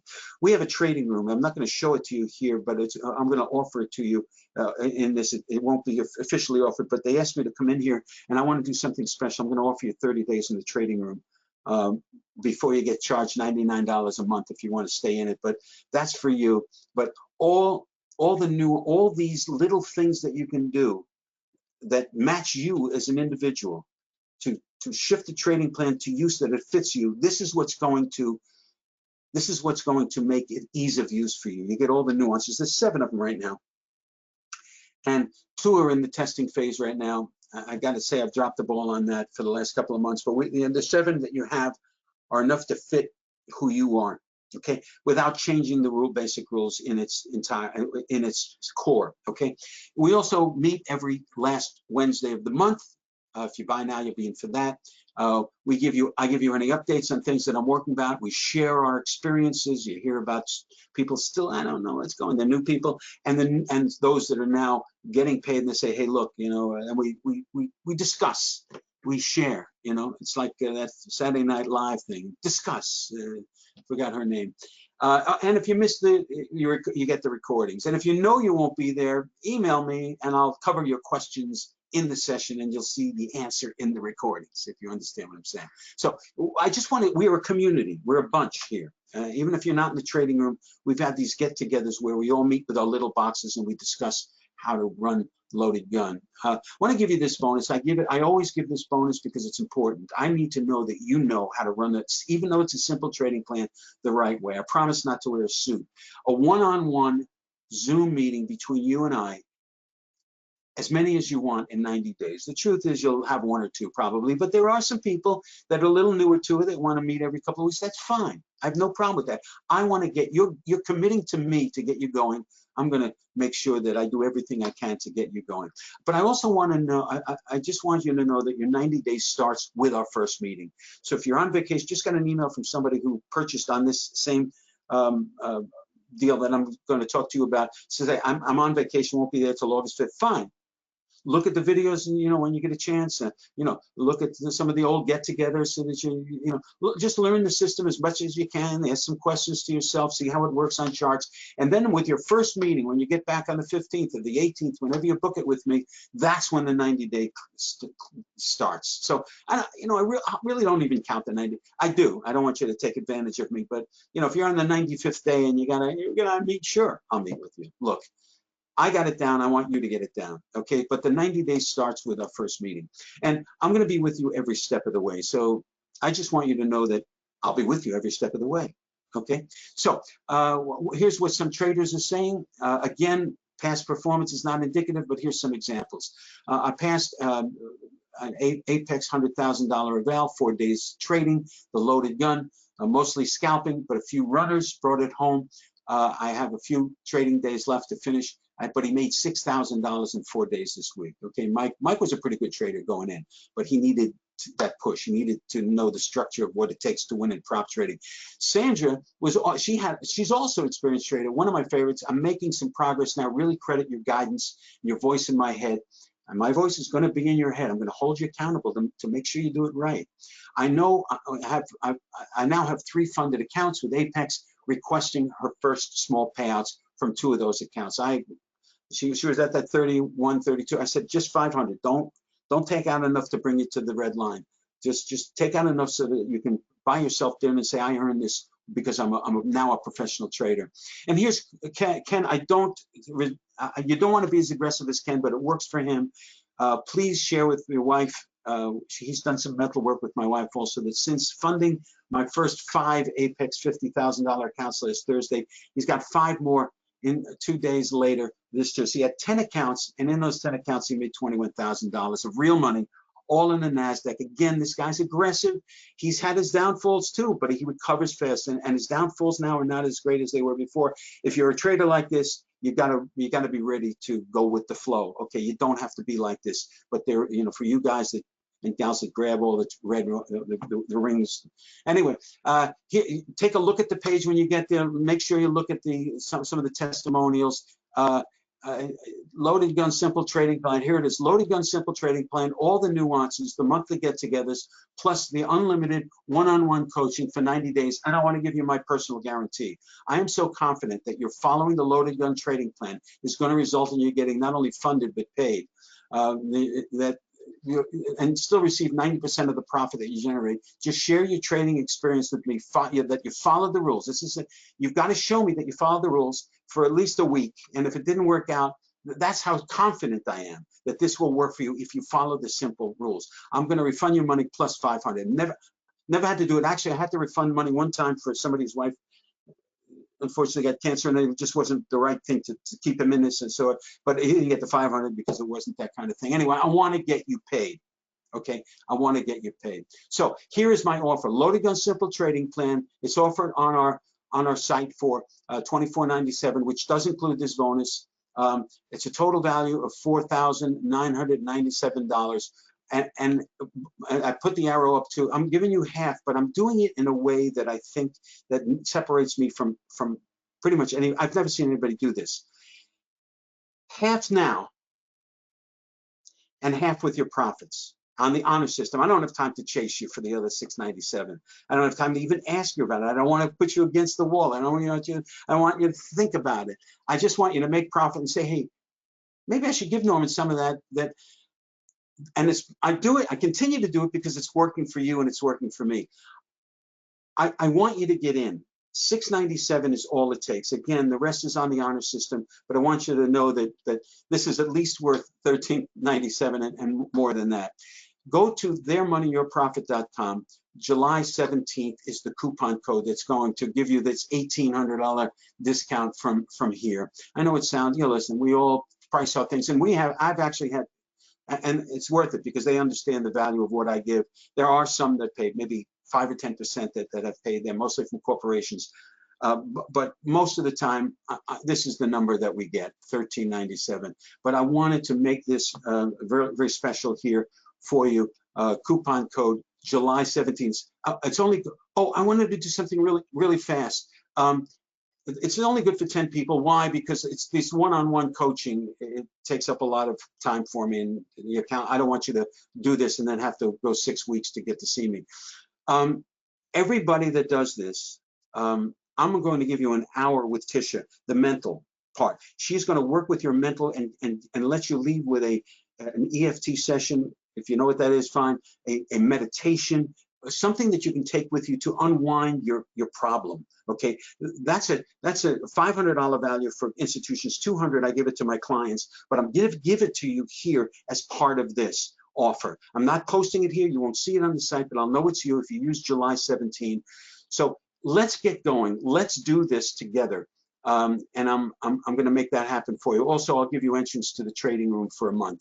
Okay, that's not on here either. So I know I needed to work fast on here. So you're going to get all of this. You'll get it for $697, and think about the $697 from your profits. Really, I mean, come on. If you do it, pay me. Come on. But I'm never going to chase your ass for you. I'm not going to hold you against it. And you'll get the hour with Tisha, and you'll get a month in our trading room. Okay, all of that is bonus. I want you to get going with this prop trading. It's the best thing that happened to a trader when you do it right. Okay, that is it, Anthony. I'm almost out of breath, but not really. Hey, great presentation, Norman. Thanks for being here today. Really, really appreciate it. You're incredible. Really appreciate it. Incredible insights. Yeah, thanks. I appreciate it. Just if you put it in the chat, since I'll be ending right now, and people can follow that. But I appreciate the opportunity. I appreciate your appreciation. Oh yeah, it goes all the way around.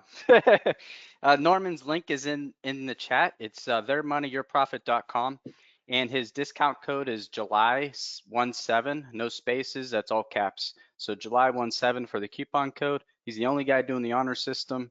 He's proven, and he's really great. You should, if you're thinking about making the move, make the move. He's incredible. So thanks, Norman, for being here. Thank you. Yep. Now we turn to market psychology and reversals with one of the best in the field. Dan Gibby has more than 25 years of experience in trading stocks and options. He's a master of technical analysis, sentiment, and volatility, and co-founder of Master Trader with Greg Capra, an icon in the field. Today he's walking us through one of his most lucrative setups, Learn to Trade, Master Trade W reversals on all time frames. So please welcome Dan Gibby. All right, awesome. Thanks for the introduction, Anthony.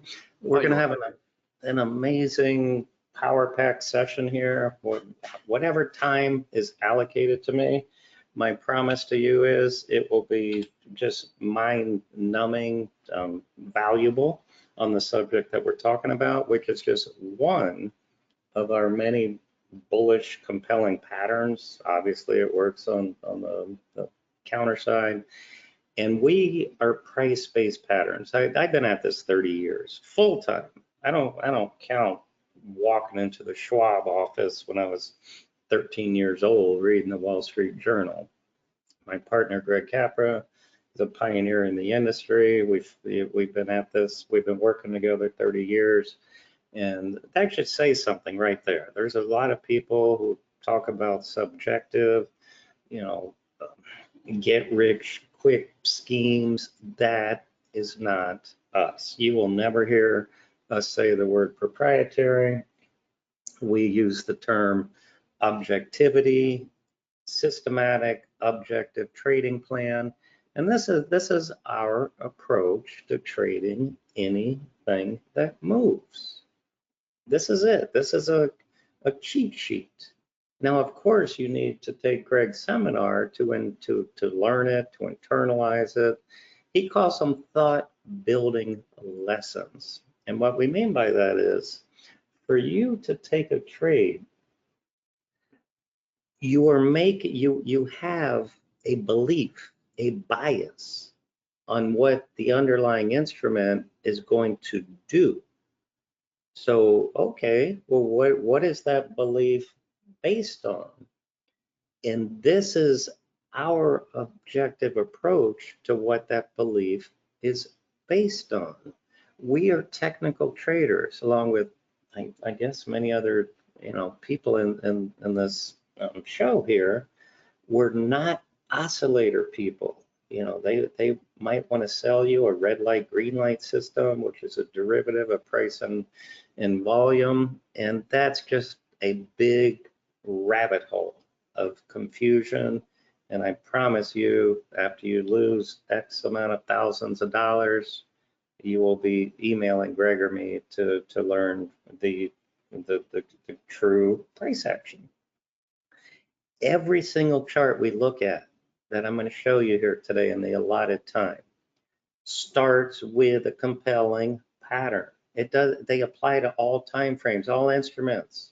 It applies to stocks. It applies to currencies, cryptocurrencies, commodities, futures. Why do we believe in technical analysis?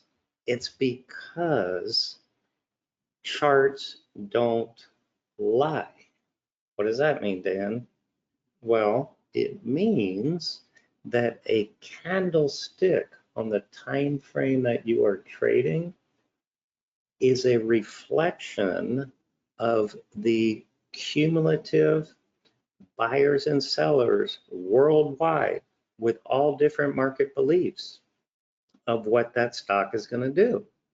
So we're, in essence, we're like, following the big money, the institutions, and they create patterns with their beliefs with money. And that's what we're trading. We don't just stop there with a pattern. We say, okay, that's our starting point. I got a compelling pattern, and we will teach you what a picture. I told Greg, I said, we need to rename our seminar to say, I will teach an 8-year-old how to trade. And we start with a picture. Look, and I'll show you on the next slide what a picture is. And then we say, hey, let's take little Johnny, 8-year-old little Johnny. Okay, do you have a picture? What is the trend of this pattern in the picture? And we tell little Johnny how to define what an uptrend, downtrend, sideways trend is. We show how stocks move in different manners in multiple time frames. Is the pattern occurring on support for longs or at resistance for shorts? Is it stronger than the broader market or the sector or its cousins, as I say? Does volume and moving average analysis, we call that secondary, does that support your bias? What are the broader markets doing? What are the internals doing?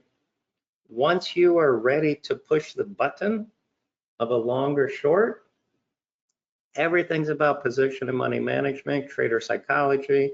You got to calculate your max loss, how you're going to manage it objectively.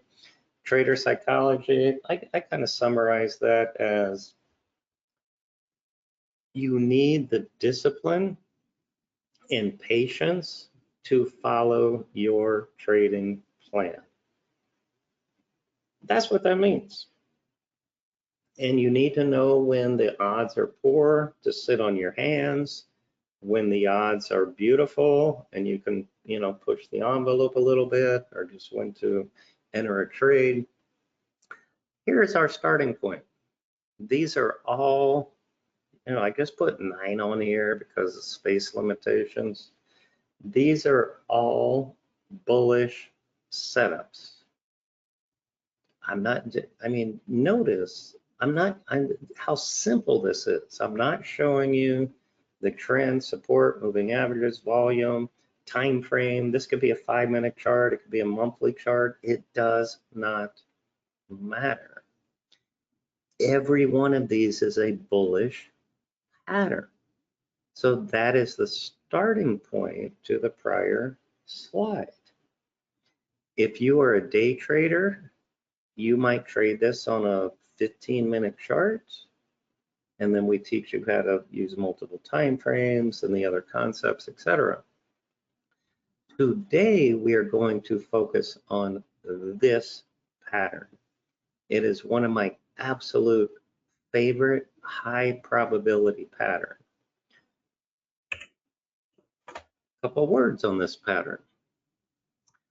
I mean, you can read the words, but I'm just going to summarize them. So we need a momentum move down. Momentum creates what we call a price void.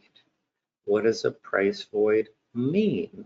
It means there's insignificant resistance of overlapping bars, of pivots, and it leaves a space, a void of resistance.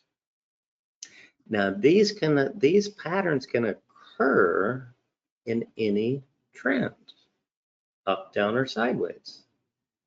But typically, they're going to occur as bottoming patterns. But again, in the allotted time, every subject we cover, I could show you 1,000 charts, and I'll just show you as many as I can.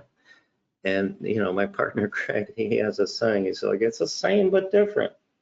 And that's why I show these poker players down here. That a professional poker player has many similar positive attributes as a trader. I emphasize the word professional. It's not a gambler.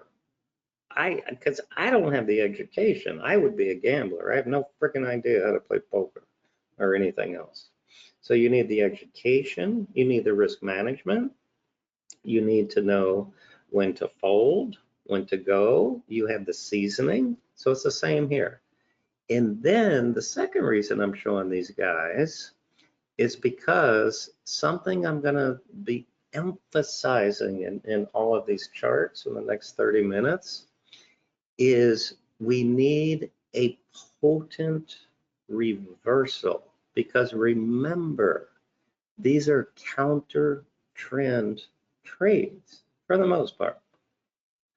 And that we use this word potent here, and there's different flavors of that. There's breakdown failures, there's new low pluses, there's gap reversals, but I need, and I'm going to show you some bad examples also to say, look, there's no reversal yet. If there's no reversal, it's a consolidation in a downtrend, right? Think about that. Think about that. So the pattern is this simple. Momentum move down. I want a retracement against the momentum move less than 1/3 of the retracement. And then I want some type of potent reversal near the prior low. Now, when I talk slow like that, it's just to emphasize, the words and how simple it is. What we are not trading is a 1 or 2 or 3 bar reversal. Now, we all know what a V bottom is, right? So it might be a climactic buy setup, like similar to the broader market during, we got, you can go look at the COVID low, but more recently, the Trump tariff tantrum low. Go look at that and watch how the bottom occurred. It did not give us a W bottom. So you had to be more aggressive. But every one of these are turns. I'm not saying they're bottoms. It could be if it's at the low. Okay, so I'm just giving you different flavors of bottoms. But the W bottom is significantly more reliable. Why? I mean, just use common sense. The first one could have been any one of these flavors, right? And then it bounced.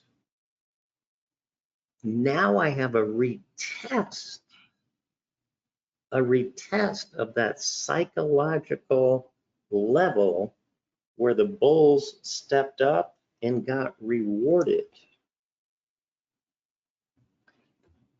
These W bottoms are incredibly reliable. So let's start looking at some examples. This is another just candlestick picture to show you that there's different flavors, similar to the poker player. Poker player didn't get the same hand every time, but he knows he has the skills to know how to react when he sees the picture of it. So let's just focus on the bullish ones, W bottoms, but everything applies to M tops also. But you know, M tops are actually, as a general rule, they're harder to trade than the W bottoms. And I don't have a concrete answer for that, except for 30 years of trading experience. But when you're in a bull trend, I think it's just because, look, the bulls aren't going to give it up as easy. Whereas the pain of these sellers in capitulation and then a retest, you got people disgusted with this stock. Whereas here, yeah, you know, it's still in an uptrend, I'm still bullish, yeah, pull back. So that's the psychological part of why I think bottoms of these are easier. But let me continue. These are just 3 different flavors. There's 100, there's 1,000. It doesn't matter. I'm going to teach you, again, in a lot of time here, how to recognize a turn. But notice everyone starts with a momentum move down. Then you get a retracement, retracement, retracement. But the retracement and retest are different flavors. So we just put some words here. A potent retest after a reversal. Okay, what the heck does that mean? Okay, went up, came down. I mean, ignore this green bar. This red bar looked lower, right? Because it's in a downtrend, lower lows, lower highs. Not so fast, McFly. Now I have a potent wide range engulfing reversal where it made a new low. NL to us means new low shock. So just think common sense, you all. What is it? What does new low shock mean? It means the bears who are still riding this short, it made a new low and they're happy. Now they're sad. Now they're sad. To us, as a new trader, again, don't forget that prior slide about all the other concepts. We want this to be on major support, which means look to the left. And then I get a new low reversal. That means the shorts were stopped out, and you know, you probably had some new buyers like we did. This one, deep move into resistance. See these overlapping bars? Deep move, and I got a retest. What do we call this one? A retest of a potent reversal. What does that mean? Well, this green bar is a potent reversal. We define potent as big old fat green bar, right? This is the biggest green bar in the whole decline.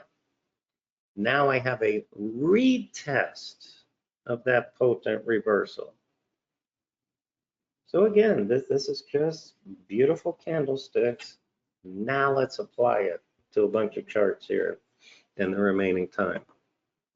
But let me start with saying what a W bottom is not. And I don't care what you call it. Look, as long as you can make money and systematically. So I'm kind of just talking definitional here, but we get people in our green room all the time, and many new people that come from other people after they get beat up. I've just spent 15 minutes telling you what a W bottom is, right? So it's a momentum move down, less than a third retracement, and a retest at or near support. Okay, everyone got that? Just because you have a reversal on a prior low is not a W bottom. Doesn't mean it's not tradable. It's not. Ask 8-year-old little Johnny. Does this picture look like any of these? And Johnny will say no. So why are you asking me a stupid question? Okay. But this is what we call a climactic buy setup on major support with a price void. Okay, so we would still trade it, but it's not a W bottom, it's a V bottom on major support. Here we go. Rest of the charts are going to be on W bottoms. And what I want everybody to focus on a lot, I already said it, but now we're going to be implementing it with charts. We want to enter, okay, so let's start with the definition. Do we have a momentum move down? Yes. Do we have a counter trend retracement less than a third of the momentum move down? Yes. Do we have a retest of the prior low? Yes, Dan. Quit asking me stupid questions. Okay, so I'll ask you a more important question, little Johnny. Where do you want to enter? You have a W. This is a textbook W bottom on the weekly. Textbook. Where do you want to enter? So that's what I want to focus on with you here. You want to enter on the reversal when you are confident that the reversal will hold. Now, confidence is a relative term. We all know that. But confident means the technical setup suggests it's going to hold, and I place the trade. I have proper money management, like you told me on the first slide, and I manage in between. And it's just another trade. So where are those points on this chart? Now, we don't have time to have interactive, Q&A, so I'll give you my answer.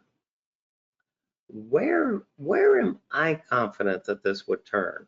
I'll tell you right now, over the high of this red bar. Because that's an ugly red bar, right? And it got slammed back down to support. I don't know. This thing can go sideways and make a new low. It could go sideways and then break out in a couple of weeks because this is a weekly chart. But what I will tell you with absolute confidence, if this takes out the high of this red bar in the next week or two, I'm buying it. Stop under the low of this green bar. I got a W bottom. I'm buying on major support. I got a price void. My target would be about 60. Because remember, with W bottoms, I'm expecting it to take out this prior retracement pivot. Does everyone see that? I'm expecting it because of this momentum move and bullish retest. So my target would be about 60. And then, I just manage in between. I don't get hung up on targets. Targets to me it just shows that it has room to run.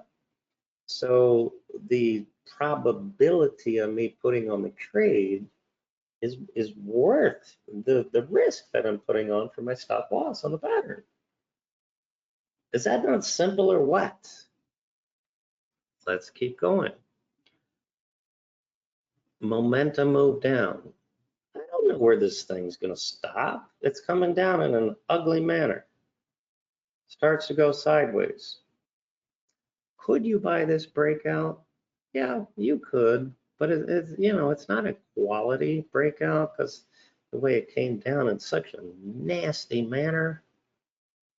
Retracement, retest, major support. I got support over here too. So why is a W reversal pattern more reliable? Well, we've already talked about it, but it's just freaking common sense. So this was the initial breakout from just like we've heard that thing about a dead cat bounce, but a retest and potent reversal is the no-brainer setup. All right, so this is actually a closed trade. We have 3 advisory letters, and we have a telegram which we send new trade ideas and trade adjustments to you anywhere in the world you are, on the golf course in Africa. I don't care what you're doing. We'll send you trade ideas, and then we track all our open and closed trades in the members area. So we give obviously the date, the stock, symbol, the stock or option trade, but here's the important part. We always give the technical setup of why we're recommending that our subscribers put their money on the line. We don't just send something out that says buy IBM, stop whatever. It's like, why? Why should I do that? Well, here's our reason why. WRB means wide range bar from a large W bottom. Do you remember in the other slide, we talked about multiple time frames? You don't see it here, but a bear sandwich on support in the 20 MA on the weekly chart. Do you remember the other thing? Relative strength. Sector is strong. So I have overwhelming evidence that this stock is going to bounce. And I put a stop under the bottoming tail. I manage in between. And we always obviously give trade management. So what do we do here?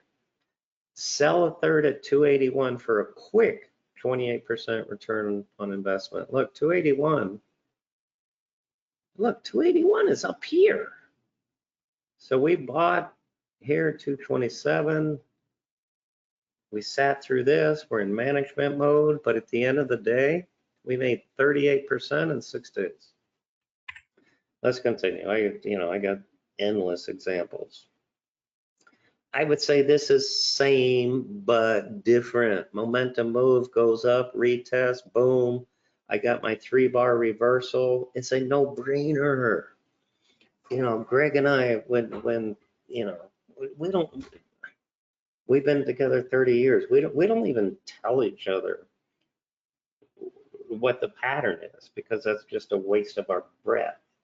We just give a symbol, and then we just say it's a no-brainer because we know what we're looking at.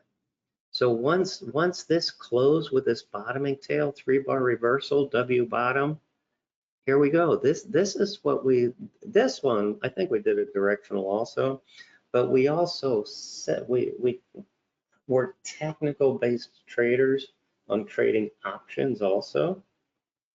So we buy options, calls and puts for directional trades, and we sell options, either naked or credit spreads around compelling turning points.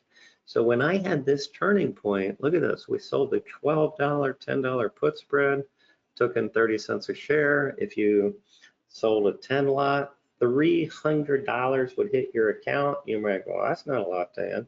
Yeah, but the probability of profit is staggering. So it's just another strategy of toolkit. And then we closed it at 2 cents, like 3 days later, and take your money, move on. It's just another trade. All right, let's continue.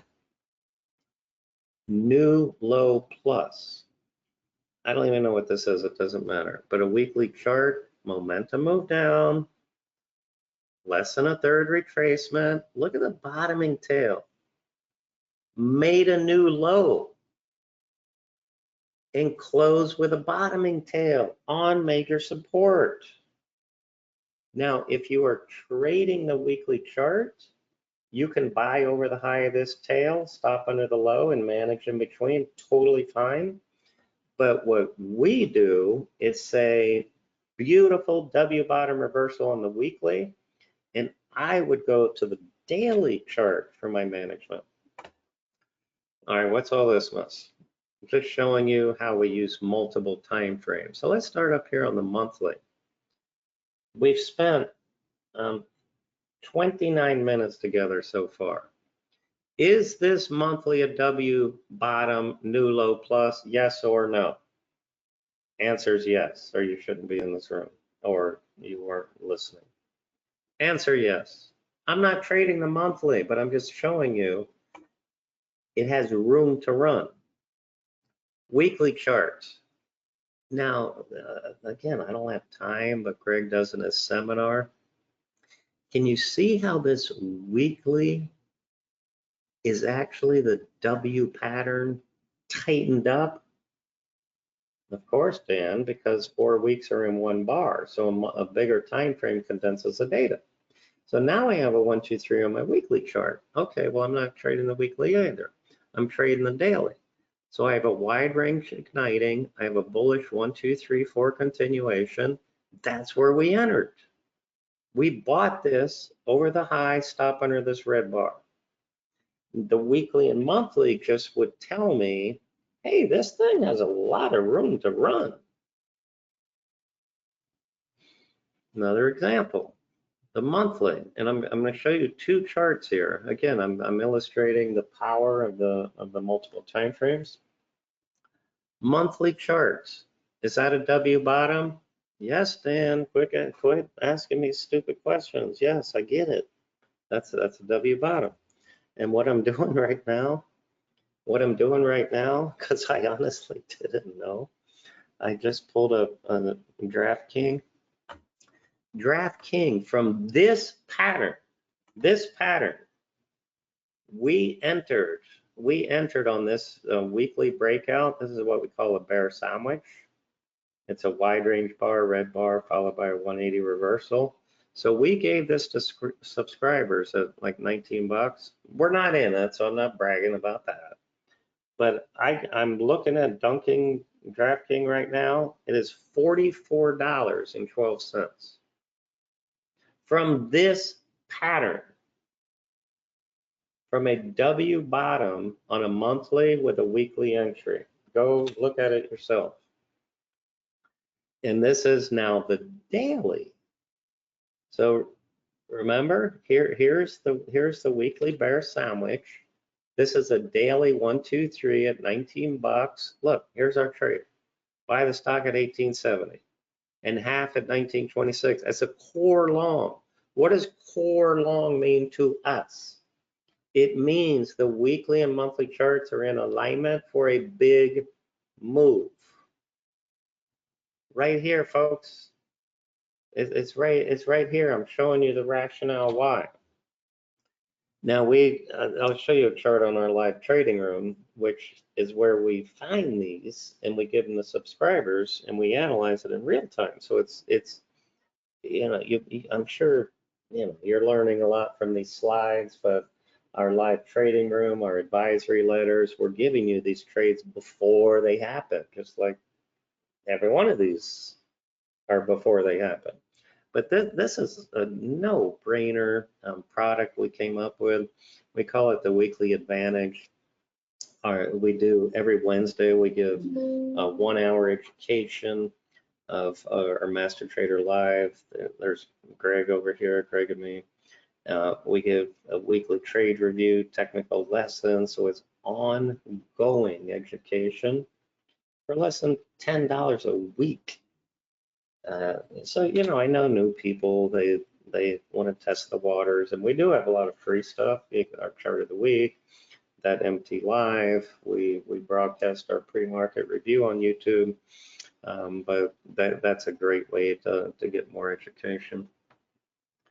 Yeah, so I'm getting a little out of time here, but what I want to show you here is some stocks that are not as perfect. You know, I don't want to show you perfect things. Momentum move, third retracement, boom. Where do I want to enter? Where am I confident of the entry? Answer, when it gapped up here and took out a 5-minute high. Because here I'm getting warm. I'm getting warm, but I'm not buying this here. I'm not confident that this is going to hold. Once it gapped up, took out a 5-minute high, I'm confident. Here's another kind of core long on the monthly. You know, we looked at that other one. Same here. Where to enter? Momentum move, up, down. This bar, this little bottoming tail, is not a potent reversal. And that's what I've been emphasizing since the beginning of this presentation. So where to enter? Now that I had this closing bar, my entry's over the high of this, stop under the bottoming tail. What about this? It's a possible W reversal. But, you know, actually here, you know, I'm going to run out of time and I don't know how to type to you all. But look at SAM, S Sierra Alpha Mike, looks like this. And I'm watching Samuel Adams Beer Company as a potential W bottom, but it's not reversed yet. So many times in our green trading room, I am watching. I'll watch for a week or a month, and then, you know, it either comes to fruition or I delete it. Where is my confidence on this one? I'll tell you, over the high of this red bar. I had no friggin' clue that this would not make a new low right here. So you got to ask yourself, where is the turn? And on this example, just like for the poker player, assessing the odds, it's over the high of this red bar. Buy, stop it in the low.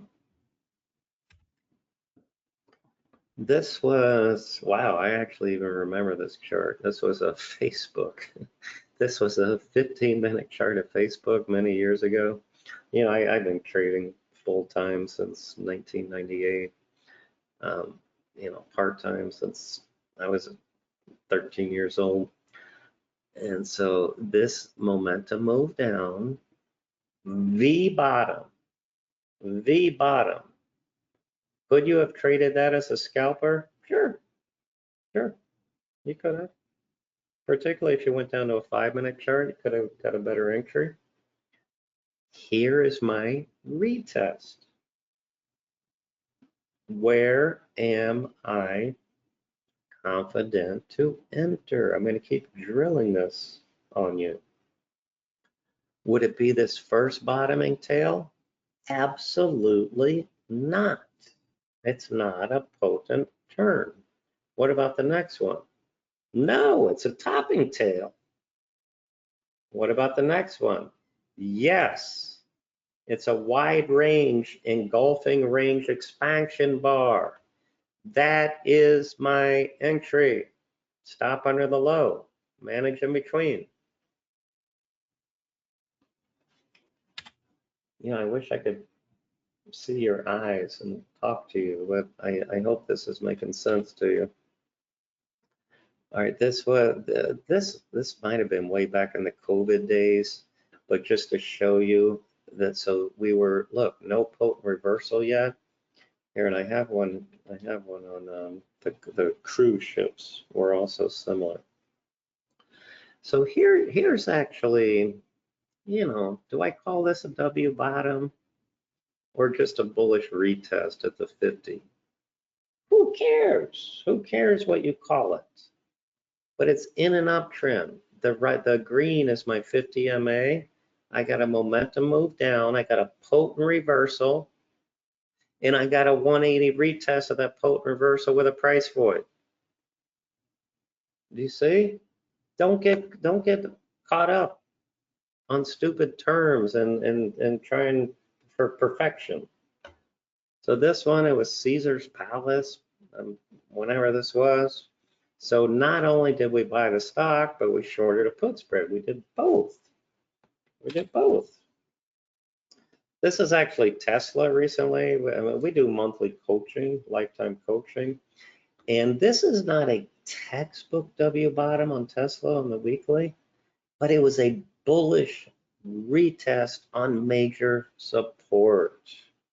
So we were watching this thing every single day to say, you know, because there was penultimate bearish news against Musk and the company and so forth.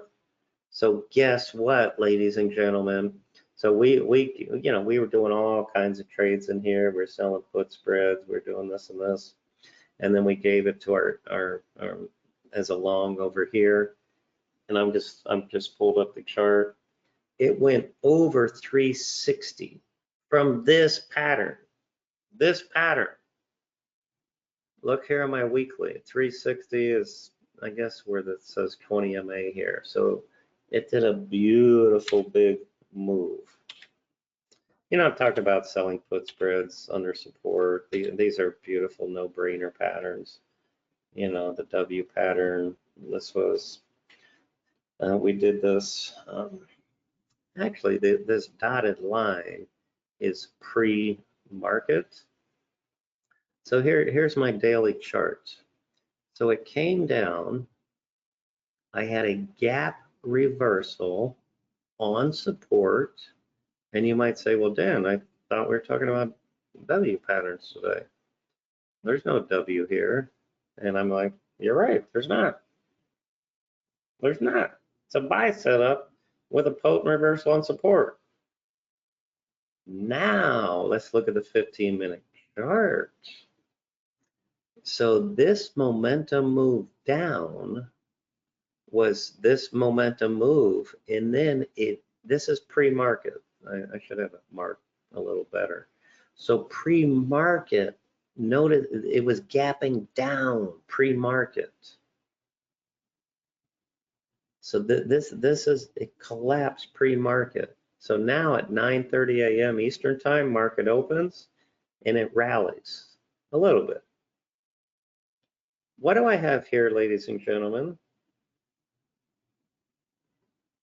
I have a W reversal on support on the 15 with a bullish daily reversal. So we did a put spread, took in 62 cents a share. Boom, boom, close it at a penny. There you have it. Here's just one or two M tops, and then we're going to finish. So this is what I was saying. M tops are a little harder because this is a bullish move. This is MicroStrategy, which is now higher than this.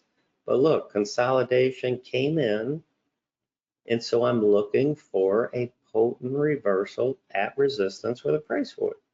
And so we shorted a call spread on this one for $1. So as long as it doesn't close above 425 in a couple of days, we keep the premium. So it turned out to be a good directional short also, but we just did a call spread. So here's our green trading room that I was telling you about. You know, I say this is where we walk the talk. We start at 9 a.m. My partner Greg, he does his beautiful techno fundamental approach, looks at sectors, the markets, you know, yields, gold, you know, things that are moving. We have a bias both for day trading and swing trading. And then I look at gappers. I love trading gaps. I have a hit list from scanning from the prior night, from the morning, from earnings. We always look at earnings potential trades starting at 3 p.m. Eastern time every day, whether to buy or sell options as a speculative or income trade. And then we're scanning together, we're trading together. It's where the tire hits the road. We're in there together saying, let's buy this, sell this, answering questions. So it's just ongoing turbocharged education for an amazing, you can take this is 2 for 1, and then you get 30% off some courses. So hope that helped. Enjoy the presentation. Email me, dan@mastertrader.com, with any questions. And come kick the tires with us for just for a no-brainer trial and watch us in real time. Hope everyone has a great afternoon and best of luck in your trading adventures.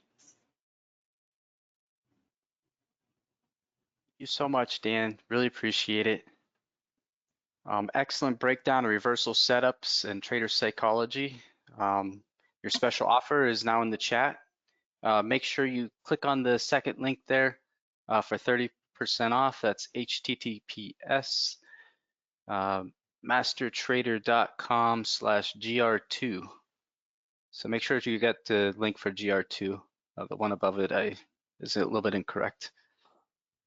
So thank you so much, Dan. Next up is a trader who's known for chart mastery and market clarity. Oscar Carboni is a specialist in using geometrical chart structure to forecast future price moves while tuning out the noise of headlines and social sentiment. He's developed a disciplined, structured way of seeing the market by letting the charts speak for themselves. So let's hear it from him. According to the charts, not the word on the street, is the great Oscar Carboni.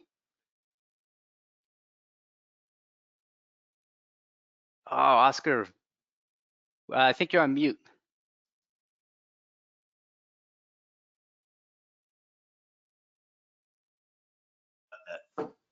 There you go.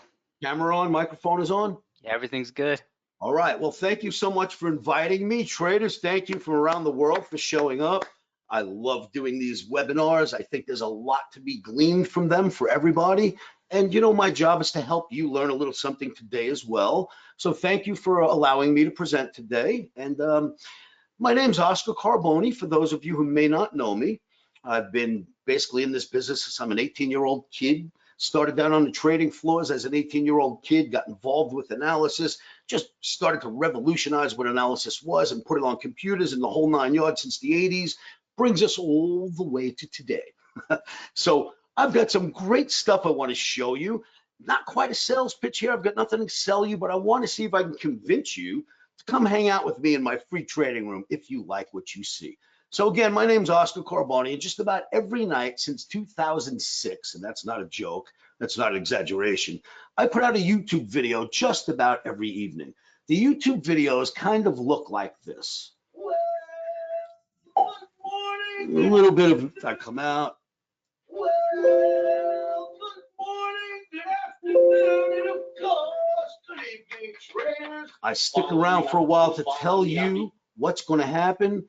Then I show you a chart segment of what we expect to happen on that day. Traders for a slightly longer term view like the. And after that, I go to my live trading room and traders will meet me there. So they'll see the live video and they'll go, Oscar, how do we find you? It's really easy. If you like what you see, if you like this presentation you're about to see, you can just go to livewithoscar.com and it's written here. I'll show it to you.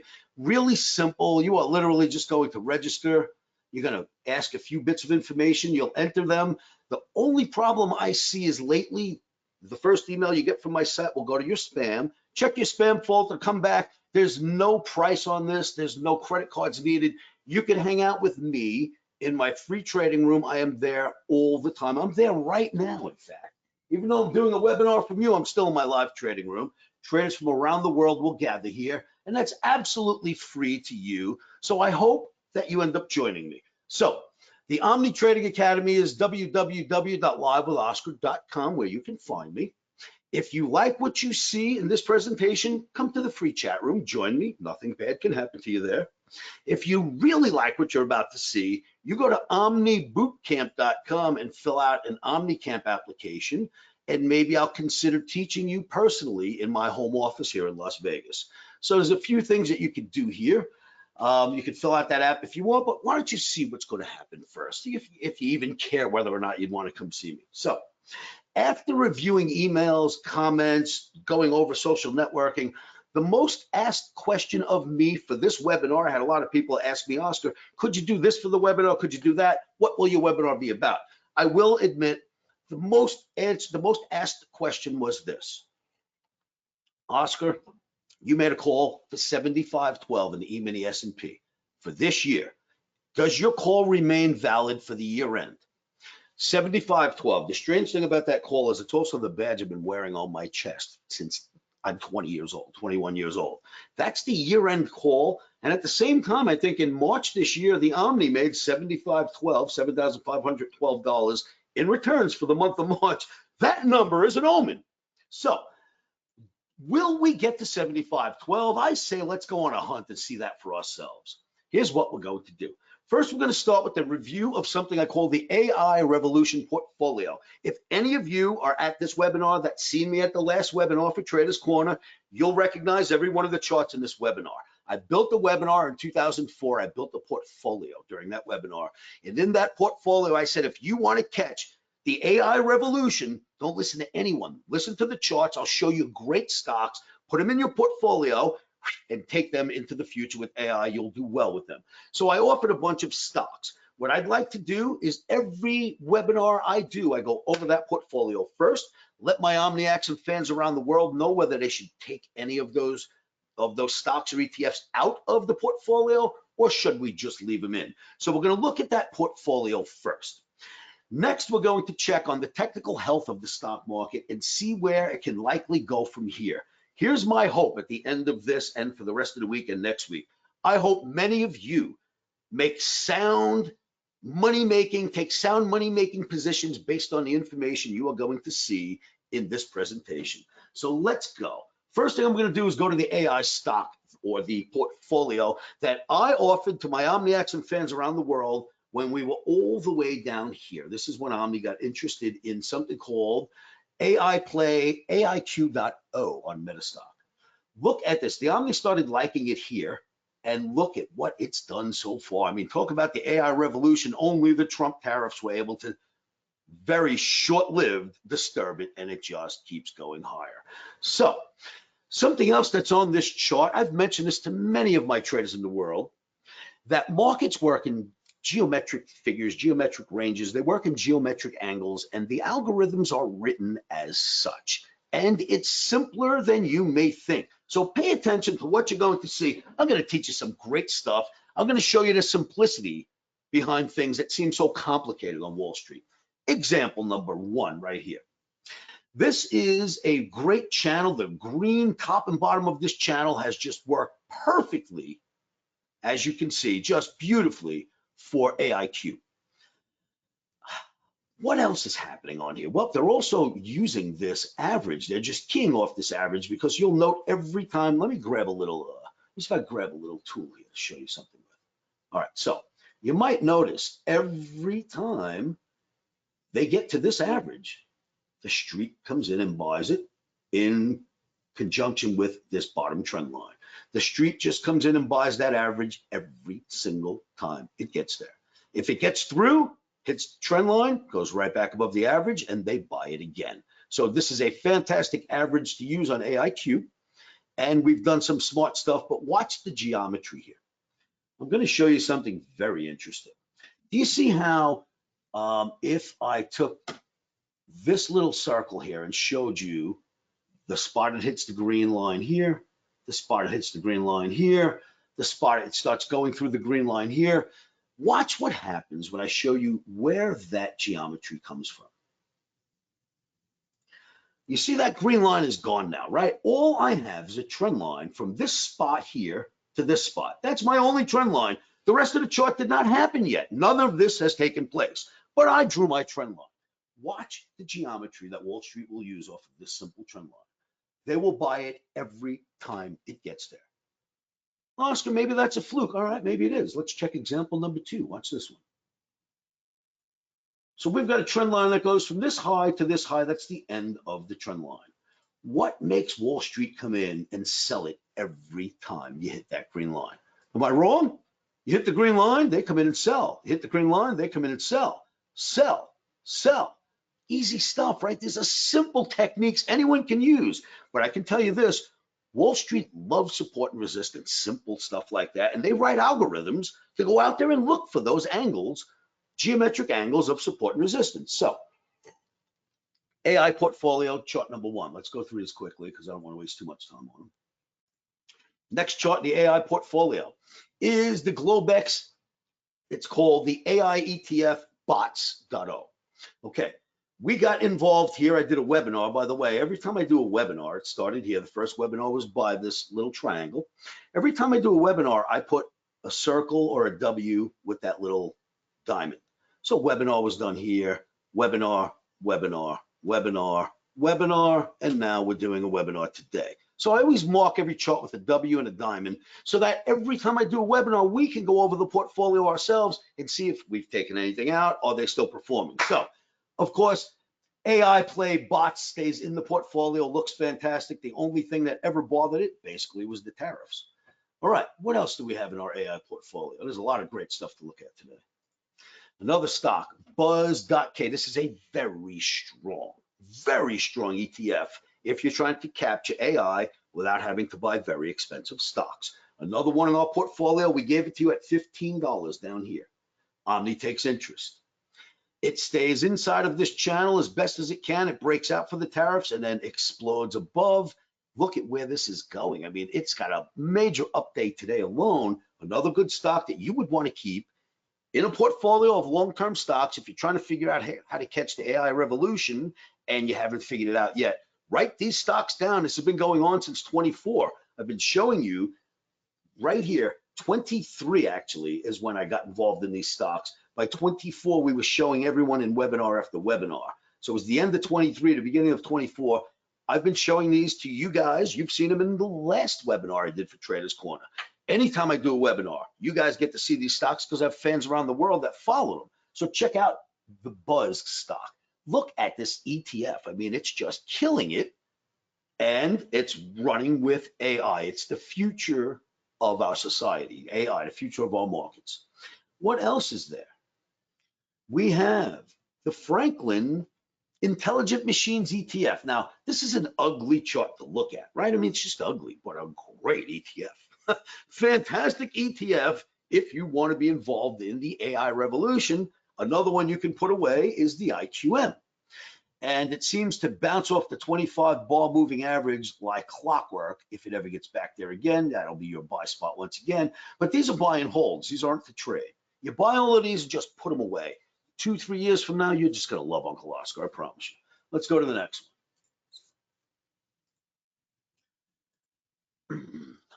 LOUP.K, another monster, big mover. It's an innovative deep water ETF. If I remember right, this company was building data centers underwater to keep them cool. One of the things that they were doing, the fundamentals to me do not matter. I am a chartist. The chart tells me to tell you, like I did at the end of 23, beginning of 24, put that one in your portfolio and hang on to that as well. So we're going to keep LOUP. In fact, we don't really make many changes. I'll show you the 3 that we've ever pulled out. They're coming up soon. Okay, LRNZ. We removed this from the portfolio right about here, way back in 24. We didn't like the way it was acting, so we yanked it out of the portfolio. But even though we yanked it out, look, it's still doing well, right? Isn't that sick? It's still doing well.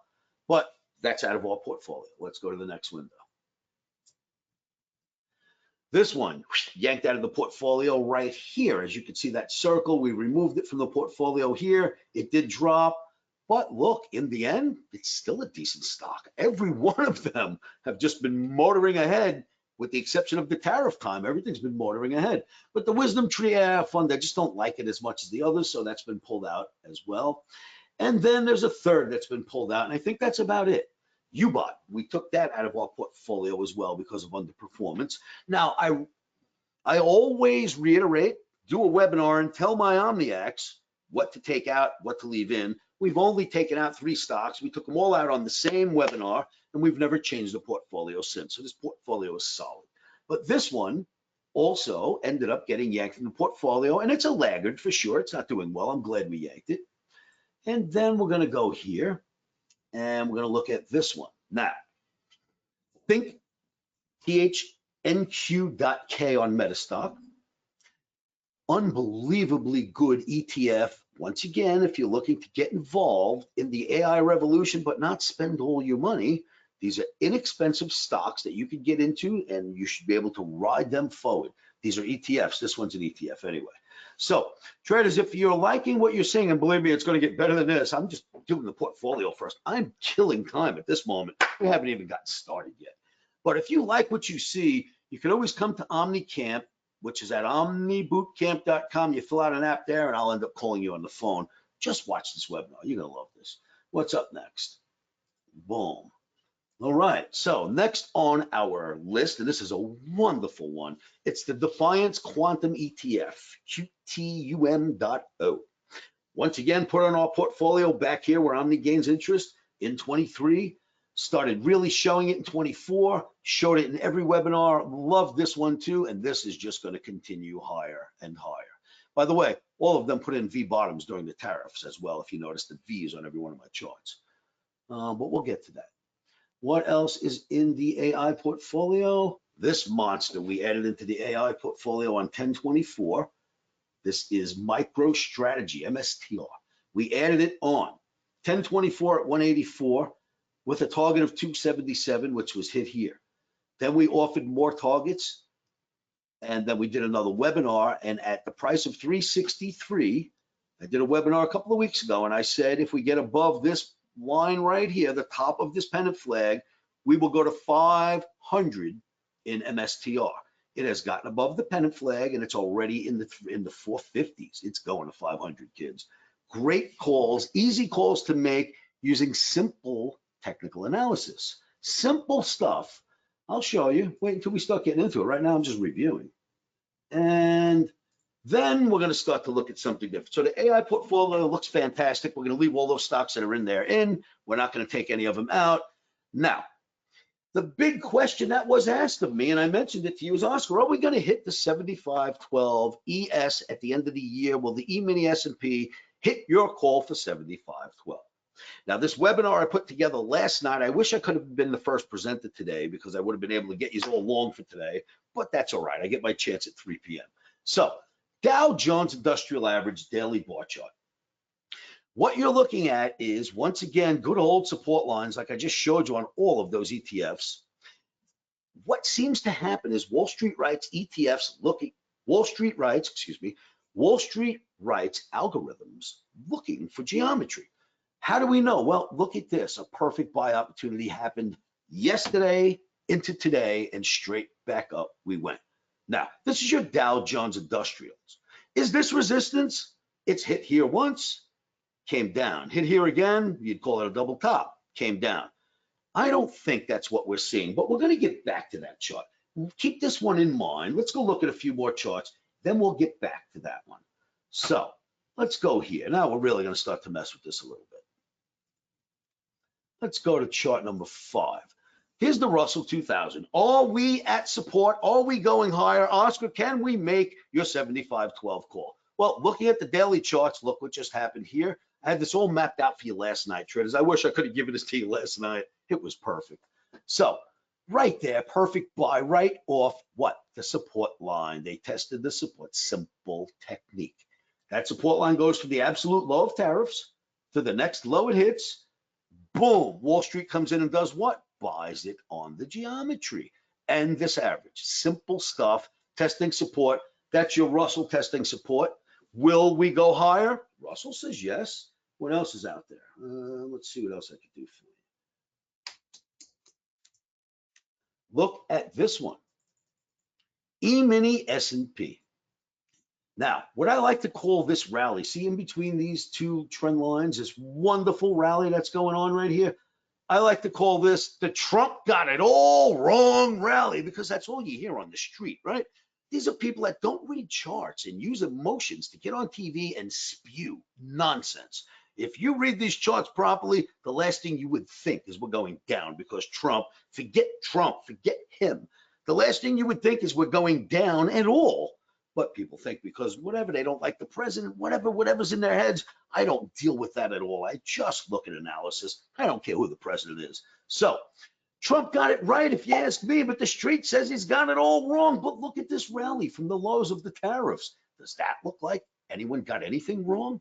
And what did it do on Thursday morning? Support test, boom, away we go. Exactly what I wanted to show you this morning. Get long, get ready, we're going higher.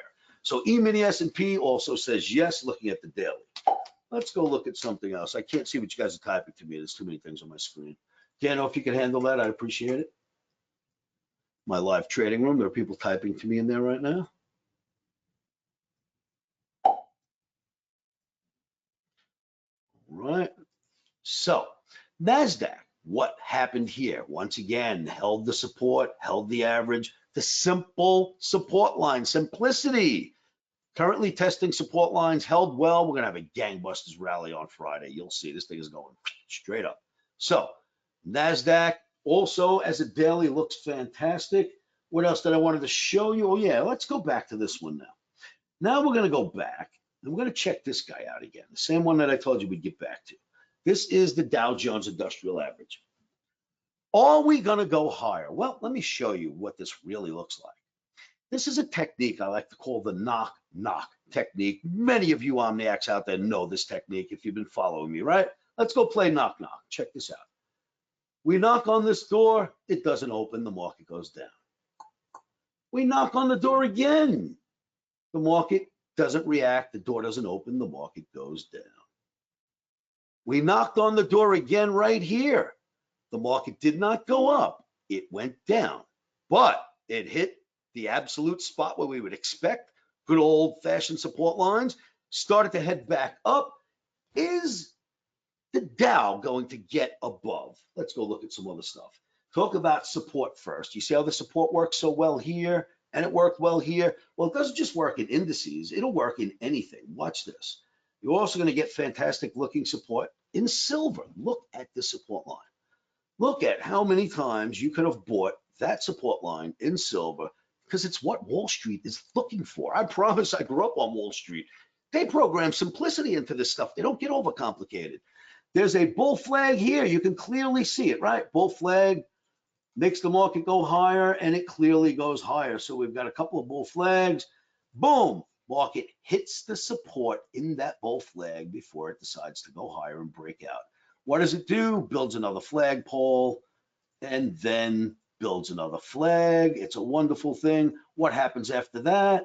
Once again, up, up, up. But every time it came down to that simple support line before it went up. So what do we do, Omniacs? If it gets here, what do? Buy it, right? Exactly what we're going to do if we get our chance. That's simple analysis. Simple support lines work very, very well. Now, I'll tell you, I've been trading since I'm 18 years old. The markets like a simple approach. They are not very happy with a complicated approach. Do you know why? Because markets are complicated. This is a complicated business. When you bring a complicated system to a complicated market, you're overcomplicating the whole entire scenario. When you bring simplicity and quiet into the markets, I promise you, you will make the best calls anyone has ever seen. Take it from me, you've seen enough of them, haven't you? We've made tremendous calls, and all we use are charts. So what else holds well on support? Check this guy out. Ethereum. Look at how well the support works for Ethereum. Now, for weeks, I've been giving out targets in Ethereum, 3,100, then 3,187. We hit both of those, and now 3,575 is on deck to be our next target. Look at the massive breakout. Built a bull flag, one little breakout through it, didn't work. Built a bull flag, but it didn't go until it bounced off of the simple support line, until it bounced off the algorithm Wall Street wrote, waiting for it. That's why it bounced. They know when to get in. We know when to get into, I promise. So if you look here, you had a bear channel all the way down, and you had bear flags building. right? This is a bear flag. Now it switches to a bull channel, the green, and a bull flag builds into another bull flag, into another bull flag, and away we start to go. Analysis works really well if you keep it simple, I promise you. But let's look at more. So now we're going to go back and take a look at this guy once again. Let's go to Metastock. And that knock-knock technique I just showed you. Will that work? Will we get above? Well, let's go find out what the leaders, by the way, the Dow Jones is a laggard. It's not a leader. The Dow Jones Industrial Average does not lead, it lags, follows the futures markets. So let's go here. Let me show you how this works. This door will, it might, not might, forget the word might. This door will open. Do you want proof that this door will open? Which door am I referring to? The door on the Dow Jones. Knock, didn't open. Knock, didn't open. Knock, didn't open. Will it open? Yes. Do you know why? Not only are we buying it off the support lines, I mean, that's simple stuff. Watch how I can prove to you that this is absolutely going to, this door is going to open and this market's going higher. Remember, this is the index, not the future. This is the index. Now, let's see if there's any proof that this will go higher. This should be. The NASDAQ has the same look. Knock, knock, knock. What happened? On the futures, the door opened, didn't it? See, the door opened on the futures, which lead the index. So NASDAQ, the door opened. Let's see what else. I think I got a few of them for you. E-mini S&P, the door opened. See that? This door already opened. Knock, knock, knock. You cannot knock on a door.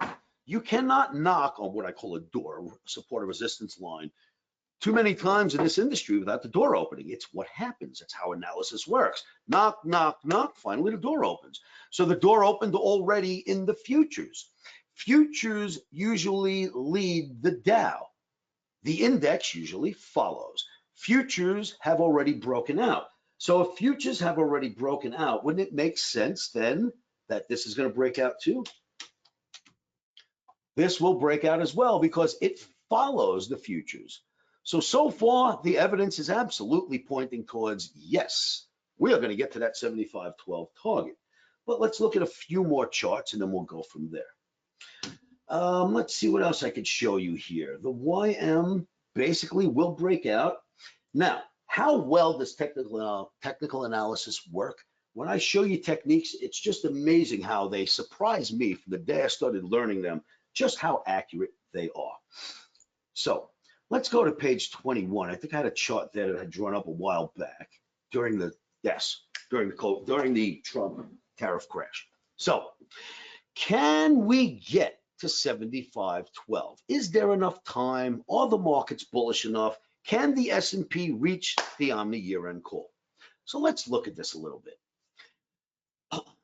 We dropped from 62.78 in the S&P straight down to 48.77.5. Bam!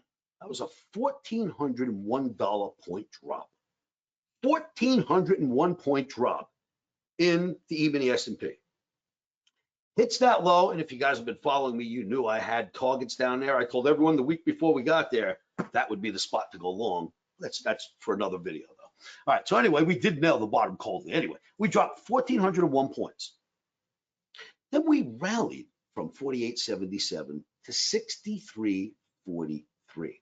That's a rally of 1,465 points. Now, can we get 75.12 before the end of the year, which is 5.5 months? Well, let's look at it this way. We rallied 1,465 points since April. Since April. April, May, June, a little piece of July. All the way up. All we have to do is rally 1,169 more points, 1,169, and we will hit my 75.12. That's all it's going to take. Can we get there? Considering that we rallied almost 1,500 points in 3 months, can we go 1,100 points in 5.5 months? It's a resounding yes. The answer to that question. Oscar, will we hit 75.12 this year? Absolutely. I can't imagine us not getting there unless some insane geopolitical event takes place that we weren't ready for, we've never heard of, and it knocks us off track. If that doesn't happen, you're looking at this call being valid for your E-mini S&P. Now, another testament to the accuracy of technical analysis, because this is where all the information comes from. You could ask friends, you could ask anybody, but no one can give you information like a chart can. Look at this chart.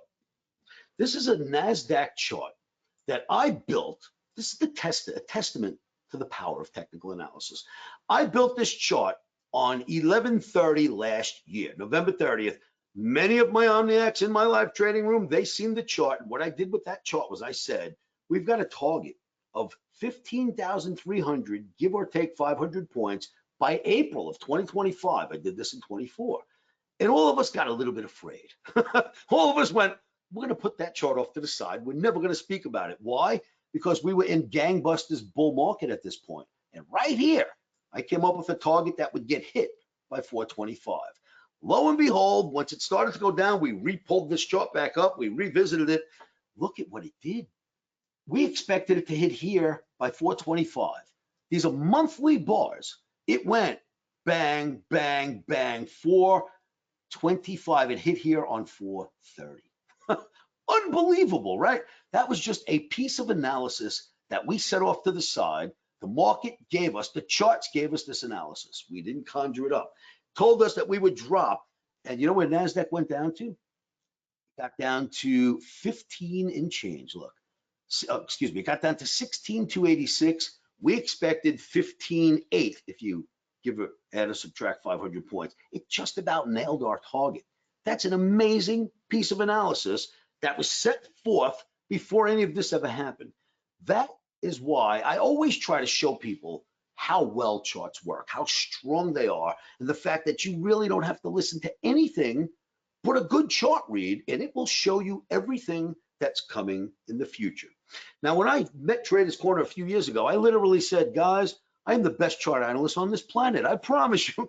And you chuckled at me and you said, Oscar, that's quite the boast. And I said to you, get to know me a little bit, see what you think. What do you think since you've gotten to know me? Have I not proved to you that I can tell you where the markets are going to go before they get there with amazing accuracy? Traders Corner, Metastock, everybody who watches me, we do fantastic work. And here's why. I don't believe in myself at all. I don't believe in anything I conjure up. I am a stupid human being. I do not know where the markets are going to go. It is not possible for a human to do that. But it is possible for a human to take a good pair of eyes and a halfway decent working brain and come up with fantastic calls off the chart. You've got to let the chart do all the leading. You've got to let the chart tell you what's going to happen. You've only got to listen to get this right. So when the markets were cracking, I remember I showed this chart. I think if I remember right, it was on like chart 6. I started to show a bunch of Omniacs what a V bottom would look like and that we are at one now and don't get nervous. When we started to crack, I showed everyone this V bottom and this inverted head and shoulders in E-mini S&P. We were not out of the shoulder. We were inside this shoulder. It was still hovering inside. I told everyone this is an overall bullish formation and we will go higher. We V bottomed for the tariffs. We got out of the head and shoulders and the projection is for dramatically higher and you see it's happening. But it's not just E-mini S&P. Check this out. It's everywhere. Look at the NASDAQ. It's everywhere. We have V bottom, thank you, Trump, to the tariffs, and we are just going to go up. Nothing goes straight up, but we are going up for the rest of this year. This is no bear market, kids. Serious bull market that we're in. What else? I think the Russ might look that way too, right? I'm not sure. Let's check the Russ. Even the Russ, look at that. The Russ just starting to get out of its right shoulder. So I have to tell you, kids, what I have to say is absolutely, positively, unequivocally, yes, I think that we are going to move higher. I think this door will open, and I think the stock market is going to reach our 75-12 target. And that is what I had presented for you. I didn't want to take too much time. I actually had a whole bunch of other charts, but I thought it was going to take an hour to get through it. Turns out it did not take a full hour, but what I have just shown you here, this is absolute stuff, kids. There's no guessing about anything we just looked at. This is how it works. This is where it's going, and this is what will happen. And the Omni makes fantastic calls based on this analysis. Once again, because it doesn't believe in human thought. It doesn't believe in my thoughts, thank God. It doesn't believe in anything but the chart and what's happened in the past. And whatever happens in the past can be brought forward to show you future pricing. Anyone who's ever hung around me can tell you that I can use the chart to show you the price that you will see in the future. This is 2026. I've been putting out year-end calls in the public eye since 2006. I have Omniacs around this world, and any of them would testify right now that the Omni has not missed a single year of getting it right, except for 1 year only. And what happened that year was the market S&P opened, rallied up, came back down, and settled at the end of the year at the same price, so no one got the call right. Barring that, ask any Omniac around me. I put a year-end call out in the beginning of each year. We have nailed it right year after year since 2006 through 2007, 8 crash, and 9. We got it right during COVID. We got it right during Trump. We got it right for every one of the years I'm speaking to you. And all of this stuff is out on my website, livewithoscar.com. You can find it there. Every trade I've ever done and every video I've ever produced is on YouTube. And the videos that I do get sent out to people all over the world. The analysis I do and the trade recommendations I offer get sent out to people all over the world at the same time. You know what you can't do? You can't subtract, you can't retract, you can't say I didn't say this in that video. You can't say I didn't tell you to buy if they lost. You can only tell the truth when you send your work out to thousands of people every morning around the world, and the truth comes off the charts. That is my presentation. I hope I've helped you out in some way today. Hey, thank you, Oscar. Of course. Such a refreshing and focused approach. His links are in the chat there at omnibootcamp.com if you want to get some training with Oscar.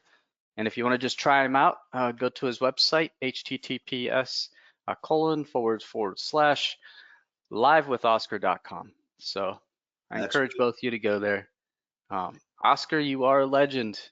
Well, thank you, my friend. I hope this helps you guys. And if you ever need anything, please come to me. It always helps to get the information off the chart rather than get it from anybody else. Thank you so much. Thank you. Have a great week, everyone. Good luck trading. I hope you found some gems in here that you can use moving forward. Yes, certainly there are. Thank you, Oscar. If you ever made a lot of money in a bull market only to watch it slip away, this next session is for you. Chris Vermeulen is the founder of the Technical Traders and the creator of the Asset Revesting Strategy, a system that helps traders grow wealth and keep it through all market cycles. With more than 25 years of experience and over 25,000 students and members, Chris brings calm, logic, and control to portfolio management. Please welcome Chris Vermeulen for his presentation of the bull market trap, why most investors win big, then lose it all. Hey, I've been there before. Thanks for being here, Chris. Yeah, thanks for having me. I take it you can hear me all right. Yeah. All right, and you can see my slide there. I'm just trying to make sure I got it set up here. There we go. Yes. I think we're good. All right, well, thanks everybody for sticking around. I know it's been a long day, tons of great presenters and all kinds of different angles and ways to see this market. You know, everyone has a different way of trading. Everyone has a different amount of, they see the markets differently. Everybody sees different opportunities through different assets, through different trading vehicles and time frames, and how busy, how much they want to be glued to a screen, or they don't want to be glued to the screen and they don't want to learn the markets. They just want to make money. There's every kind of analysis really has been presented today, and I'm going to show you my take, which is really how to make the most amount of money with the fewest amount of trades using ETFs. And to do that without having to worry about what the market is doing, as Rob just mentioned, doesn't matter if the market goes up or down or even sideways. There's a way to consistently pull money out of the market and dramatically outperform most other traders. And it's through a strategy that I call asset revesting. And that's what I want to kind of cover here today. So let me just get this disclaimer out of the way. Access to this webinar is for educational and informational purposes only. We provide educational services that are not meant to They're meant to teach you the risk and reward of trading and are not implying or guaranteeing any profits. Past results are not necessarily indicative of future performance. Trading securities and options involves risk, so do not trade with money that you cannot afford to lose, and consult a licensed broker or financial advisor before placing any trade and make sure it's suitable for your personal circumstances. So I am not an advisor. I'm showing you some interesting ways to take on the market, and hopefully you'll find it interesting. So I have a fun little activity for all of us to do here. So the markets can be very complicated. You can have a million charts and indicators galore and have all kinds of stuff for news and all that, or you can do something really, really simple. And the markets have a great way of making things look complicated. A lot of traders and investors and services make things look really complicated. Oscar actually made some very good points. He looks like a pretty sophisticated technical trader, which is what I am as well. The charts pretty much tell us, they paint the picture one bar at a time, and there's a lot of analysis that comes through the financial data, not just on charts, but other data that also help paint the picture. So I kind of want to show you a couple of funny, interesting examples. Now, when you look at the Amazon logo, what do you see? And I'm talking about blind spots. A lot of people have blind spots. They don't see opportunities in things that are right in front of their face. There's a couple of things with this logo. Amazon, well, they have this nice little smile, and this just gives them a friendly look. People don't realize it, but their boxes all smile. They come to the front door, they're there. Also, Amazon provides everything from A to Z. So there's all kinds of stuff embedded into the charts, into logos, into the world that a lot of times we just glaze over. Now, does anybody see anything here in the Tostitos logo? Now, if you notice, there's actually two people enjoying chips and salsa, and that's what Tostitos makes. They are like the masters at it, well, at least for broad market, high volume use. A lot of people don't see these people sharing a chip and a bowl of salsa. This one here, what do you see? Do you see bird or do you see a lion?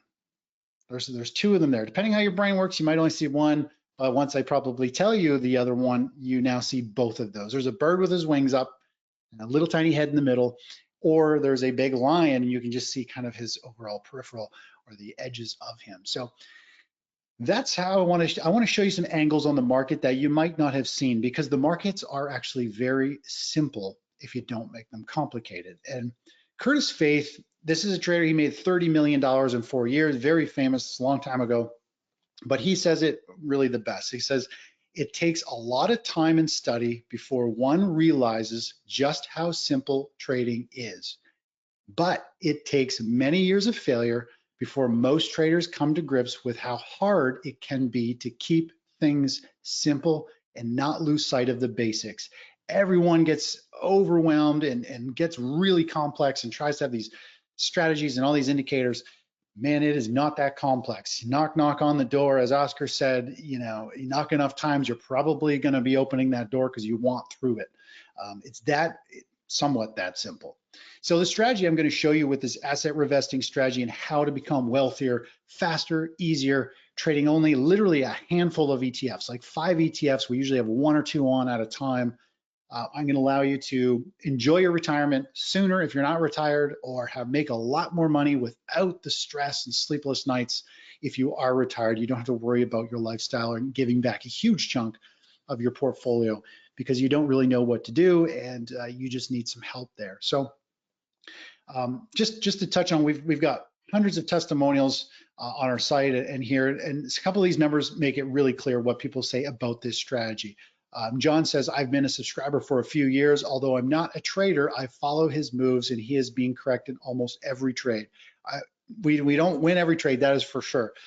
But as capital flows are vital to my industry and the companies we operate, he goes on to talk about how powerful it is. David W. says he really appreciates our regular updates, and Chris and his team do a cool, level-headed commentary, keep track of the markets and make it really simple. If we have time at the end of this, hopefully we will, I'll show you some charts, some live charts, and kind of show you a little bit what I do live and how that looks. But a little bit about myself. Again, Chris Vermeulen, my wife Kristen, my daughter Mirabelle and Ben. I built my dream house on the water at the age of 27.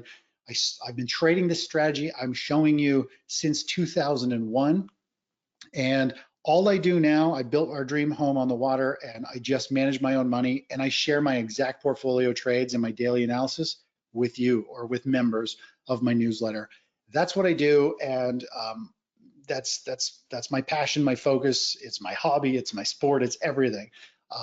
And so if you haven't seen me, you might eventually start to recognize me now and see me through here, but I've written a few books. Asset Revesting, this is the strategy I'm going to kind of touch on and show you today. And let's just kind of jump right into it, because hopefully I'll have some time to get into some live charts. So life-changing trends in the stock market are driven by institutions and the big money investors. And more or less, the institutions really create big money flow. They're either accumulating and buying up stocks, whether they know what they're doing or not, it doesn't matter. If the institutions are buying, they're most likely driving that market higher. If they are net distribution selling, then the markets are probably going lower. And that they pretty much make these trends that are very tradable and can last several weeks and several months. And if you knew what they were doing, it would be pretty nice to be able to ride their coattails. Well, we found a way to identify the money flows and what the institutions and the overall behaviors, what's happening in the markets, and has allowed us to create our own risk on, risk off indicator. Risk on means people move into stocks. When it's green, you want to hold stocks. When it's red, you don't want to hold stocks. I don't care how diversified you are between sectors, they're all the same. A stock is a stock, just some go down faster than others. You don't want to hold stocks when we're red, when it's risk off, when institutions are unloading shares. Now, this risk on, risk off works on all time frames. We run it on this 30-minute chart for some really nice momentum and swing trades that can actually last several months, as you can see. We also run it on a daily chart and a weekly chart for long-term investing signals, so you know when there's a bull market or a bear market in general. This year, simple way, market turns green, more or less when it's accumulation, red when you should get out, lock in gains, and move on. Doesn't matter if you trade options or leverage ETFs or just high beta stocks, whatever. It tells you when you should own stocks and when not to own stocks. Pick your poison. I like the indices myself.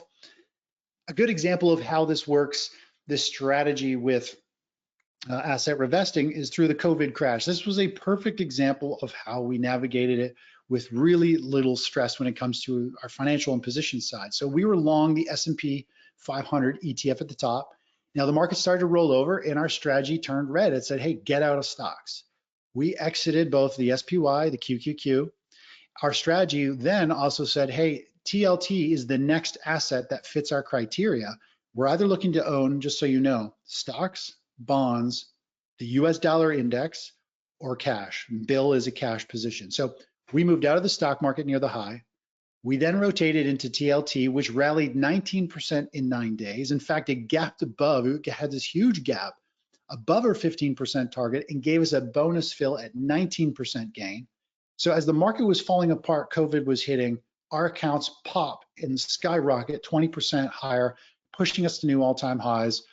We hit our targets, we closed the trade out, we moved to cash, and we collect daily interest and dividend payments while the rest of the world is dealing with COVID. And the nice thing was we're in cash, so we could focus on groceries and health and all of that stuff, which was very, very scary at that point.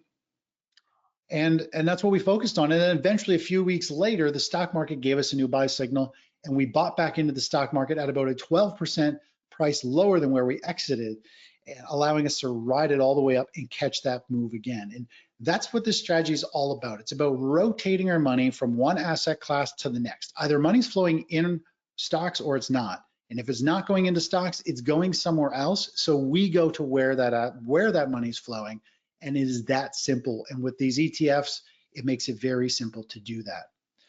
So the benefits of understanding the risk on, risk off kind of blind spot that people have. So people, the ultimate blind spot is you don't know when to hold stocks and you don't know when to get out. People just think they're going to diversify, they'll be okay, and the markets will eventually rebound, which they will over a long period of time, over 20 years plus. They always do seem to rebound and keep going higher, but you waste a lot of time and have a lot of stress. And so by doing this, we can find when there's tradable trends, when this is something starting a new strong trend driven by institutions and massive money flows, And when are trends just noise and we just want to avoid them all in general and move somewhere else? So that was it in a nutshell. Now, when we take a look at the one of the biggest silent killers for people to have real substantial growth, especially those who are kind of diversified and doing a buy and hold strategy, it is more or less drawdowns. And most people don't know what a drawdown is. I did a survey with even our paid subscribers, and almost no one knew what a drawdown was, which blew my mind. A drawdown is simply how much price goes down from the highest high that it's had, how much does it draw down in value from the high. Now this is SPY, which the SPX, the S&P 500, the tech bubble. We saw the stock market have a 50% drawdown. In 2007, we saw about a 27% on the index.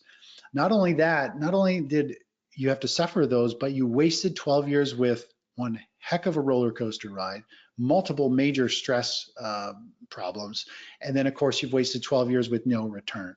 Now, if you're a more aggressive trader, which most people are, they dabble in their favorite tech stocks, they get into small caps and stuff.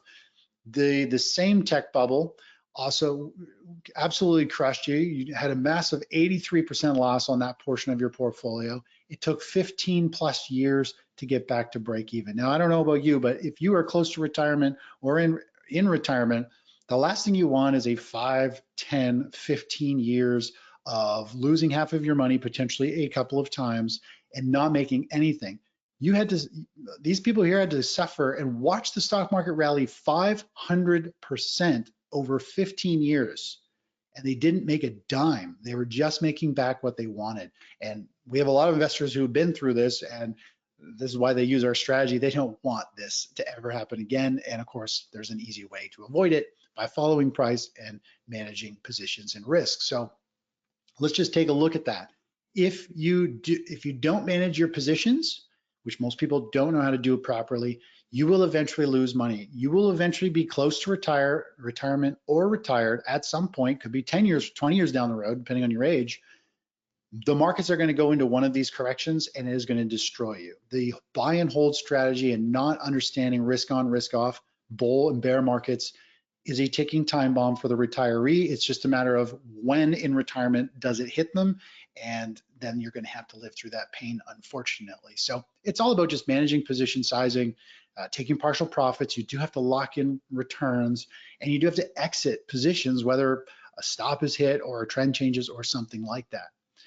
Now, there are two types of trading, and most people do discretionary trading. We all learn this initially. You find a stock, you shoot from the hip, you trade it on a breakout or a chart pattern or hot tip or whatever, however it is that initially gets you into a trade. But it's discretionary. It means you're kind of taking it, one play at a time. You don't really have a detailed plan. And then there's the mechanical trader. It's like having a GPS. It just says, here's your strategy. This is how you're getting to where you want to go. You want to make this gain, and here are the rules to follow. And if it doesn't work out and you take a wrong turn or a dead end, you've got to exit, and it's over. So you need these rules. And Curtis Faith, again, he's got great quotes. He says, most successful traders use a mechanical trading system. It makes it easier for a trader to trade consistently because there's a set of rules that specifically define what exactly should be done. And a perfect example is we actually had a whole bunch of these comments from past members, and this one was from I think it was John. This was just a couple days ago. I shared it in an afternoon update with members. He says, we went 100% in TLT last October, which we did with this strategy. He says it went bad quickly, and the ACS trade exited down 1 to 2%, if I recall correctly. We did. We took about a 1.5%, 1.4% loss, which is obviously very tiny. But we were only in it for like 2 days. The strategy in the market just changed. There was things that happened, and we got in, and the strategy said, "Hey, get out." Actually, we were moving to the stock indice. We were going to move into SPY and QQQ because an actually better trigger showed up.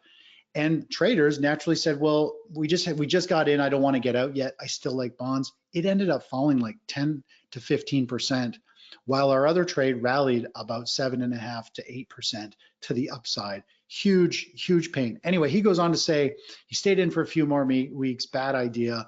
I haven't been here a full year, but I have learned is to get in the trade when the trade is triggered and get out of the trade when the trade is triggered. Follow the process, follow the system, the mechanical rules. We have these rules. It's very, I'd say it's simple to follow, but your emotions generally like to try to trump what you want to do. And I'll show you some interesting scenarios on some live charts after.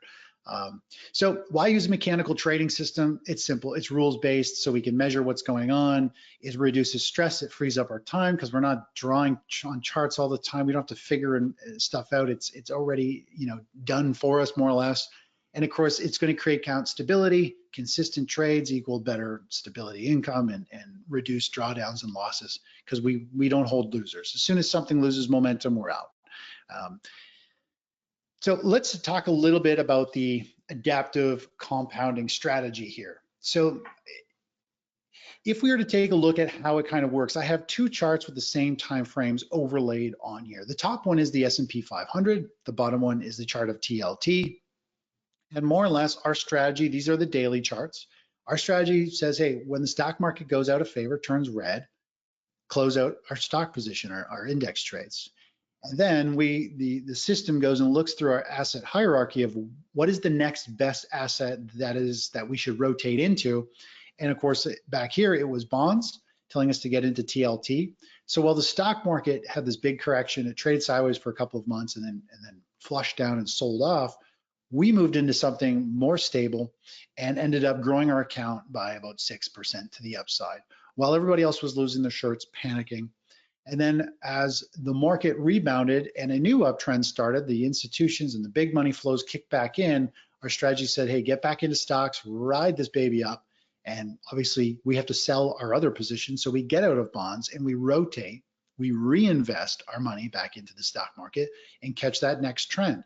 Same thing happened over here. The market started to chatter sideways. It had a correction, it rallied. During all of this noise and risk, you never know how far a market is going to go.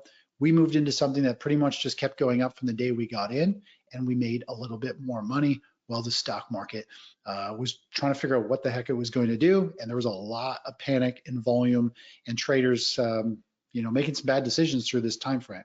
Over here, market went sideways for about a month. Our strategy said move into bonds. Bonds moved up, and we were able to pull money back out before we got back into the stock market. So this is how we kind of ratchet our system up. And, during a bear market, a full-on true bear market, a stage 4 decline, we don't move into bonds. Now, bonds haven't been favorable for a while. They've been in a downtrend. So we've been doing some other trades. This is an older slide. But during a bear market, we will actually trade an inverse ETF. So when the markets are constantly going down month after month, week after, big bear market, when the bars go red, we buy an inverse ETF. So as the stock market falls, the inverse shoots up. So when extreme volatility to the downside kicks in, we take advantage of it in a more lucrative way. But we need blood on the streets. We need a massive downtrend, something where it's a steamroller going down and there's no stopping it. And we just take advantage of each big extended breakdown to the downside. Now, let's just take a look at the asset revesting kind of strategy. So if you were to deploy what I'm sharing here today, you'd have an equity curve kind of like this top one here, which is just consistent growth to the upside. It doesn't matter if you have the 2007 financial crisis, we can continue to grow our capital. It doesn't matter if we have a 2020 COVID crash, we're able to watch our account continue to push higher. Doesn't matter the year-long little baby bear market in 2022, just a couple of years ago, we were able to just continue to grind and push our account. And our accounts just keep making new all-time highs, more or less month after month or quarter after quarter, or more so year after year, because we just keep rotating into these asset classes, 5 to 12 of these trades every year. And of course, when we do that, you obviously get some pretty darn good annualized returns. If you look at our comparison above our strategy here compared to the S&P 500 and the buy and hold 60-40, we pretty much annihilate it in terms of return. The most important thing here, and this is what people don't seem to understand, because a lot of people don't understand drawdowns. Drawdowns just means how much risk does that strategy carry? And how bad could it go during the worst possible scenario? Well, this is what, if you have a lot of money, you have a good lifestyle, you are in retirement or close to retirement, the only thing out of this whole chart you should be looking at pretty much is this less than 6% drawdown. Not a whole lot of risk in this strategy because we manage each position. And we have 5 to 12 ETF trades each year. We just rotate our money 5 to 12 times. It depends on the year, could be somewhere in between there. We just move from stocks to bonds to the US dollar index and to cash and back to stocks. We just rotate. It's very casual. It's pretty darn slow. In fact, the strategy is kind of a time frame that if you are a passive investor with an advisor who you don't do anything, you'll be like, oh, it's way too active for me. So you'd never touch it. Or you should, but your mindset will be, no, I'm not touching that. It's too active. I'm not a trader. If you're an active trader, you're going to look at this and be like, 5 to 12 trades, I'll never make enough money. I don't want to touch it. So there's always money in the markets when you do something that is uncomfortable or awkward or in a time frame or a type of asset class or something that just the masses don't follow. And so we take advantage of these huge cycles and waves that roll through the market every year. So let's just take a comparison of the buy and hold, or what I call the buy and hope strategy. Now there's also the asset revesting strategy, but let's start over here. If both accounts have $1 million, both of these investors withdraw $50,000 a year for 10 years. So this is the buy and hold, and these are the returns over the past 10 years between 2013 and 2022. At the end of 10 years, you will have averaged about 5.78% return, and your account is still just above $1 million. So you haven't lost any money, plus you've withdrawn $500,000. Now, it was a bit of a roller coaster ride through there, but the problem is, as we all know, everything costs, I would say, 30 to 100% more than it did just a few years ago. So this $1 million doesn't really have the buying power that it used to. In fact, it's a scary low number for the price of everything these days.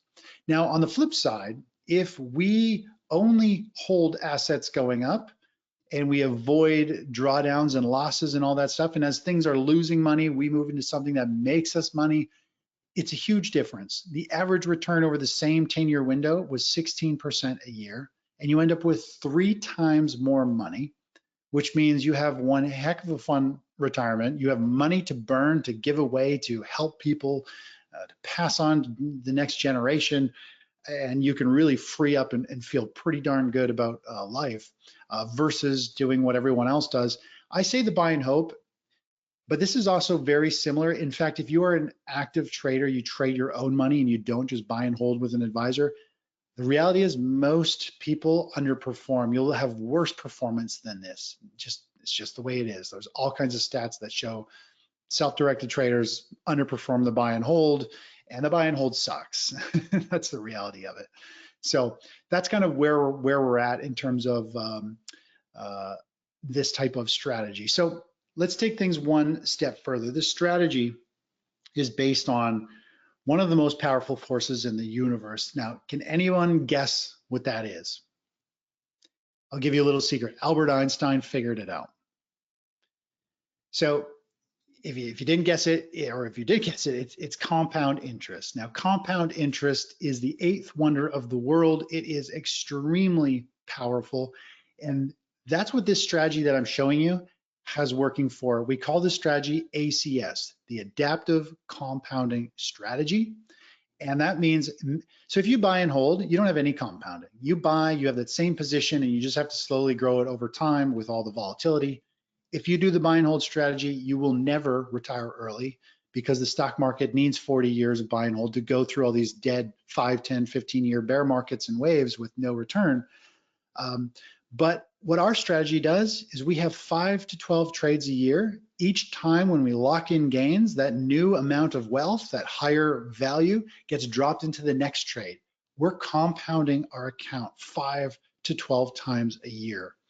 And that's where the returns really start to jack up, and why we get huge returns doing what I think is an extremely conservative, low-risk strategy compared to everything else out there. Day trading is ridiculously dangerous. Swing trading is almost not quite as dangerous, but it's very difficult. Buy and hold, guaranteed, ticking time bomb for your portfolio, and it is a roller coaster ride. So anyways, that's what our whole strategy is based around. The adaptive compounding strategy is taking full advantage of this. Now, this strategy that we're doing, and I am going to be short on this, so we're going to have, in terms of time, so I'm going to have some time to go over some live charts, which is perfect. So following this strategy that I'm going to show you, I'm going to show you some live charts now. It only takes a few minutes a week.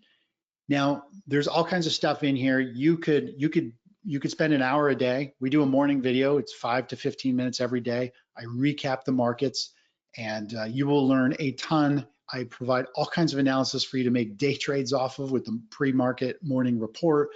You'll learn a ton as a swing trader, day trader, investor. But if you don't want to do anything, we actually have an auto trading strategy where the strategies are automatically executed in your brokerage account for you.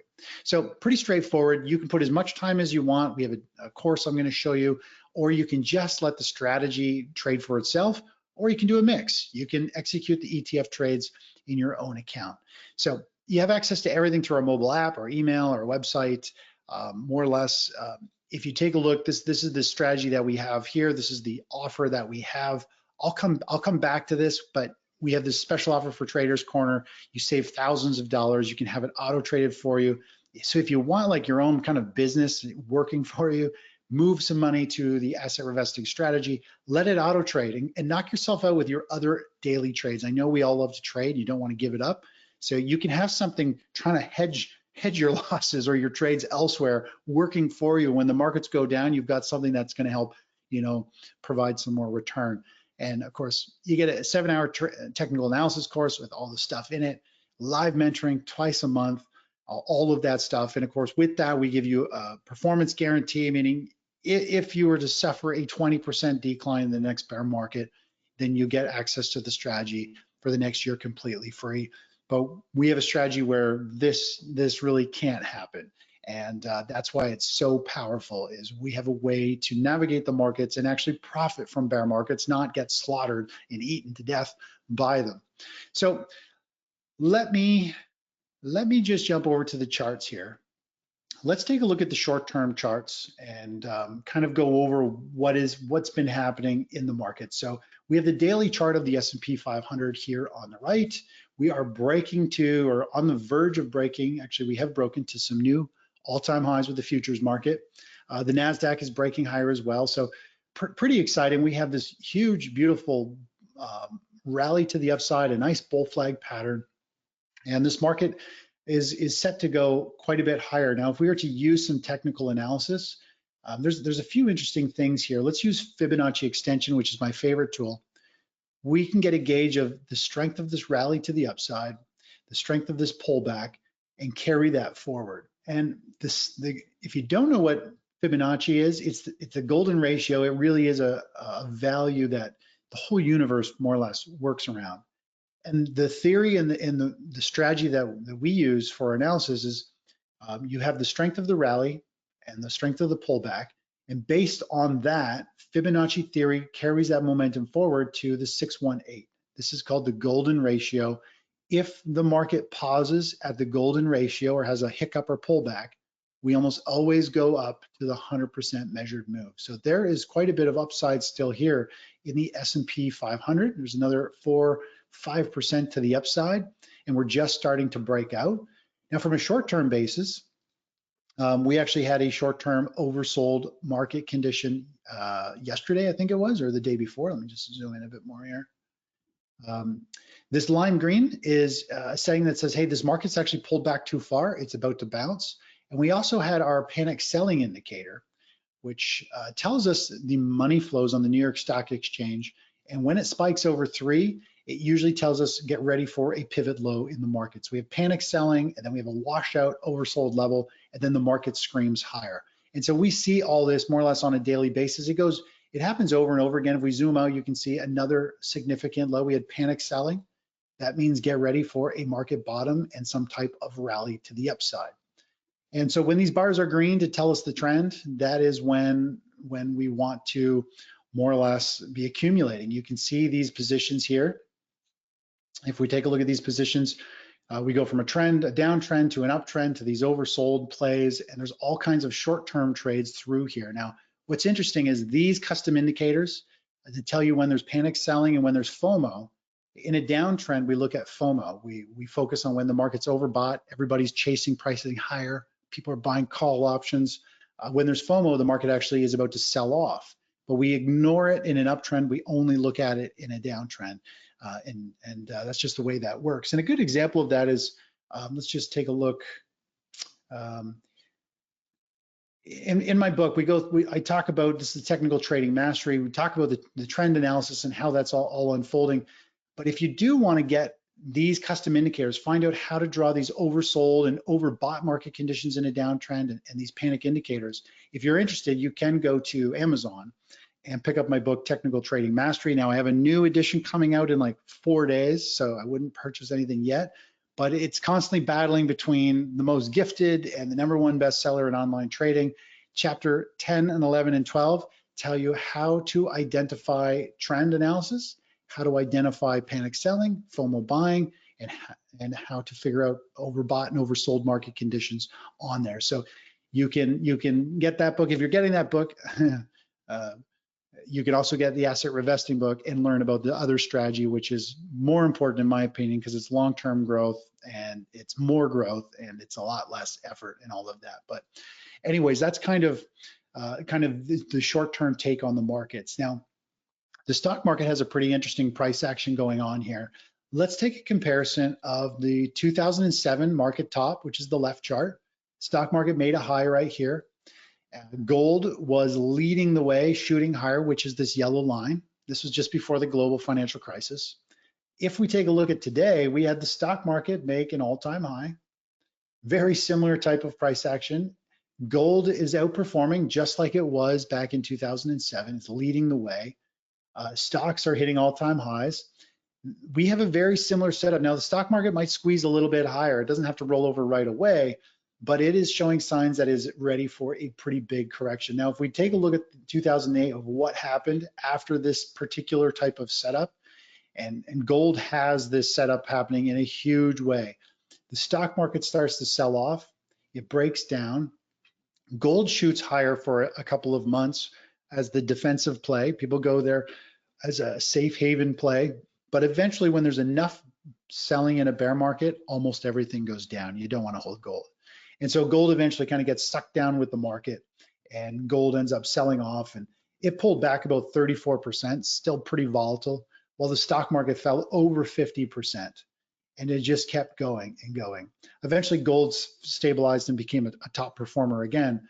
But we're coming into something very similar to this. Now, it'll be interesting to see what the QE, the quantitative easing that might be taking place, and how that's going to squeeze this market higher. But the charts are painting a very similar picture to what we saw before. And even though the situation, what's happening in the environment is very different, it doesn't really matter, because the reality is price really does, people are either buying stocks or they're selling stocks. And it doesn't matter if it's because tech companies have no earnings and people don't believe in it, they're selling stocks because they want to sell stocks, or if there's a global financial crisis and they're scared of everything and they're selling stocks. It doesn't really matter the reasons behind something. Stocks go up or down based on, are people greedy or fearful? Do they want to make money, or are they dumping it to protect themselves? And so that's an interesting angle of where we're at. I believe we're on the last few weeks, or potentially a couple of months tops, I think, before the market really rolls over and goes into something huge. And this year could be a very, very ugly year, and you need to have a strategy to protect yourself for all of that. So let's go and take a look over here at some of our current kind of positions. Now, I look at the market through the lens of kind of like the logos I was showing you. You got to figure out what the charts and the data are showing you. And the way I have been able to identify is I can tell when institutions are dumping and selling shares, which gives us red and different shades of red and orange, different levels of institutional selling. And then also I can figure out when there's money moving in and when we want to be into a new trend. And some of this plays into our actual signals on our chart. So over here, back in February, the stock market pulled back a little bit. Our strategy said, hey, something's fishy. There's some serious outflows. Get out of the market. And then the market fell 20%. And during this time, we moved into another trade that still allowed our account to grow and move higher. But then eventually the stock market rebounded. It went from a bounce, which I thought was going to be a dead cat bounce and eventually go even lower. It actually firmed up, and our strategy said, no, there's huge money piling in. This is a tidal wave coming through. You want to get in, and so we got in, and we've hit targets on our way up. The S&P 500, we're still long. In fact, we're also long the QQQ. We actually just hit a 15% target on QQQ a couple of days ago. So definitely riding this move to the upside. And this is the nice thing about following price action, is that it allows you to trump the news.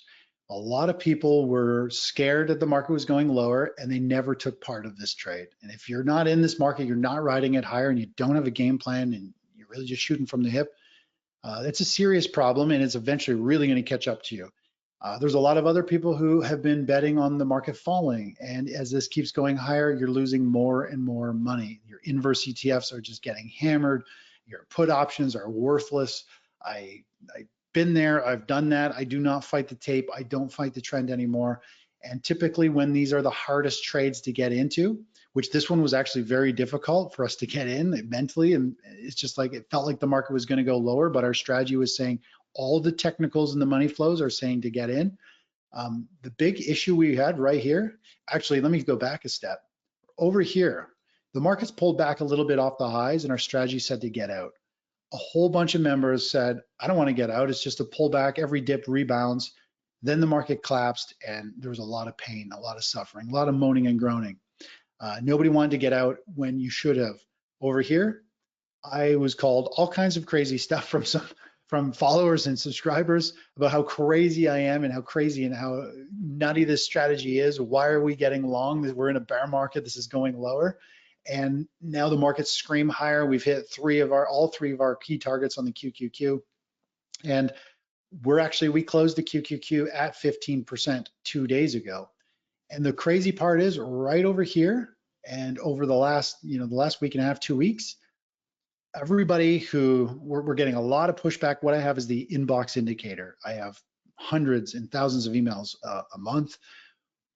All it is saying is people are saying, I want to be 100% long. Why don't we have more positions? Why did we get out of QQQ? Can we get in? Can we use leveraged ETFs? All they want to do is be long. And that to me is a contrarian indicator.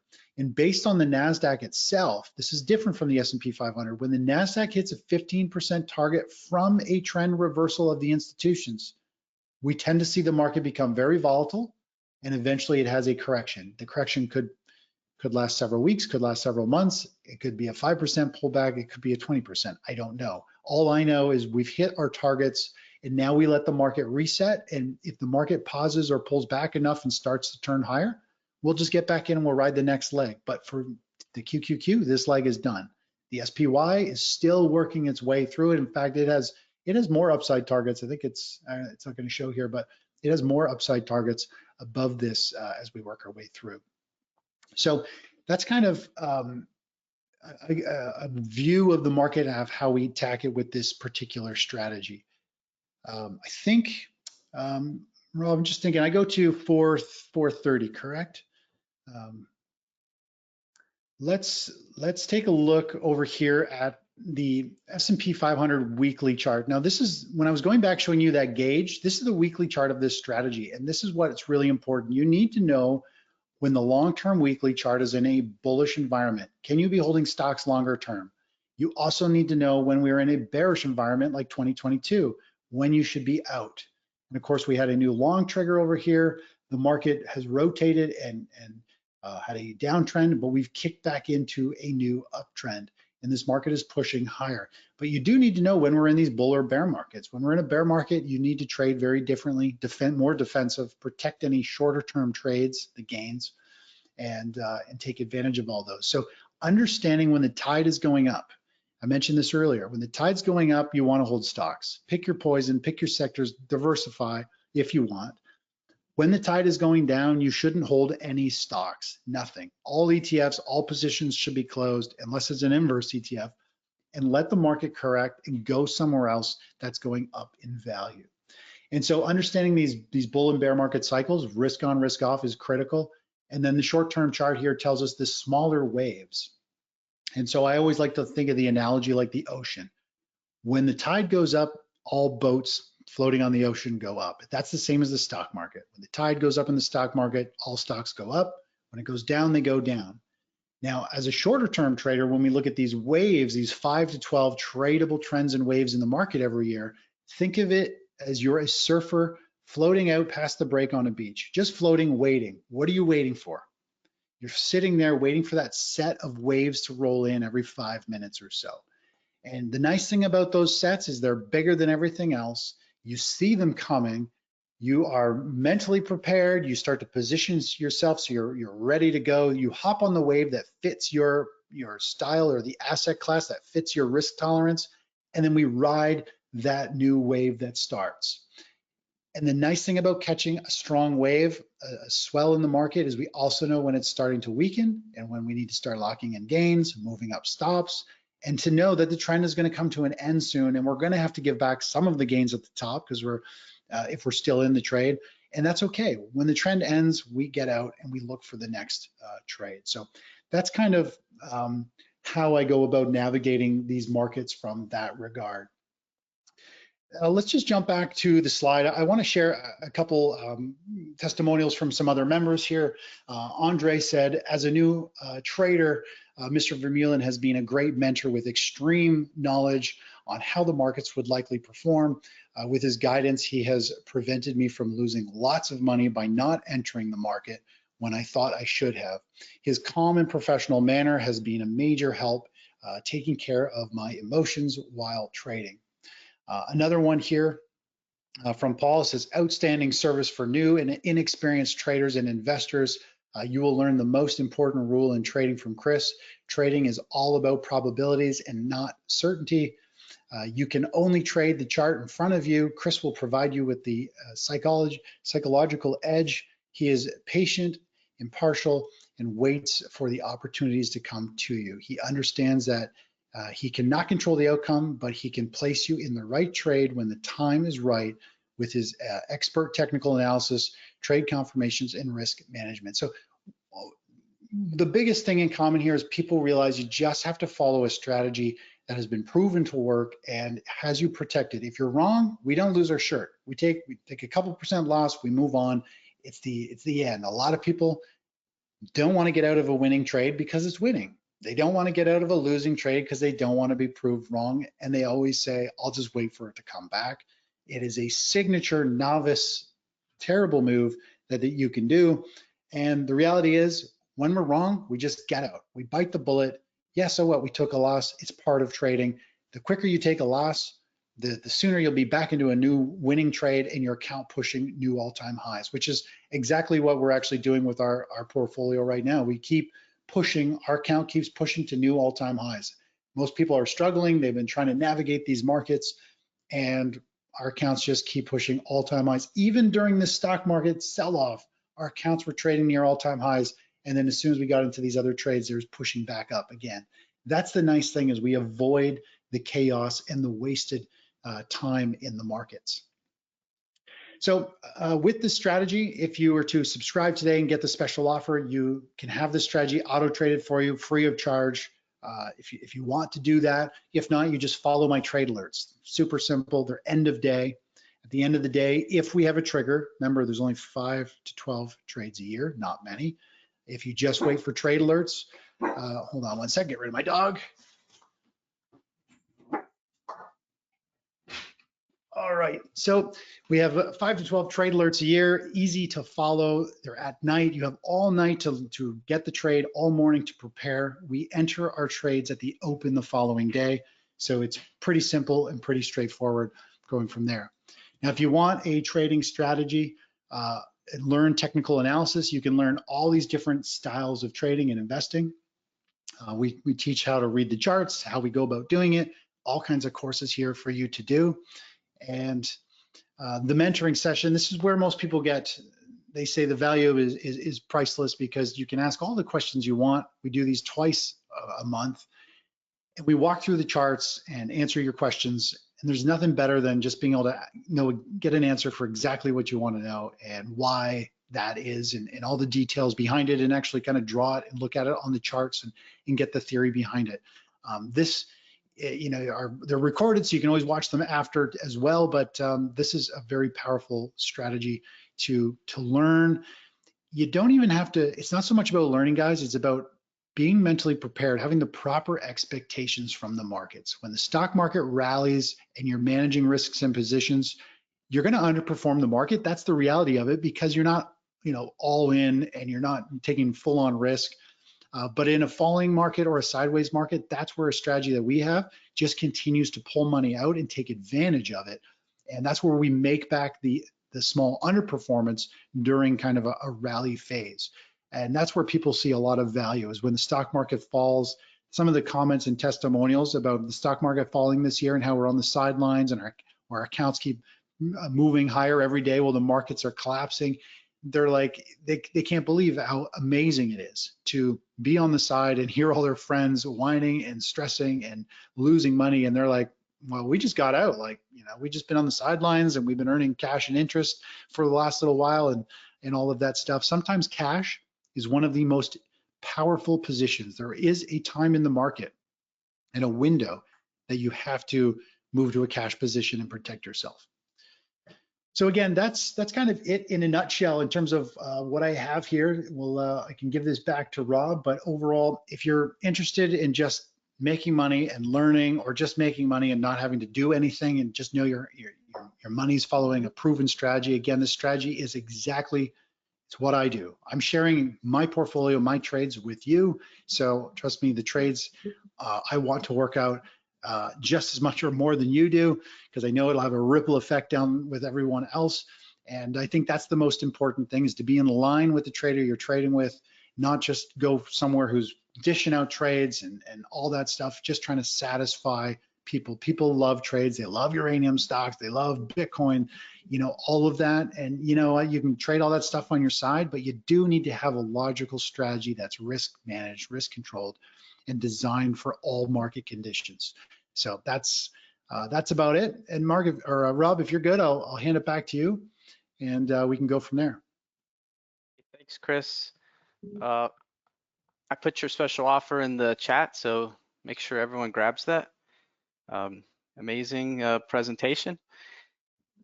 Great insights on capital preservation and emotional control. His limited time offer is in the chat, so make sure you grab it. And thanks for being here, Chris. We appreciate it. Thanks, Rob. Appreciate everybody. Take care. Thank you. And now to wrap up this incredible day, we're joined by a tactical technician with deep insight into chart smoothing, signal reduction, and entry precision. David Wyse of Right Line Trading will walk us through how to use Heiken-Ashi candles to see price action more clearly and trade with more confidence. This is Advanced Heiken-Ashi Tactics for Profitable Trading, and this is David Wyse. David, thank you very much. And I hope everybody's doing well this afternoon. I just got done for a full day of trading, so I'm still kind of in the market trading sense right now. But again, my name is Dave Wyse. I'm with Right Line Trading, and I have a trading room called the SPY Super System Trading Room, where we trade options, mostly options and option strategies all day long.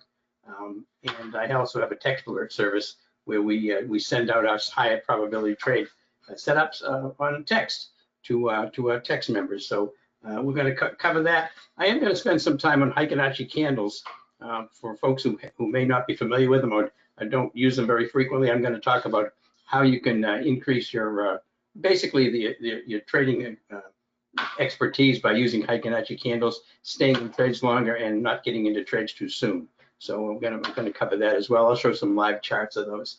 So we're going to get going here. I'm going to talk about the trading room. We're going to talk about our results, and I'm going to show you lots of charts and lots of setups that we follow. First thing I have to do, of course, is the disclaimer. All signals and trading opportunities we provide here are for educational and demonstration purposes only. Trading is very risky, so you should never trade with more money than you can afford to lose. And neither myself or Right Line Trading are licensed financial advisors, so we won't be giving financial advice. All right, so we get started here. If you have any questions, by the way, just put them in the question box. I'll try to follow those and answer any questions that you might have in the question box as we move forward. If not, or something I can't answer, if you want to call Rory at Right Line, it's 786-732-4656. He can answer any questions you might have about purchases or bundling software, et cetera, all those kind of things. And we'll present this. I'll show you this again at the end of the presentation. Okay, and just to get started here, this is the members here of Right Line Trading. This is our team. We have a team of traders there. And again, our vision is to develop innovative trading strategies that predict the future direction of price and use the information to provide our clients with an edge in trading the markets. That's the key. Trading with an edge, that's what we try to do. We build a community of traders who collaborate and support one another on their trading journey, all with transparency and integrity. And again, I have a trading room that I'm an options trading room that I'm in every day from market open to market close. And then of course I'm doing a webinar night, but I'm there about 9:15 and I'm there till 4 o'clock, a little bit after 4 o'clock, answering questions. And I'll show you the methodologies we use. This is me. I'm David Wyse. This is my picture of me in front of my monitors here. And again, I have the options trading room. This is David Kushner. He trades futures using NinjaTrader. Also, he's a prop trader. He uses prop trading in Ninja. Very successful trader. Craig Emery also is a futures trader. So both of those folks are futures traders. We also have an AI system, automated trading system that both Mark Miller and Rory Powers present each day. And I'll show you how you can see that on YouTube. But again, this is myself. This is David Kushner, Greg Emery right here. This is Rory. He's the right-hand man to everybody. He does everything down there.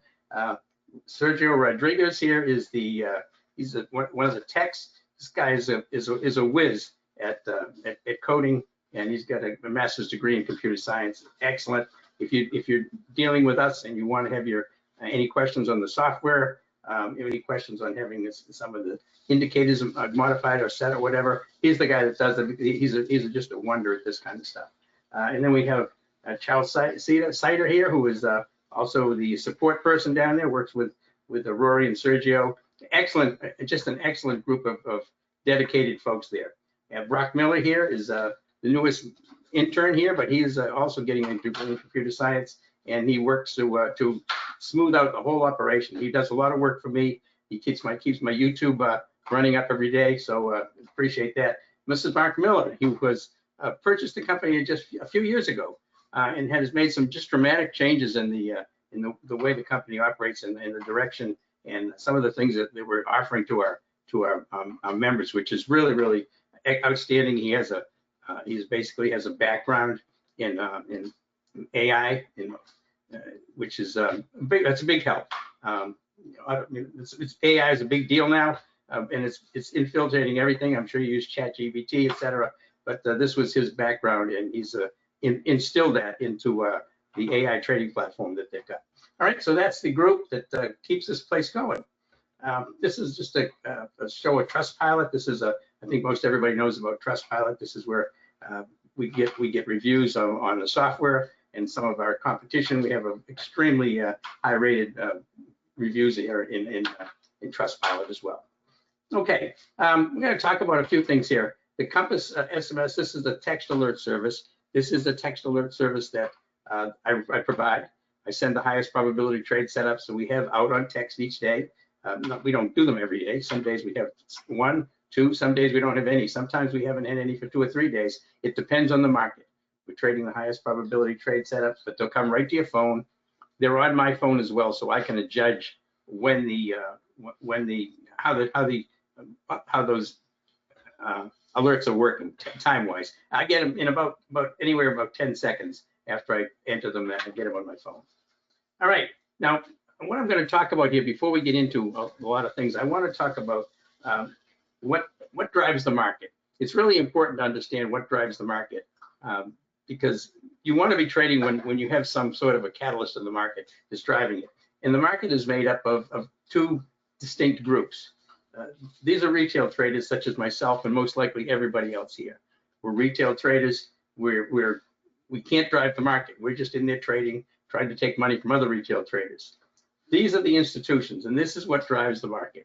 And our job as traders is to understand when the institutions are pushing the market and when they're not. And I mean, when I mean pushing the market, I mean they're in there in concert. A lot of institutions all pushing in the same direction, not one pushing up, one pushing down. We're trying to find when the institutions are moving the market. Now, the institutions are made up of, obviously, investment banks, Goldman Sachs, JP Morgan, Morgan Stanley, HSBC, all the big investment banks. This is part of the institutions, but they're also made up of pension funds. Huge pension funds have billions of dollars to trade and invest. Also, hedge funds. Hedge funds are hundreds and hundreds of hedge funds with billions of dollars, and then you add to that mutual funds like T. Rowe Price, Vanguard. That's what it constitutes the institutions. This is what drives the market. Now, it's important to understand that a lot of the institutions, they have trading arms where they actually have people sitting at desks trading, but most of their trades are done by algos, computer programs. They have computer programs written to look for specific technical setups to trade. They also read the news. If you've ever watched the market, when the FOMC comes out, the Fed makes their interest rate announcement, or the jobs report comes out on a Friday morning at 8:30. If the Fed comes out at 2 o'clock on a Wednesday, and they put their report out as far as what the interest rates are going to be, what they think about it. If you've ever noticed the SPY, if you look at the S&P 500, if you look at that candlestick right at 2 o'clock, at about 2 o'clock in 1 millisecond, all of a sudden you're going to see this huge amount of volume coming in and going for the market to go up or go down. That's all algos. Humans can't trade that fast. Those are algos that are reading what the Fed's saying, and they're trading off of that. All right, so that's what you're trading against, and that's what we need to understand. Algos can be written. They write programs that can identify retail traders setups, the MACD crossovers, perhaps if you're using a MACD crossover, or you're comparing RSI or some sort of a lagging market indicator. They can write programs to identify those things, make it look like it's going to work, and then they bust them. And so that's what the institutions do. So our job as the retail traders is to know when the institutions are in the trade and join them, and know when they're not in the trade and don't trade that way. So that's what the whole function of what we're trying to do, the whole objective of what I'm trying to do in the room with the software that we've got and the indicators we use, is to identify when institutions are in the trade and join them. Okay. This is kind of a little bit off here. It seems like off topic. This is a blackjack table. Is the ace of spades, jack of spades, couple $100 chips. The reason I insert this in here is people will ask you all the time, is trading stocks and options gambling? If you've ever talked to any friends or relatives about it, they'll say, you know, you're just gambling. You can't beat it. It's fixed. Well, when I was much younger, I made my living playing blackjack in casinos in Las Vegas, and Lake Tahoe, but mostly in Las Vegas, as a card counter. Now, card counter, you might not know what a card counter is, but all it is I kept track of the cards as they removed from the deck, and I could tell if when the players had an edge and when the house had an edge, based on whether the little cards or the big cards are being removed from the deck. If you remove little cards from the deck, the 2s, 3s, 4s, 5s, 6s, and 7s, then when there's a disparity of that, then the player has an advantage. So you track that, and then you make big bets when it's in your favor, and you make the minimum bets when it's against you. But anyway, this is what I did in Las Vegas for years to make my living, for a few years. So trading stocks and options is very similar to that. And without knowing what the institution's doing, the trader has no edge. So in essence, you're gambling. All right, you are gambling if you don't have an edge to the market and not knowing what the institutions are doing. So I'm going to talk to you about a piece of software called the SPY Super System. It's a software package that runs on Thinkorswim, also runs on Ninja. I run it on Thinkorswim, and I call it my card accounting system, because this software gives me an edge over other traders, allowing us the ability to become consistently profitable traders. And the SPY Super System, which is a software that I'll show you here, in conjunction with identifying the best high probability trades, can lead to consistent profits. And that's how we do what we do. We have between an 85 and a 90% win rate consistently. I've done it now in this room for 3.5 years, and every month consistently 85 to 90%. Okay, so that's why that blackjack thing is in here. because it gives me, for me, it's an analogy of how you can beat something if you've got the proper software and the proper the proper methodology. All right, so in the room and on the alert service, I have a couple of rules to trade by. Simple ones. Trade the best, skip the rest. This is, in other words, trade the best. We trade when the institutions are in the trade and the stock is set up the technicals on the stock are very good. Skip the rest. But skip any trade that the institutions aren't in automatically. I'm not going to take a trade that the institutions aren't in. So this is probably the most important thing, because winning trades are great. But if you can bypass a trade that would have been a loser, even though it looked like it was going to be a winner, that is going to help your win rate and it's going to help your profitability pretty dramatically. So the other second one is, and I say this in the room every day, our objective is not to make trades, our objective is to make money. And this is meant to keep traders from over trading. One of the biggest problems with retail traders is over trading. They'll have a couple of wins in the morning for trading, and then they get antsy, they get impatient, they get bored. Come at 1 o'clock in the afternoon, they feel like I got to be in another trade. They'll start to justify taking a trade. So again, our objective is not to make trades. Our objective is to make money. Try to keep that in the front of your mind. Now, we need to maintain discipline. And what that means is, once you learn strategies that work, once you learn option strategies that work and can be successful 85% of the time or more, then you want to follow those, and that's maintaining discipline. Only trade those strategies. And you have to learn and follow the process. And I'm going to go over what the process is to find the highest probability trade setups. You learn and follow those processes. And remaining patient. And this is probably one of the biggest problems for most traders. That's why I say our objective is not to make trades, is to make money. Remain patient. I emphasize this every day. Wait for setups to come to you. Don't be chasing the market. It'll kill you. All right, now we need an edge as a profitable trader. We need an edge, and we need an edge over other retail traders. Don't think that you're going to beat the institutions. You're not going to beat the institutions, but you are going to beat most of the other retail traders that don't have the same information that you do. So our edges are fairly clear. The SPY Super System software, this is my biggest edge because it tells me what the institutions are doing on a 5-minute basis, on a daily basis. It tells me what they're doing. We also trade relative strength and relative weakness. Now, this is something that a lot of retail traders overlook. And that doesn't mean RSI.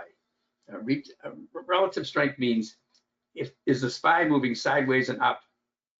For example, today the market was bullish all day long.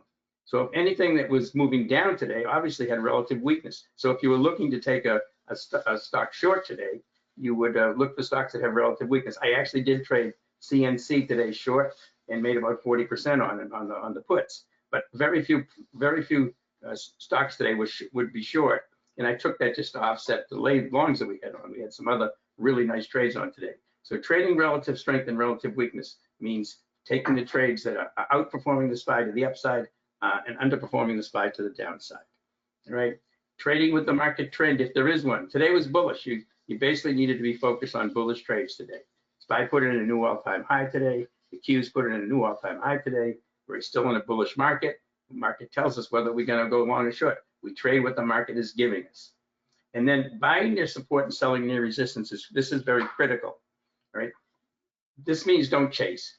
If you see a stock gapping up in the morning and you're looking at 5-minute candles that are stacking one on top of the other, everybody gets nervous. They have FOMO, fear of missing out. They've been watching for 5, 10, 15 minutes and it's still going up and they can't take it anymore. And now I got to get in. And this is a big mistake. What you want to do on stocks like that, if it keeps going up without you, then fine, you missed the trade. But you're going to be a lot better off waiting for it to come back to a support level, bouncing off the support level, and then getting in as it bounces off support and heads back up again. That's why I need to say buy near support, and to short, you're going to sell near resistance. All right? So it's important to know where those levels are.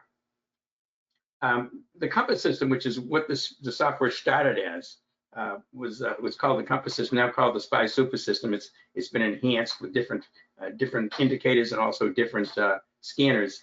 It identifies the highest probability setups while sidestepping setups that look good but will fail more often than they succeed. It does this by identifying when the institutions are driving the move and when they're not. This is what we've got to know. And it analyzes a lot of complex data and displays the results in easily identifiable visual formats. This is really important because somebody who's fairly new to trading, it's very difficult for them to learn technical analysis. But I can identify colors, which I'm going to show you here in just a bit. You'll be able to tell whether these stocks are bullish or bearish and whether the institutions are in them or not. And that's really, really important. All right, so we have to get an edge over retail traders. Our edge is that we're only taking trades that are being driven by institutions. You're going to hear me say this over and over again. What's the institutions doing? If they're not doing anything, we don't have a direction, we're not going to take it. We trade stocks that have relative strength and relative weakness versus the SPY or the Qs, and we trade in the direction of the overall market. This is what we want to do.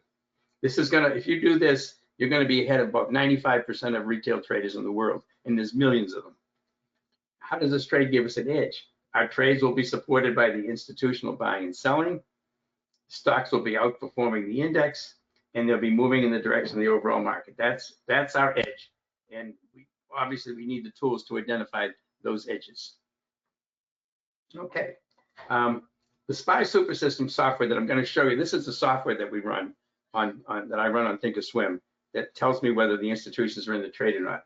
This is the critical element in finding and trading the highest probability trades. When I show you the results that we've had, they're excellent. I mean, we have winning month after winning month. Winning rates, our win rate is again, hovers between 85 and 90%. Remember that when you see those results, the SPY Super System software is the engine that drives these results. All of these results coming because of what we can identify what the institutions are doing.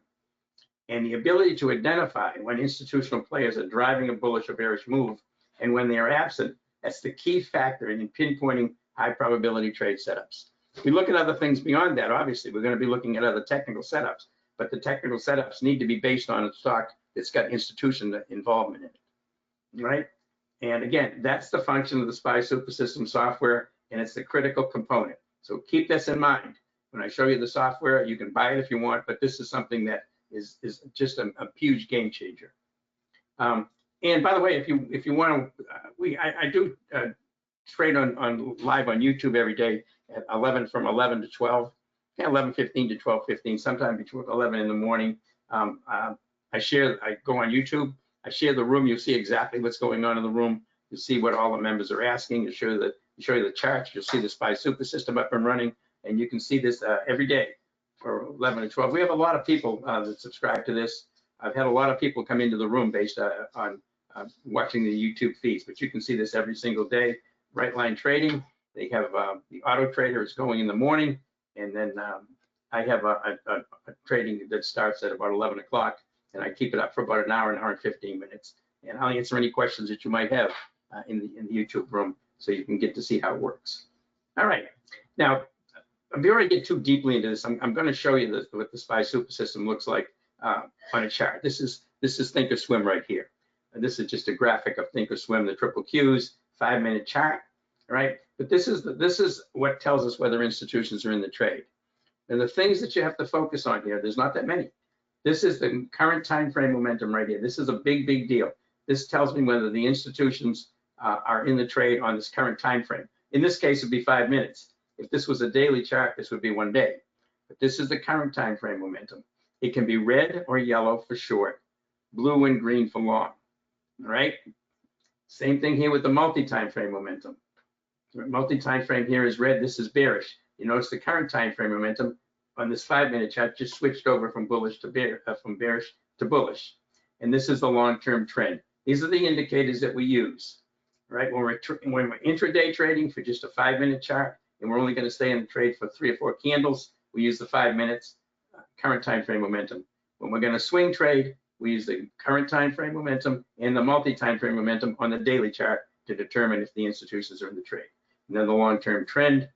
Some of the other things that are on this chart is the VWAP. This is the volume weighted average price. If you don't have this on your chart, you should have it on your 5-minute chart. It doesn't mean anything on the daily chart.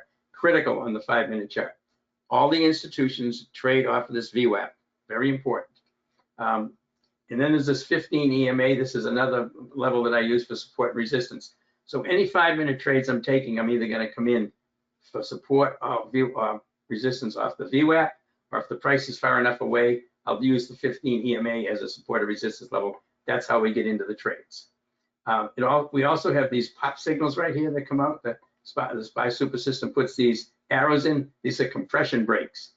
Blue, compression breaks to the downside. Red, compression breaks to the upside. This helps you judge your entry on the trade to see how good it is. If it's something that you want to take. If the stock is breaking down and you're getting like these pop signals, that gives you an indication there's quite a bit of impetus to the downside. And this is a pivot point. I only have one pivot point line on the chart. It's on the 5-minute chart. It's these are very strong. I don't trade off of them, but I want to be aware of them. So as the stock price approaches the VWAP, from the VWAP and approaches the pivot point, I can get ready to take profits because it's likely going to slow down here at that point. All right, so that's the SPY Super System software, just a graphic of it. You're going to see a lot of these, and you'll see some live ones. All right, and so this is, by the way, just as another SPY Super System. This is on the daily chart of SMR. You might be familiar with this. It's a small little company that makes these small little nuclear devices. We get in on 513. We exit in 515 for 56% profit. All right, so here's a daily chart. So what are we looking for? We're looking to get in when the current time frame momentum right here and the multi-time frame momentum right here are both bullish. And right here, you see it went from bearish, yellow, bullish, green. We have green here in the multi-time frame momentum. This is where we took the trade. Right there as it popped up here, and the indicators told us that institutions are in. We get in for $2,000 invested, 56% profit, produced $1,170 profit. Really a nice trade. But I just want you to see how easy it is to see when the institutions are in here. All right. This was another one. This was a Tesla trade. This is a 5-minute trade in Tesla off the 5-minute chart. You see here's Tesla breaking up. This is in the first thing in the morning. See how the current time frame was bullish. The stock broke above the VWAP right here. Current time frame is bullish. We don't need multi-time frame because we're just going to be doing an intraday trade off a 5-minute chart. There's the pop right there. We take it and we just ride this thing up, and then we get out here as it starts to fade. And notice it switched back to bearish right here as the price came down. It's indicating that there's going to be some movement to the downside. This is the actual indicator, by the way, that we use. This is a modified Laguerre.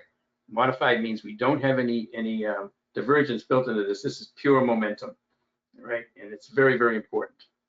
All right, and this was a SPY trade, just so you can see again. I'll cover some of these, but here you see the SPY is coming down, and see how it's popping above the VWAP right here, the pink line. See how it goes from bearish to bullish right there, blue. Goes from selling to buying. Take the trade right here. It's coming up, everything's bullish. We've even got a trend that's bullish. We take it right up and we exit as soon as we start to get some weakness right here. You could have stayed in it. I exited here because it was starting to lose momentum, but you could have stayed in it. You notice it stayed green all the way over here until it turned yellow at 12.25. Okay, and this was a day trade. This was an overnight trade on Wendy's. Again, look at Wendy's. What's the current time frame momentum looking like on the daily chart? It's red, right? What's the current multi-time frame looking? It's red. So right here after earnings, the institutions were selling this thing. We took it here and we wrote it down overnight, and we had a beautiful profit in this thing just in an overnight trade. As the institutions were selling, we could see they were selling. All right, so this is something, a graphic to just to lighten the mood a little bit. This is a trader who is doesn't have a methodology.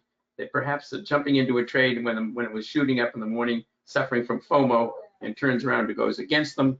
They don't have any idea of what the institutions are doing. They don't have a proper methodology, and they're freaking out. And this is what happens to most retail traders. Most retail traders just can't make it in the business. And this is somebody who's actually got the SPY super system and knows what the institutions are doing.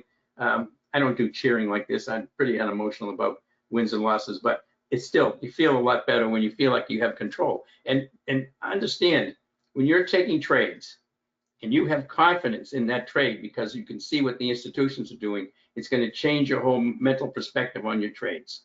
You're going to have confidence to trade these things. And that's really important, because if you don't have confidence in your trades, it's going to be very difficult to trade them successfully. You're going to get out too soon. You're going to stay in too long. It's because you don't know what the market's going to do. Once you've got confidence in the trade, then that's going to help you a lot. Okay, and just to cover here, process precedes results. What I'm trying to say here is learning the high probability criteria, and I'm going to go over what they are, and strategies must come before focusing on results. The reason I say this is so many traders watch their P&L all day, especially if they're day traders. They watch the P&L and they're trading off of what the P&L is doing. So P&L is green, they stay in the trade. P&L is red, they're going to get out of the trade. If they get into a trade and it pops up and they're up $200 or $300, and then it comes back down, and now they're down $50, and then it comes back up and now they're 100, they'll bail. They'll bail because they're watching their P&L, they're trading emotionally, and they feel like, okay, I salvaged a win here out of something that was a loss. Not understanding that the trade is still a technically strong setup. They should be probably adding to the trade there, not getting out. But that's watching your P&L. So learning the probability criteria in the strategies come before focusing on P&L. If you focus on your results without having a solid process to follow, it's going to end in failure. And so many traders tell me that. I took this trade. It was a beautiful trade. Look at how much money I made on it. And we look at the technicals and say, you made money on a bad trade. That's you learn that strategy and you follow that strategy, you're going to lose money. You can take a trade that made money and it can be bad. You can take a trade that's a good trade and lose money on it, but it was still the right trade to take. And that's really important. And that's where learning the probability criteria and strategies come in first. Then you can focus on your profit. I don't look at my P&L during the day. I have no goals for myself each day or each week as far as profitability is concerned, because they're going to mess up your trading. If you have a goal to make $1,000 a week and it's Friday afternoon and you're up $900, you're going to start taking some crazy trades to try to make that extra $100, and it's going to go against you. And that's so again, you trade what the market gives you, not what you think you should be doing. All right, and this is just something, I don't know if you've ever heard of this. It's called the OODA loop. I'm just throwing it in here. When you get a copy of this webinar, you can look it over. But again, OODA is a observe, orient, decide, and act. It's just an acronym for the procedure I go through when I'm looking for trades. Observe, I'm using my scans, my watch list, and any kind of news that I hear to identify prospects. Then I identify whether that prospect meets the high probability criteria, which we're going to cover on the daily and 5-minute chart. Identify support and resistance levels, know the next earnings date, because you don't want to trade over earnings, check the option chains for pertinent information, and then I make a decision. Make my decision on whether this trade qualifies as a good high probability trade setup. If it does, make the trade and try to avoid analysis paralysis. This is something I go through just mentally. I mean, this is just a mental checklist. Military uses it all the time for fighter pilots to get them focused on going through a process without panicking about anything, so they can just go through a nice, easy process. So that's OODA. That's the OODA loop. Right, now this is the basic high probability trade setup funnel. This is just something virtually that this is the process I go through. When I look at a trade, first thing I look at when I look at a stock is I look at the daily chart. The daily chart is not bullish, I'm not going to go long. If I like a stock and it's bearish, I can't go long on it. If it's bullish, I'll take it. If it's on the daily chart, it's bullish. If it's bearish on the daily chart, I can't go long. So the daily chart must be set up in the direction that I want to make that trade. And then I look at the 5-minute chart to try to find a good entry point. Then I want to trade with the trend, both the stock and the market, if there is one. A lot of times it's choppy markets, there is no trend. But if there is a trend like today, I was trading long. I mean, I took ASTS, I took Hood a couple of times. We traded Microsoft, made nice profits in Microsoft because market was trending up. We wanted to go long. Now this is the key element right here. The SPY super system must align. So if you're trading a stock long or you're trading a stock short, if you're going long, the institutions must be in that trade long. You've got to have blue or green on a swing trade. You've got to have blue or green on the current time frame momentum and the multi-time frame momentum. If you don't have that, you should not be taking it. All right, that's going to keep you out of a lot of trades. Then we look for relative strength and relative weakness. So if we've got 4 or 5 stocks that meet these criteria, we want to take the one that's got the best relative strength for a long, best relative weakness for a short. And then we look to enter near support and sell near resistance. So we need to know where our support and resistance levels are. This is all technical analysis. That's the basic funnel. The good prospects drop out the bottom and we're ready to go. All right. And this is just written out just so you can see the same thing. This is the same as what we just looked at. SPY super system indicators must align in the direction of the trade. Stock to be traded should have a daily and 5-minute chart aligned. You've got to have a bullish daily chart if you're going to go long, and the SPY super system tells you the institutions are going to be pushing it long. You've got to have the long trend that the institutions are moving. The rest of the things are important, but these are the critical ones. Again, the stock should have relative strength, relative weakness. The stock price on the 5-minute chart should be above the VWAP to go long and below the VWAP to go short. This is really important. All right, and the other ones that we've covered already, and have patience. So that's the funnel method of finding high probability trade setups. I go through. Now, in the room and on the alert service, these are the kind of strategies that we use in the options room and the alert service. We do straight calls and straight puts, like we had Microsoft today. We just sold beautiful calls in Microsoft that we've had for about 5 or 6 days. Nice profits on that. Calls and puts, straddles and strangles. If you're not familiar with straddles and strangles, these are non-directional trades. These are trades that you can take if you think a stock is going to make a big move, but you don't know which direction. I took a straddle.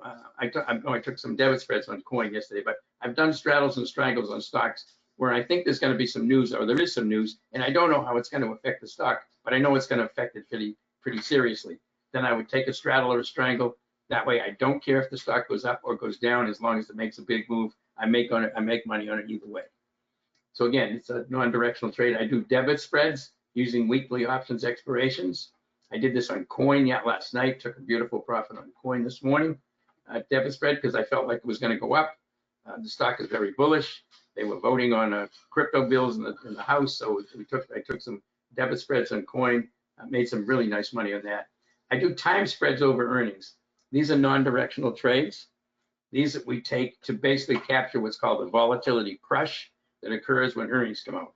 When earnings come out, just before, the market makers have the premiums on the puts and the calls jacked up pretty high because they don't know which way the stock's going to go, and they don't know how much it's going to move. So they cover themselves by increasing the price. So what we do is we do time spreads by selling calls for this week, buying calls for next week, and that way we capture the volatility crush when the earnings come out. And then I do a weekly ATM strategy. I'm not going to get into that right now. It's a little bit more complicated, but I have a video on it. We do credit spreads to capture premium over a few weeks. And inside the room, I have a strategy we use called the SPY super system. This is the very high probability trades to catch the SPY, the Qs, the IWM, or the futures. Anything that's going to be very quick move, I do SPY super systems. Now, I can't post these in the room, and I can't alert on these, but I do teach the strategy. I do identify them when they occur. It's an extremely successful strategy. You're only in one trade at a time, but they're very quick. They can be 1, 2, 3, 4, maybe 5 candles long, 5-minute candles. And some people like these, so I do offer the strategy. It's not for everybody, but we do them inside the room. All right, now in the alert service, this is designed for day trades and short-term swing trades. This is not an investment service. These trades were typically going to be out of either that same day or within 2 or 3 weeks. It just depends on the stock. But day trades and short-term swing trades, it's one thing to understand is if you're a trader who is under what's called pattern day trader rules, PDT. In other words, you can only make 3 intraday trades on a week in a 5-day period. All of the trades I take and all the trades that I alert on are structured around the daily chart. So even if I get out of them in the daytime, you can stay in them overnight if you want to, because they're structured to be set up as a swing trade if you want to. That keeps you from having to have to take a trade off for the day if you can't. In other words, you've already taken 3 intraday trades this week. You can't take another one. You stay in the trade and you can do it the next morning. Time spreads, it doesn't matter. Those go on late in the afternoon and come off the next morning. They're never day trades. You're going to get real-time alerts on the highest probability trade setups. And what are those? Well, they're the stocks that the institutions are in. We take a look at market internals. I look at the market internals, and then I do technical analysis on the trades. And I go over all of this in the room. I critique setups all the time. All right, this is my equity curve. Just, this is a little bit older one, but I'll show you some of the results we've had. It's obviously we've got an 85 to 90% win rate. The equity curve is going to be very nice. Not that we don't have losses, we do. Everybody has losses. All right, so we're going to talk about trading Heiken-Ashi candles now. I think a lot of people might have come here to hear about some Heiken-Ashi. So I'm going to spend some time on Heiken-Ashi candles, and then I'm going to show you some Heiken-Ashi candles from today on a 5-minute chart and on a daily chart, and how they can be used. All right, so again, using Heiken-Ashi candles with the SPY super system. All right, so this is what you perceive as this is a chart. And these are not regular candles. These are Heiken-Ashi candles. Heiken-Ashi candles are made up of 2 regular candles. This says British pound, Japanese yen, doesn't make any difference.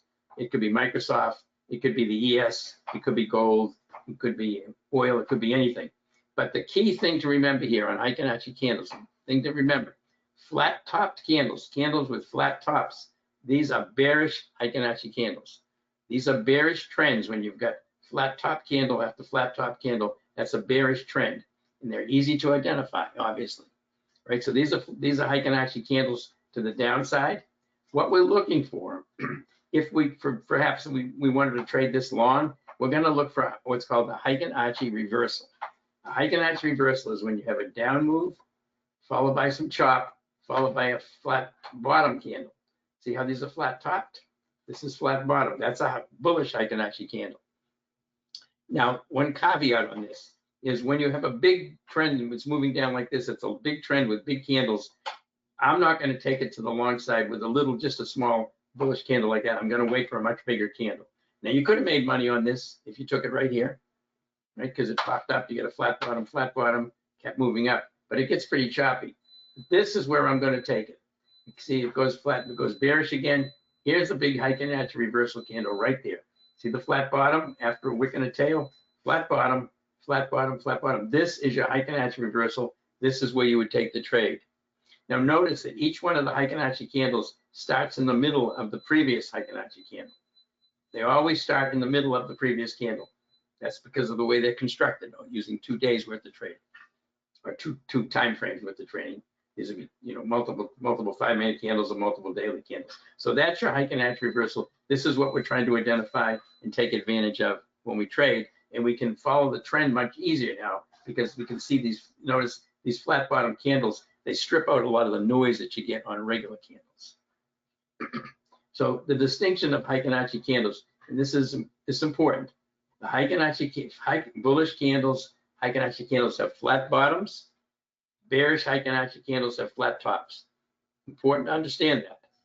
Bullish Heiken-Ashi reversals are identified by flat top candles, Heiken-Ashi candles, followed by flat bottomed Heiken-Ashi candles. And there could be dojis in between and other candles, but that's what the reversal looks like. And again, bearish Heiken-Ashi reversals are identified by flat bottom candles and then followed by flat top candles. All right, just like we saw here, this was a bearish reversal right here. Flat bottom candle, chop, chop, chop, flat top candle. Comes back down, flat top, wick and a tail, flat bottom. There's your Heiken-Ashi reversal to the upside. Okay, that's how you identify these. That's what you're looking for. I'm not going to go through this whole thing. This is an article I wrote and read quite a while back.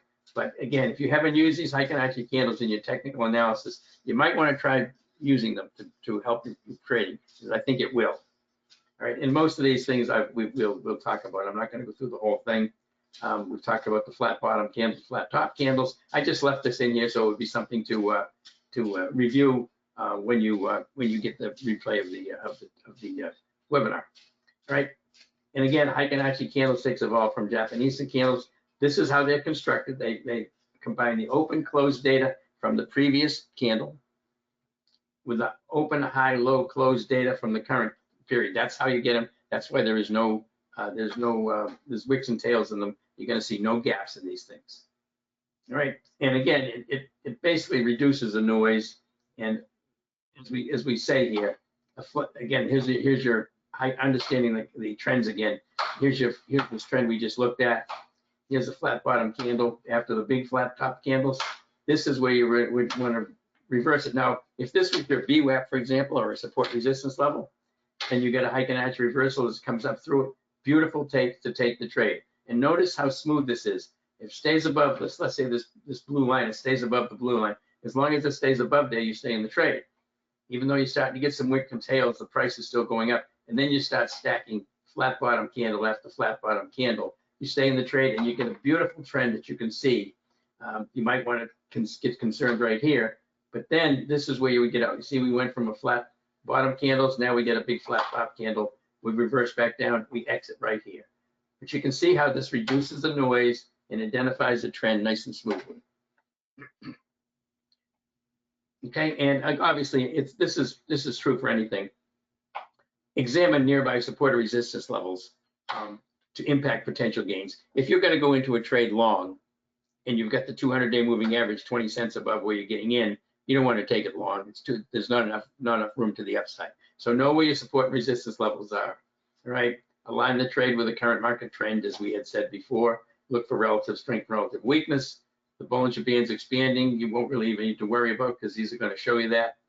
And when I exit a trade, I switch to standard candles from Heiken-Ashi candles. So once I've seen momentum starting to fade and I know I'm going to take profits, I won't wait for a Heiken-Ashi reversal to take profits. I'll take it right when the momentum fades, and that'll get me up a little bit quicker. Okay. So again, distinctions, we talked about this. Flat bottoms on the bullish candles, flat top on the bearish candles, and we've talked about the reversals. This will be, when you see the webinar replay, if you go through it, this will hopefully jog your memory. So the recap of Heiken-Ashi candles, what do they do for you? They smooth out the price action, reducing noise. If you're trading off of a 5-minute candlestick, you know you get a lot of wicky candles just pop out of nowhere. They scare the heck out of you, big flush down. You don't know what's going on. If you stick to Heiken-Ashi candles, those will be smoothed out. They make identifying trends much easier. They improve identifying confirmation of trends and trend reversals. This is the most important thing, at least to me, finding those reversals. Because if you can get a trend reversal off a Heiken-Ashi reversal, you're getting in very early in the trend change. And it helps identify potential exits when the candle bodies shrink and reversals occur. Now, these are a couple of graphics. I'm going to go to some live charts in just a second here. But this is Uber back from 2023. But this is May 1st right here. And these are regular candles, standard candles. See the gap up, gap up, gap up. See this move right here? Kind of tough to take. Now, let's look at Uber on May 1st with Heiken-Ashi candles. See this Heiken-Ashi reversal right here? You see the flat tops? Flat top, flat top, flat top, right? Here's your Heiken-Ashi reversal. And this is off my TC2000 chart, by the way, because I have these graphics on here, but I color the candles blue if the Bollinger Bands are expanding, just to show a compression break. So these are flat top. This goes from flat top to flat bottom. This is where you would have bought the Uber, right here in this Heiken-Ashi reversal candle. This is where you would take it. This is a daily chart. You would have taken it May 1st, flat top, flat bottom, flat bottom, flat bottom. See how it just marches right up and how easy it is to see that trend.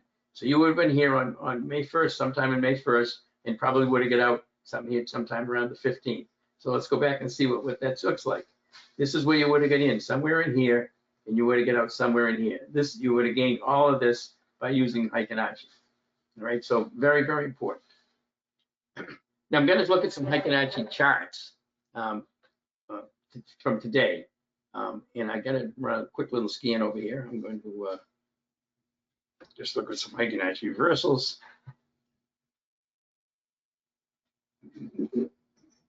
Okay, we'll just pop them up. I'm going to show them to you on all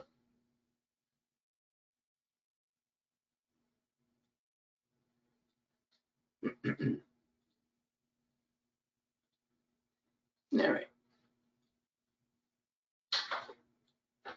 All right, so let's actually go to the live Thinkorswim live. This is a live chart of Heiken-Ashi candles, and this is going to be, this is the SPY super system right here. This is the actual SPY super system that I have running all day long. This was on Hood right here. Got some scanners here that you get that are running, but let's look at some of the ones that I'm showing here. Hershey was one. Now let's switch to the daily chart so I can see what Hershey looks like. All right, so let's put in Hershey. All right, so here's Hershey. Now, if I switch this to Heiken-Ashi candles with style, switch this over to Heiken-Ashi, that's all you have to do. It's going to show me a Heiken-Ashi reversal right there. All right, see the Heiken-Ashi reversal right there to the bullish side, coming down, going up. So it's a potential long, but the problem is on the daily chart, you see how this is yellow. All right, I don't want to take it until this turns at least blue. So I wouldn't take that one. All right. There's another one that we've got, which is this is J. This is Jacob's Solutions here.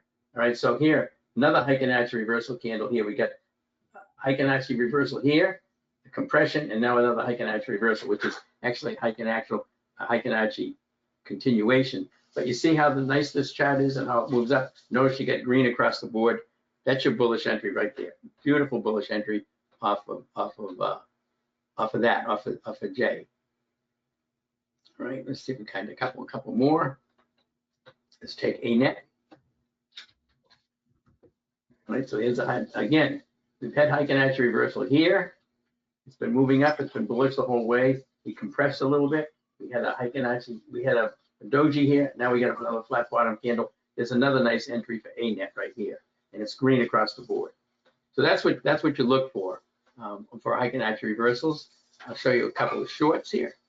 We can show you what those look like. Let's take a look at MRVI. All right, here's your Heiken-Ashi reversal candle. See the flat bottom, flat top right here? You got yellow, but you have green here. We can't take it short yet. Got to wait for that to turn. See if we can find it. It's hard to find very many shorts right now because the market is so strong. But this CVS, this is a nice short. CVS, a beautiful short. Here you had a Heiken-Ashi reversal right here. It's coming down. You got a wicks and the tails here. Now you got another Heiken-Ashi continuation. Beautiful trade for CVS to the downside right here. Okay, so you see yellow, bearish, red, bearish. You can take this as a short. Okay, so that's what you look for. And if I switch over to 5 minutes, let's take a look at like Hood today. Here's Hood. Go back to earlier in the day. It's 10 o'clock this morning. Here's a Heiken-Ashi reversal right here as it break at 9:40. Look at how nice this trend was in Hood. Actually had this one, beautiful trend in Hood up. These Heiken-Ashi reversal candles, and you see you start to get out right here. Notice the green was green across the board here on the 5-minute chart. This was an intraday trade for me, but it starts to lose momentum and you get out, and then you see it switches back to yellow. But a nice run in Hood right here. If I wanted to do the SPY today, like the SPY super system type trade, here's this afternoon. Here we are at this morning, 10:45. See this VWAP? You see the pop out of the box symbol right there? Goes from red to blue. This is where you take the SPY long right here. As it breaks above the VWAP and the 15, it's got a Heiken-Ashi candle. It's a Heiken-Ashi reversal. You take it right here and you just ride this thing up. That's what the SPY super system does for you. Really easy to find these trades when they occur. They don't occur all the time. But again, that was a beautiful trade. You see how far this went. And then you see how it switched from, you see how buying, the institutions buying. See how they went to yellow right here? It could identify the fact that there was going to be some selling. When this turned yellow right here, we knew there was going to be some selling, and it pulled back. You take your profits right there. All right, so that was one that worked pretty good. Microsoft also was a good one today. Again, we were in this one already, but you can see the move this morning. Here's a compression, pops out of the block right there. Right out there it goes. It's yellow. It's popped out. We got to wait for it to go blue. It goes blue right there. You take the trade right there at 10:35, and you just watch this thing move up, move up, move up, move up, and then you just take it off right there. I mean, this when you've got them in your favor like that, it's really nice. So that's what Heiken-Ashi candles look like on the SPY super system. This is how I use them. This is how we find them. We find them on dailies. We find them on 5-minute charts, and that by using Heiken-Ashi is going to help you if you in conjunction with your SPY super system indicators, current time frame momentum, multi-time frame momentum. All right, and again, these are the scanners. These show cascading up. These are relative strength stocks, relative weakness stocks, and this way here, this one Wyse bull. These are actually showing stocks that are set up on the daily chart as potential swing trades. And I'll show you that because you get that with the software. If you buy the software, I can just look at these and see what they look like. And there's a big move there. I look at ETN. I look at snaps. These are all beautiful. This coin all beautiful short longs for SPY super system trades that would be taking swing trades on. This is what you would be taking swing trades on. This Pepsi, see that big, this is earnings, it's popping up on earnings. NSC, TSM, so that's there. And if you just click on these symbols, it'll pop right up on the chart for you.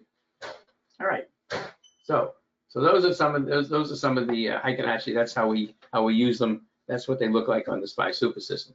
Now we've covered the Heiken-Ashi. If there's any questions, I'll be happy to answer anything that you might have on these.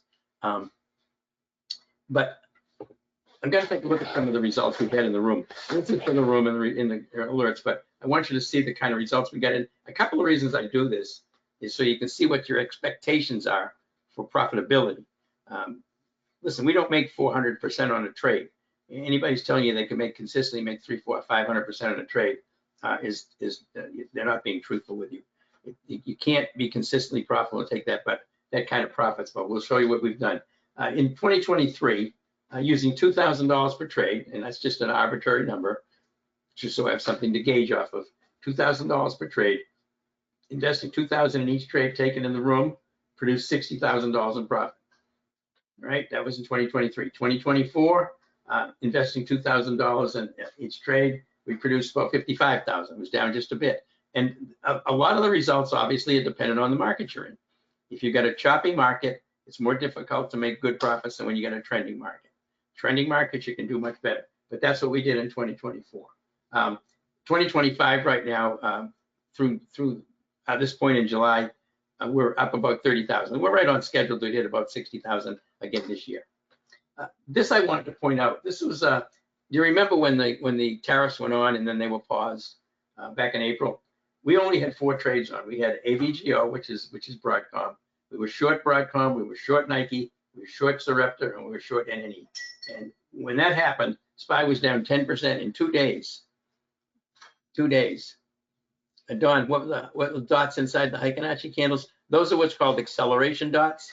When you have a green acceleration dot, it means that your current time frame momentum is maxed out at the highest it can be. It tells you it's at 100. That's what those dots mean. So anyway, these are the 4 trades we had on when the SPY was down 10%. We had AVGO, we get in for $75 a contract. We get out for 104, 39%. Nike, we entered for 285. You remember when they put the tariffs on, Nike fell hard because of the fact that they produced most of their products in Vietnam. They were talking about 35% tariff in Vietnam.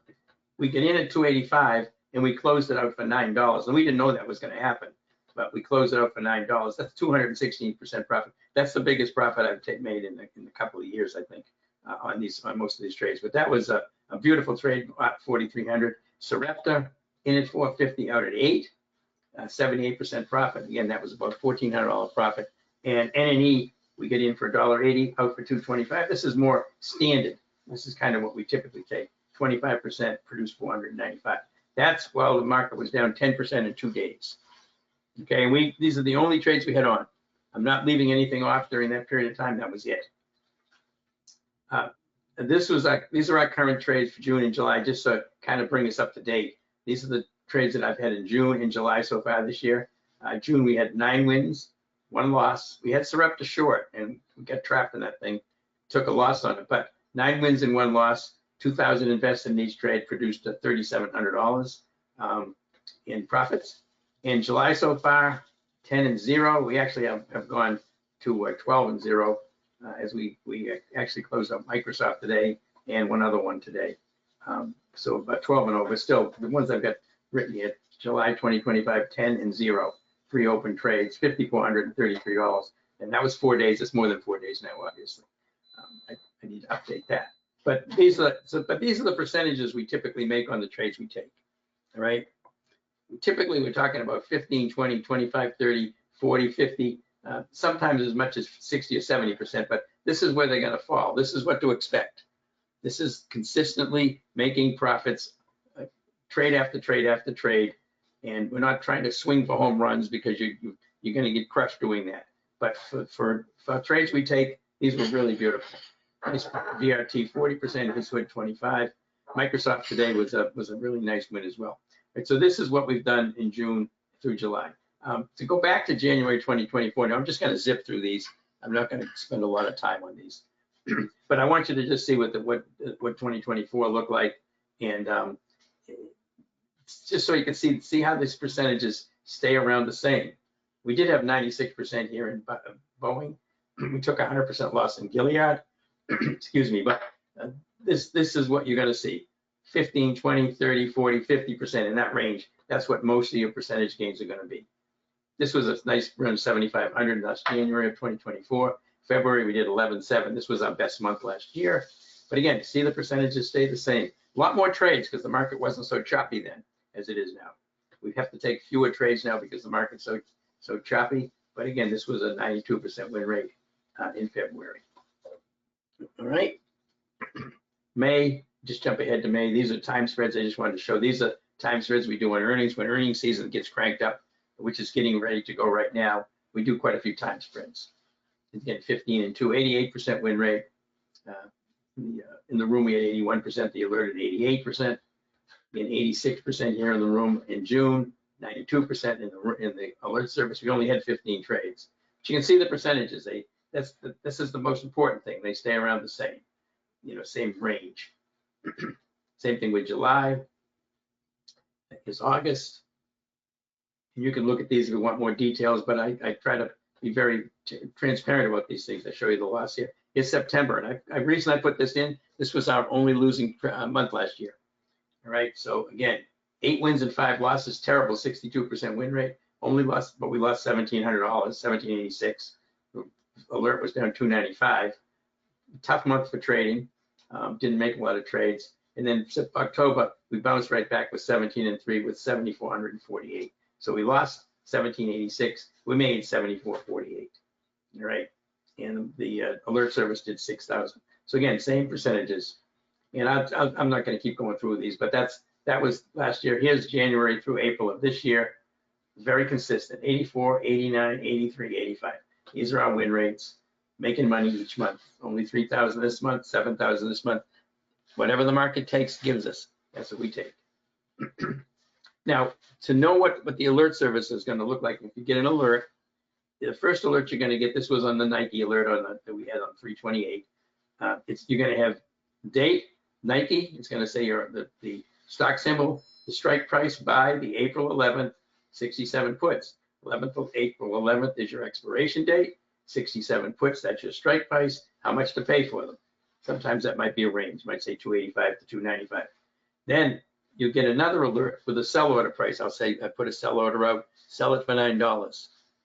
And then you'll get a final alert when say they were sold when we close the trade. So you get like three alerts at least on each trade. And there may be some adjustments. You might be at a sell order for 9. Then it might not get filled. I may have another one out there and say, okay, let's make that 850. But that's what you're going to get on all your alerts, and that'll come to your phone. Okay. And how do we achieve these stunning results? I've pretty much covered this. We're able to identify when institutions are driving a trade and when the market internals are heavily bearish or bullish.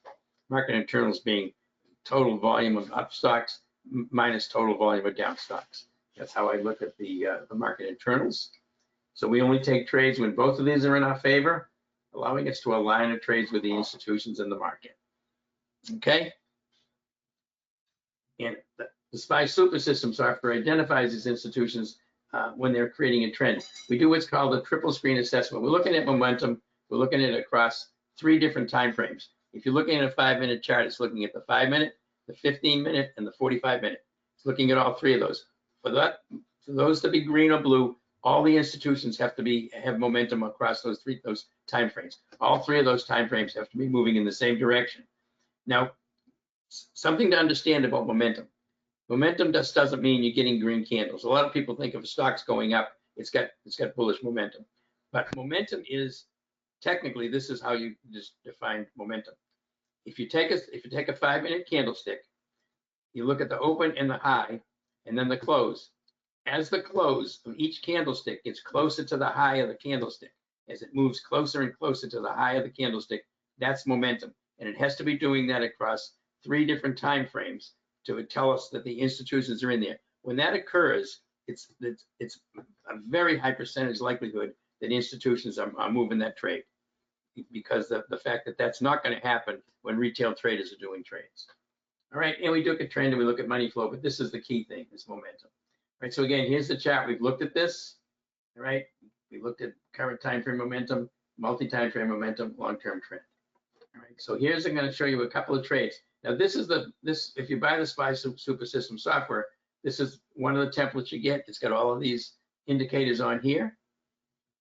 You'll also get this template in case you just want to do intraday trades, SPY Super System trades that are going to last, 1, 2, 3, 4, 5, 6 candles, because this is all you need. You just need the current time frame momentum, you need the VWAP, and you need the 15 EMA, and your pop symbols, the pop out of the box symbols. So you can get this template, and you get this template, and you can flip them back and forth.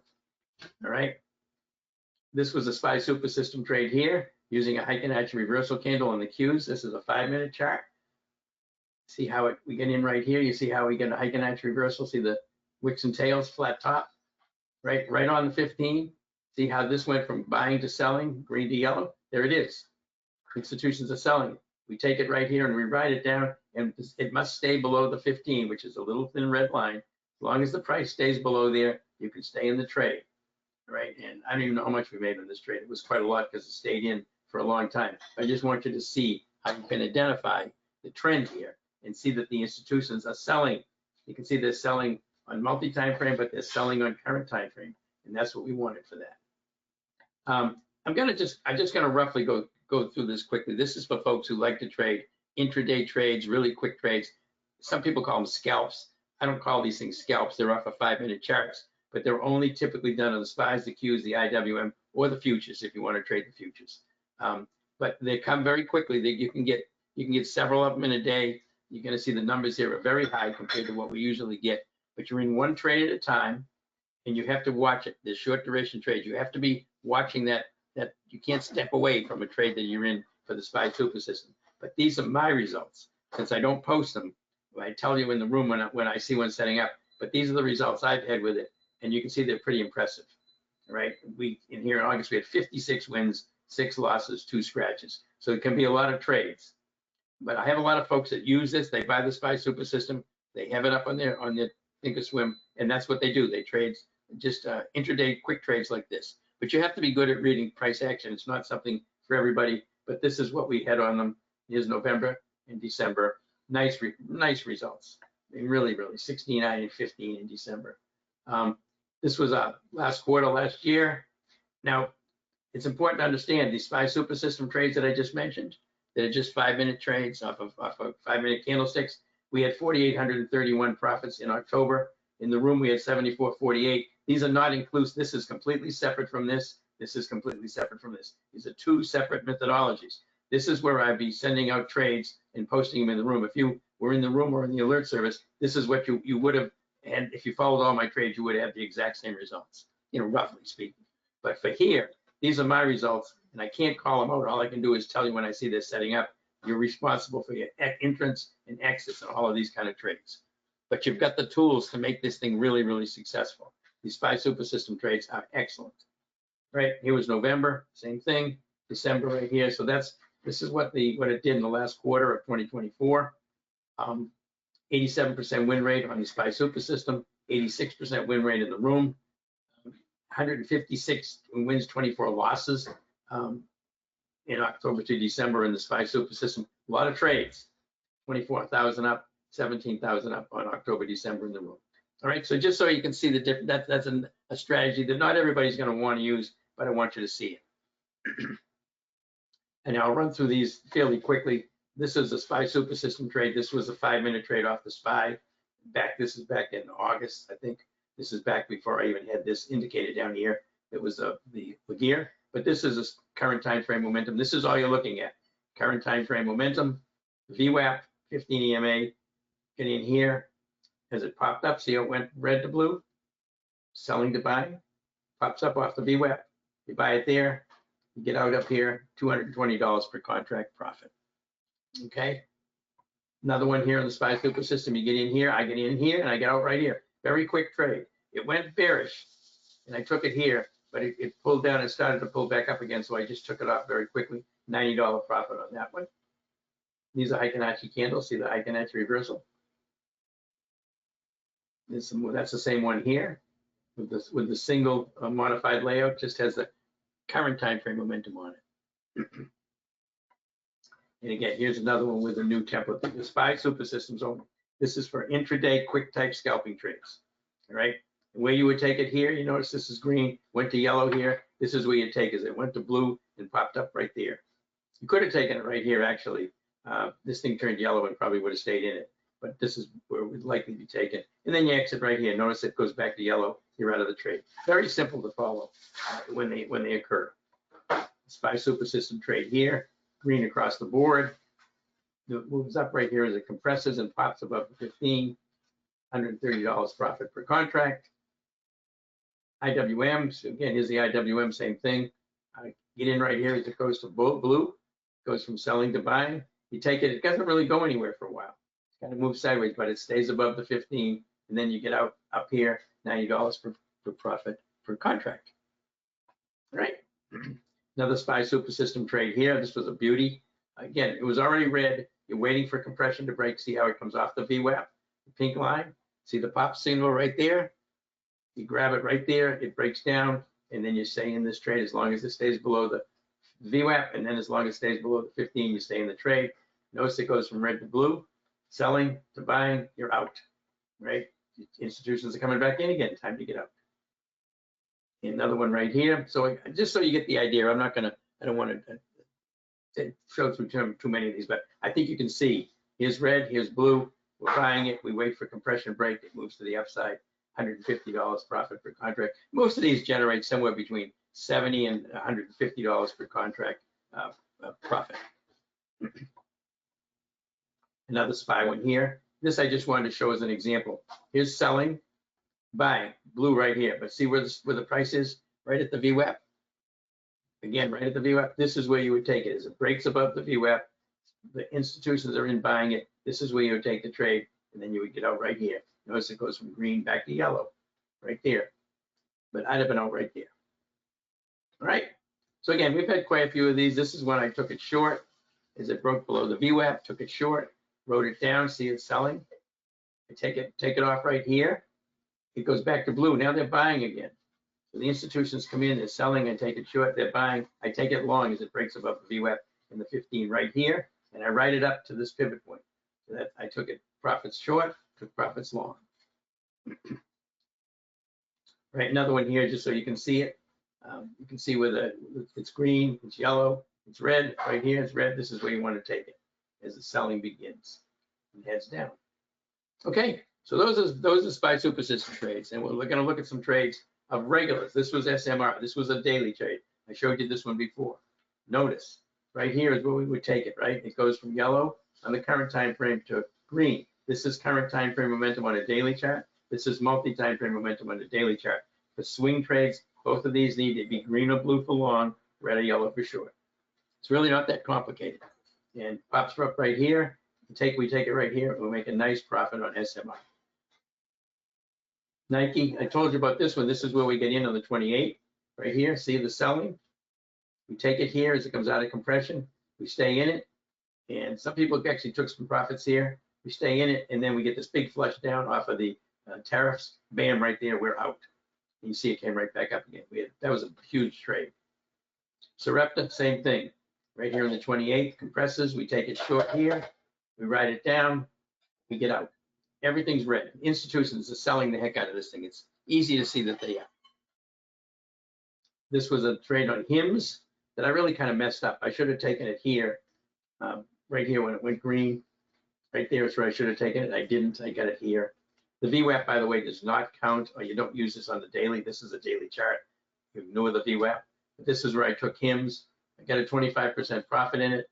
I get out pretty quickly. I did leave a runner on. I actually left a runner, one option on. It was up 269%. I don't count that in my records. I counted this as a 25% win. Palantir, beautiful trade here in Palantir long. We get in here. We're in it for 2 days. Notice it went from yellow selling to buying blue, buying green right there. We buy it, we get it here, and we get the 31% in 2 days. Lulu, another beauty. We took it here, gap down in earnings. We wait for compression. It goes from, see how it went from blue on the multi-time frame to yellow to selling on the daily. We take it right there. And that's what we took it. And we took again in at 192. We get out the next morning for $300 a contract. Like Amazon, this is an intraday trade, 5-minute chart. If you're interested in intraday trades, this is where we took it as it comes right across here. Probably could have taken it here, but see, it's yellow. Then it went green. I know the institutions are in now. I got a pop symbol. I take it here. 32% profit in 45 minutes. As long as it stays above the 15, we stay in the trade. Nice one, ENPH, 20% in an hour. Compresses, pops down. Here's the red. Look at the institutions selling the heck out of this thing. We know which direction we're going to go. We see it pop out of the box here. We take it. We ride it down for an hour, make 20%. And Verizon, 50% in an hour. Took it here, right here, compressed. See that? Everything's red. They're selling it off. We take it as it breaks down below the VWAP of the pop symbol. We ride it down for an hour, 50%. Okay, this was Tesla. This is when we took overnight because everything was bearish on the daily. Right here, you see this is a 5-minute chart. See, it was bearish at the end of the day. The current time frame was bearish. The multi-time frame was bearish. The trend was bearish. So we took it short, took a chance, took some puts overnight. It fell from 120 to 112. Puts exploded. We get out way down here. A lot of money profit, a lot of money made in that trade on Tesla. Okay, so those are the charts. That's the strategy. The SPY Super System software is the key to the results we've had. As I said, very, very important. Just a recap of the strategies we use in the room. This is what you'll see on your alerts. You won't see any SPY Super Systems posted in the room or in the alerts, but I'll let you know when I see them setting up, and you can learn to do that. Okay. Now, what they're offering here, the specials, and I want you to understand this, 3 specials here, but if you want to do a mix and match or anything, you just call Rory. He'll do this with you. But basically, you can get a free 2-week trial, which is going to give you the alert service and the trading room. You'll be in the trading room and the alert service for 2 weeks. And you also get to see all my videos. I get about 30 videos. It goes over all our strategies, all the indicators, basically how to use them all, how to use strangles, how to use straddles, how to find the highest probability trade setups. For 2 weeks, you can get it. And after 2 weeks, and you can cancel anytime, $396 a quarter after a 2-week trial. Now, if you want to get a really good prices here, they've got a deal here that's really pretty amazing. This is a one-time payment. This is just, you buy it once, you're good forever. You don't have to renew ever. This is on the text alerts. You get my master class, all of the training videos, and you also get a private Discord access. We've got a Discord room with 2 other professional traders in there. This is $24.96. Now this one here, this is $24.96. Okay, this is for the SPY Super System software. This is actually the software that we just talked about, and you get the live trading room access as well. All right, for unlimited time. This is forever. All right, so you get the SPY Super System software and you get the trading room forever on this. That's $24.96. This is an amazingly good deal here because the software itself is usually about $1,900. So you can get the software and the trading room, which the trading room, obviously you can see it's about $400 a quarter. So typically, if you're getting it for a year, it would be about $1,400. You can get the SPY Super System software, the trading room, and all the training videos and the Discord room for $24.96 forever. That's for lifetime. So those are really pretty impressive deals. Now, if you have any questions on any of these, you call Rory at 786-732-4656. He'll answer any questions you've got. If you have something, a different kind of mix and match you'd like to do, just tell him what you want, and he'll walk you through it. But this is the ones that they're offering for special. This thing right here, this one-time payment with the SPY Super System software and the live training room, this thing is a no-brainer as far as I'm concerned. $24.96 is the same as this. So take advantage of it if you think the software can help you. And it can help you. Believe me, it helped me a lot. All right, so those are the offers. But again, make sure you call Rory if you have any questions on any of these. 786-732-4656. All right, and in the chat box here on the webinar, you're going to see You're going to see those offers out there. You can click on them. It'll take you right to the offices, to the offers, or you can talk to Rory about it. Okay. That's pretty much what I've got today. I hope you would help. I hope the Heiken-Ashi discussion helped you a little bit. It's helped me a lot. I think it's important for people to learn some different strategies and some different setups to improve their trading. I mean, I think we have the very best strategies and very best methodologies you can get for doing day trades and swing trades in our room. I think the results show that. And I'm in there every day from market open to market close. I don't know many people, many rooms, I don't know any rooms actually, if somebody in there discussing trades with you all day long and showing those charts. Again, you will see this chart up in the room all day long with the scans. We'll switch this over to whatever trade we're looking at, like ASTS. We're in this long right now. See the beautiful long? And we're in hood right here. Whoops, there it is. It's hood right there, another beautiful long. And again, we took profits in Microsoft today. Why did we take Microsoft? Look at Microsoft. We took it. Look how we got in this over a week ago. Look at how bullish it was. Look at the green. Very nice. Okay, so that's what you would be in the room. You'll have these. If you buy the software, you'll get the scanners. But if you're in the room, we'll be talking about these all day long, and I do as much as I possibly can to help traders become better traders. All right. Again, thank you very much. Appreciate you taking some time to listen to me. I know it's been a long day of information, but again, 786-732-4656. Any questions, give Rory a call.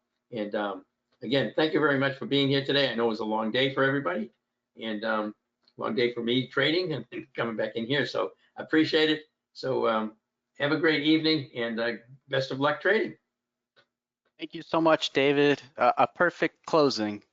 Thank you so much. His special offer is now available in the chat, so make sure that you grab that, or give Rory a call at 786-732-4656. We appreciate you being here.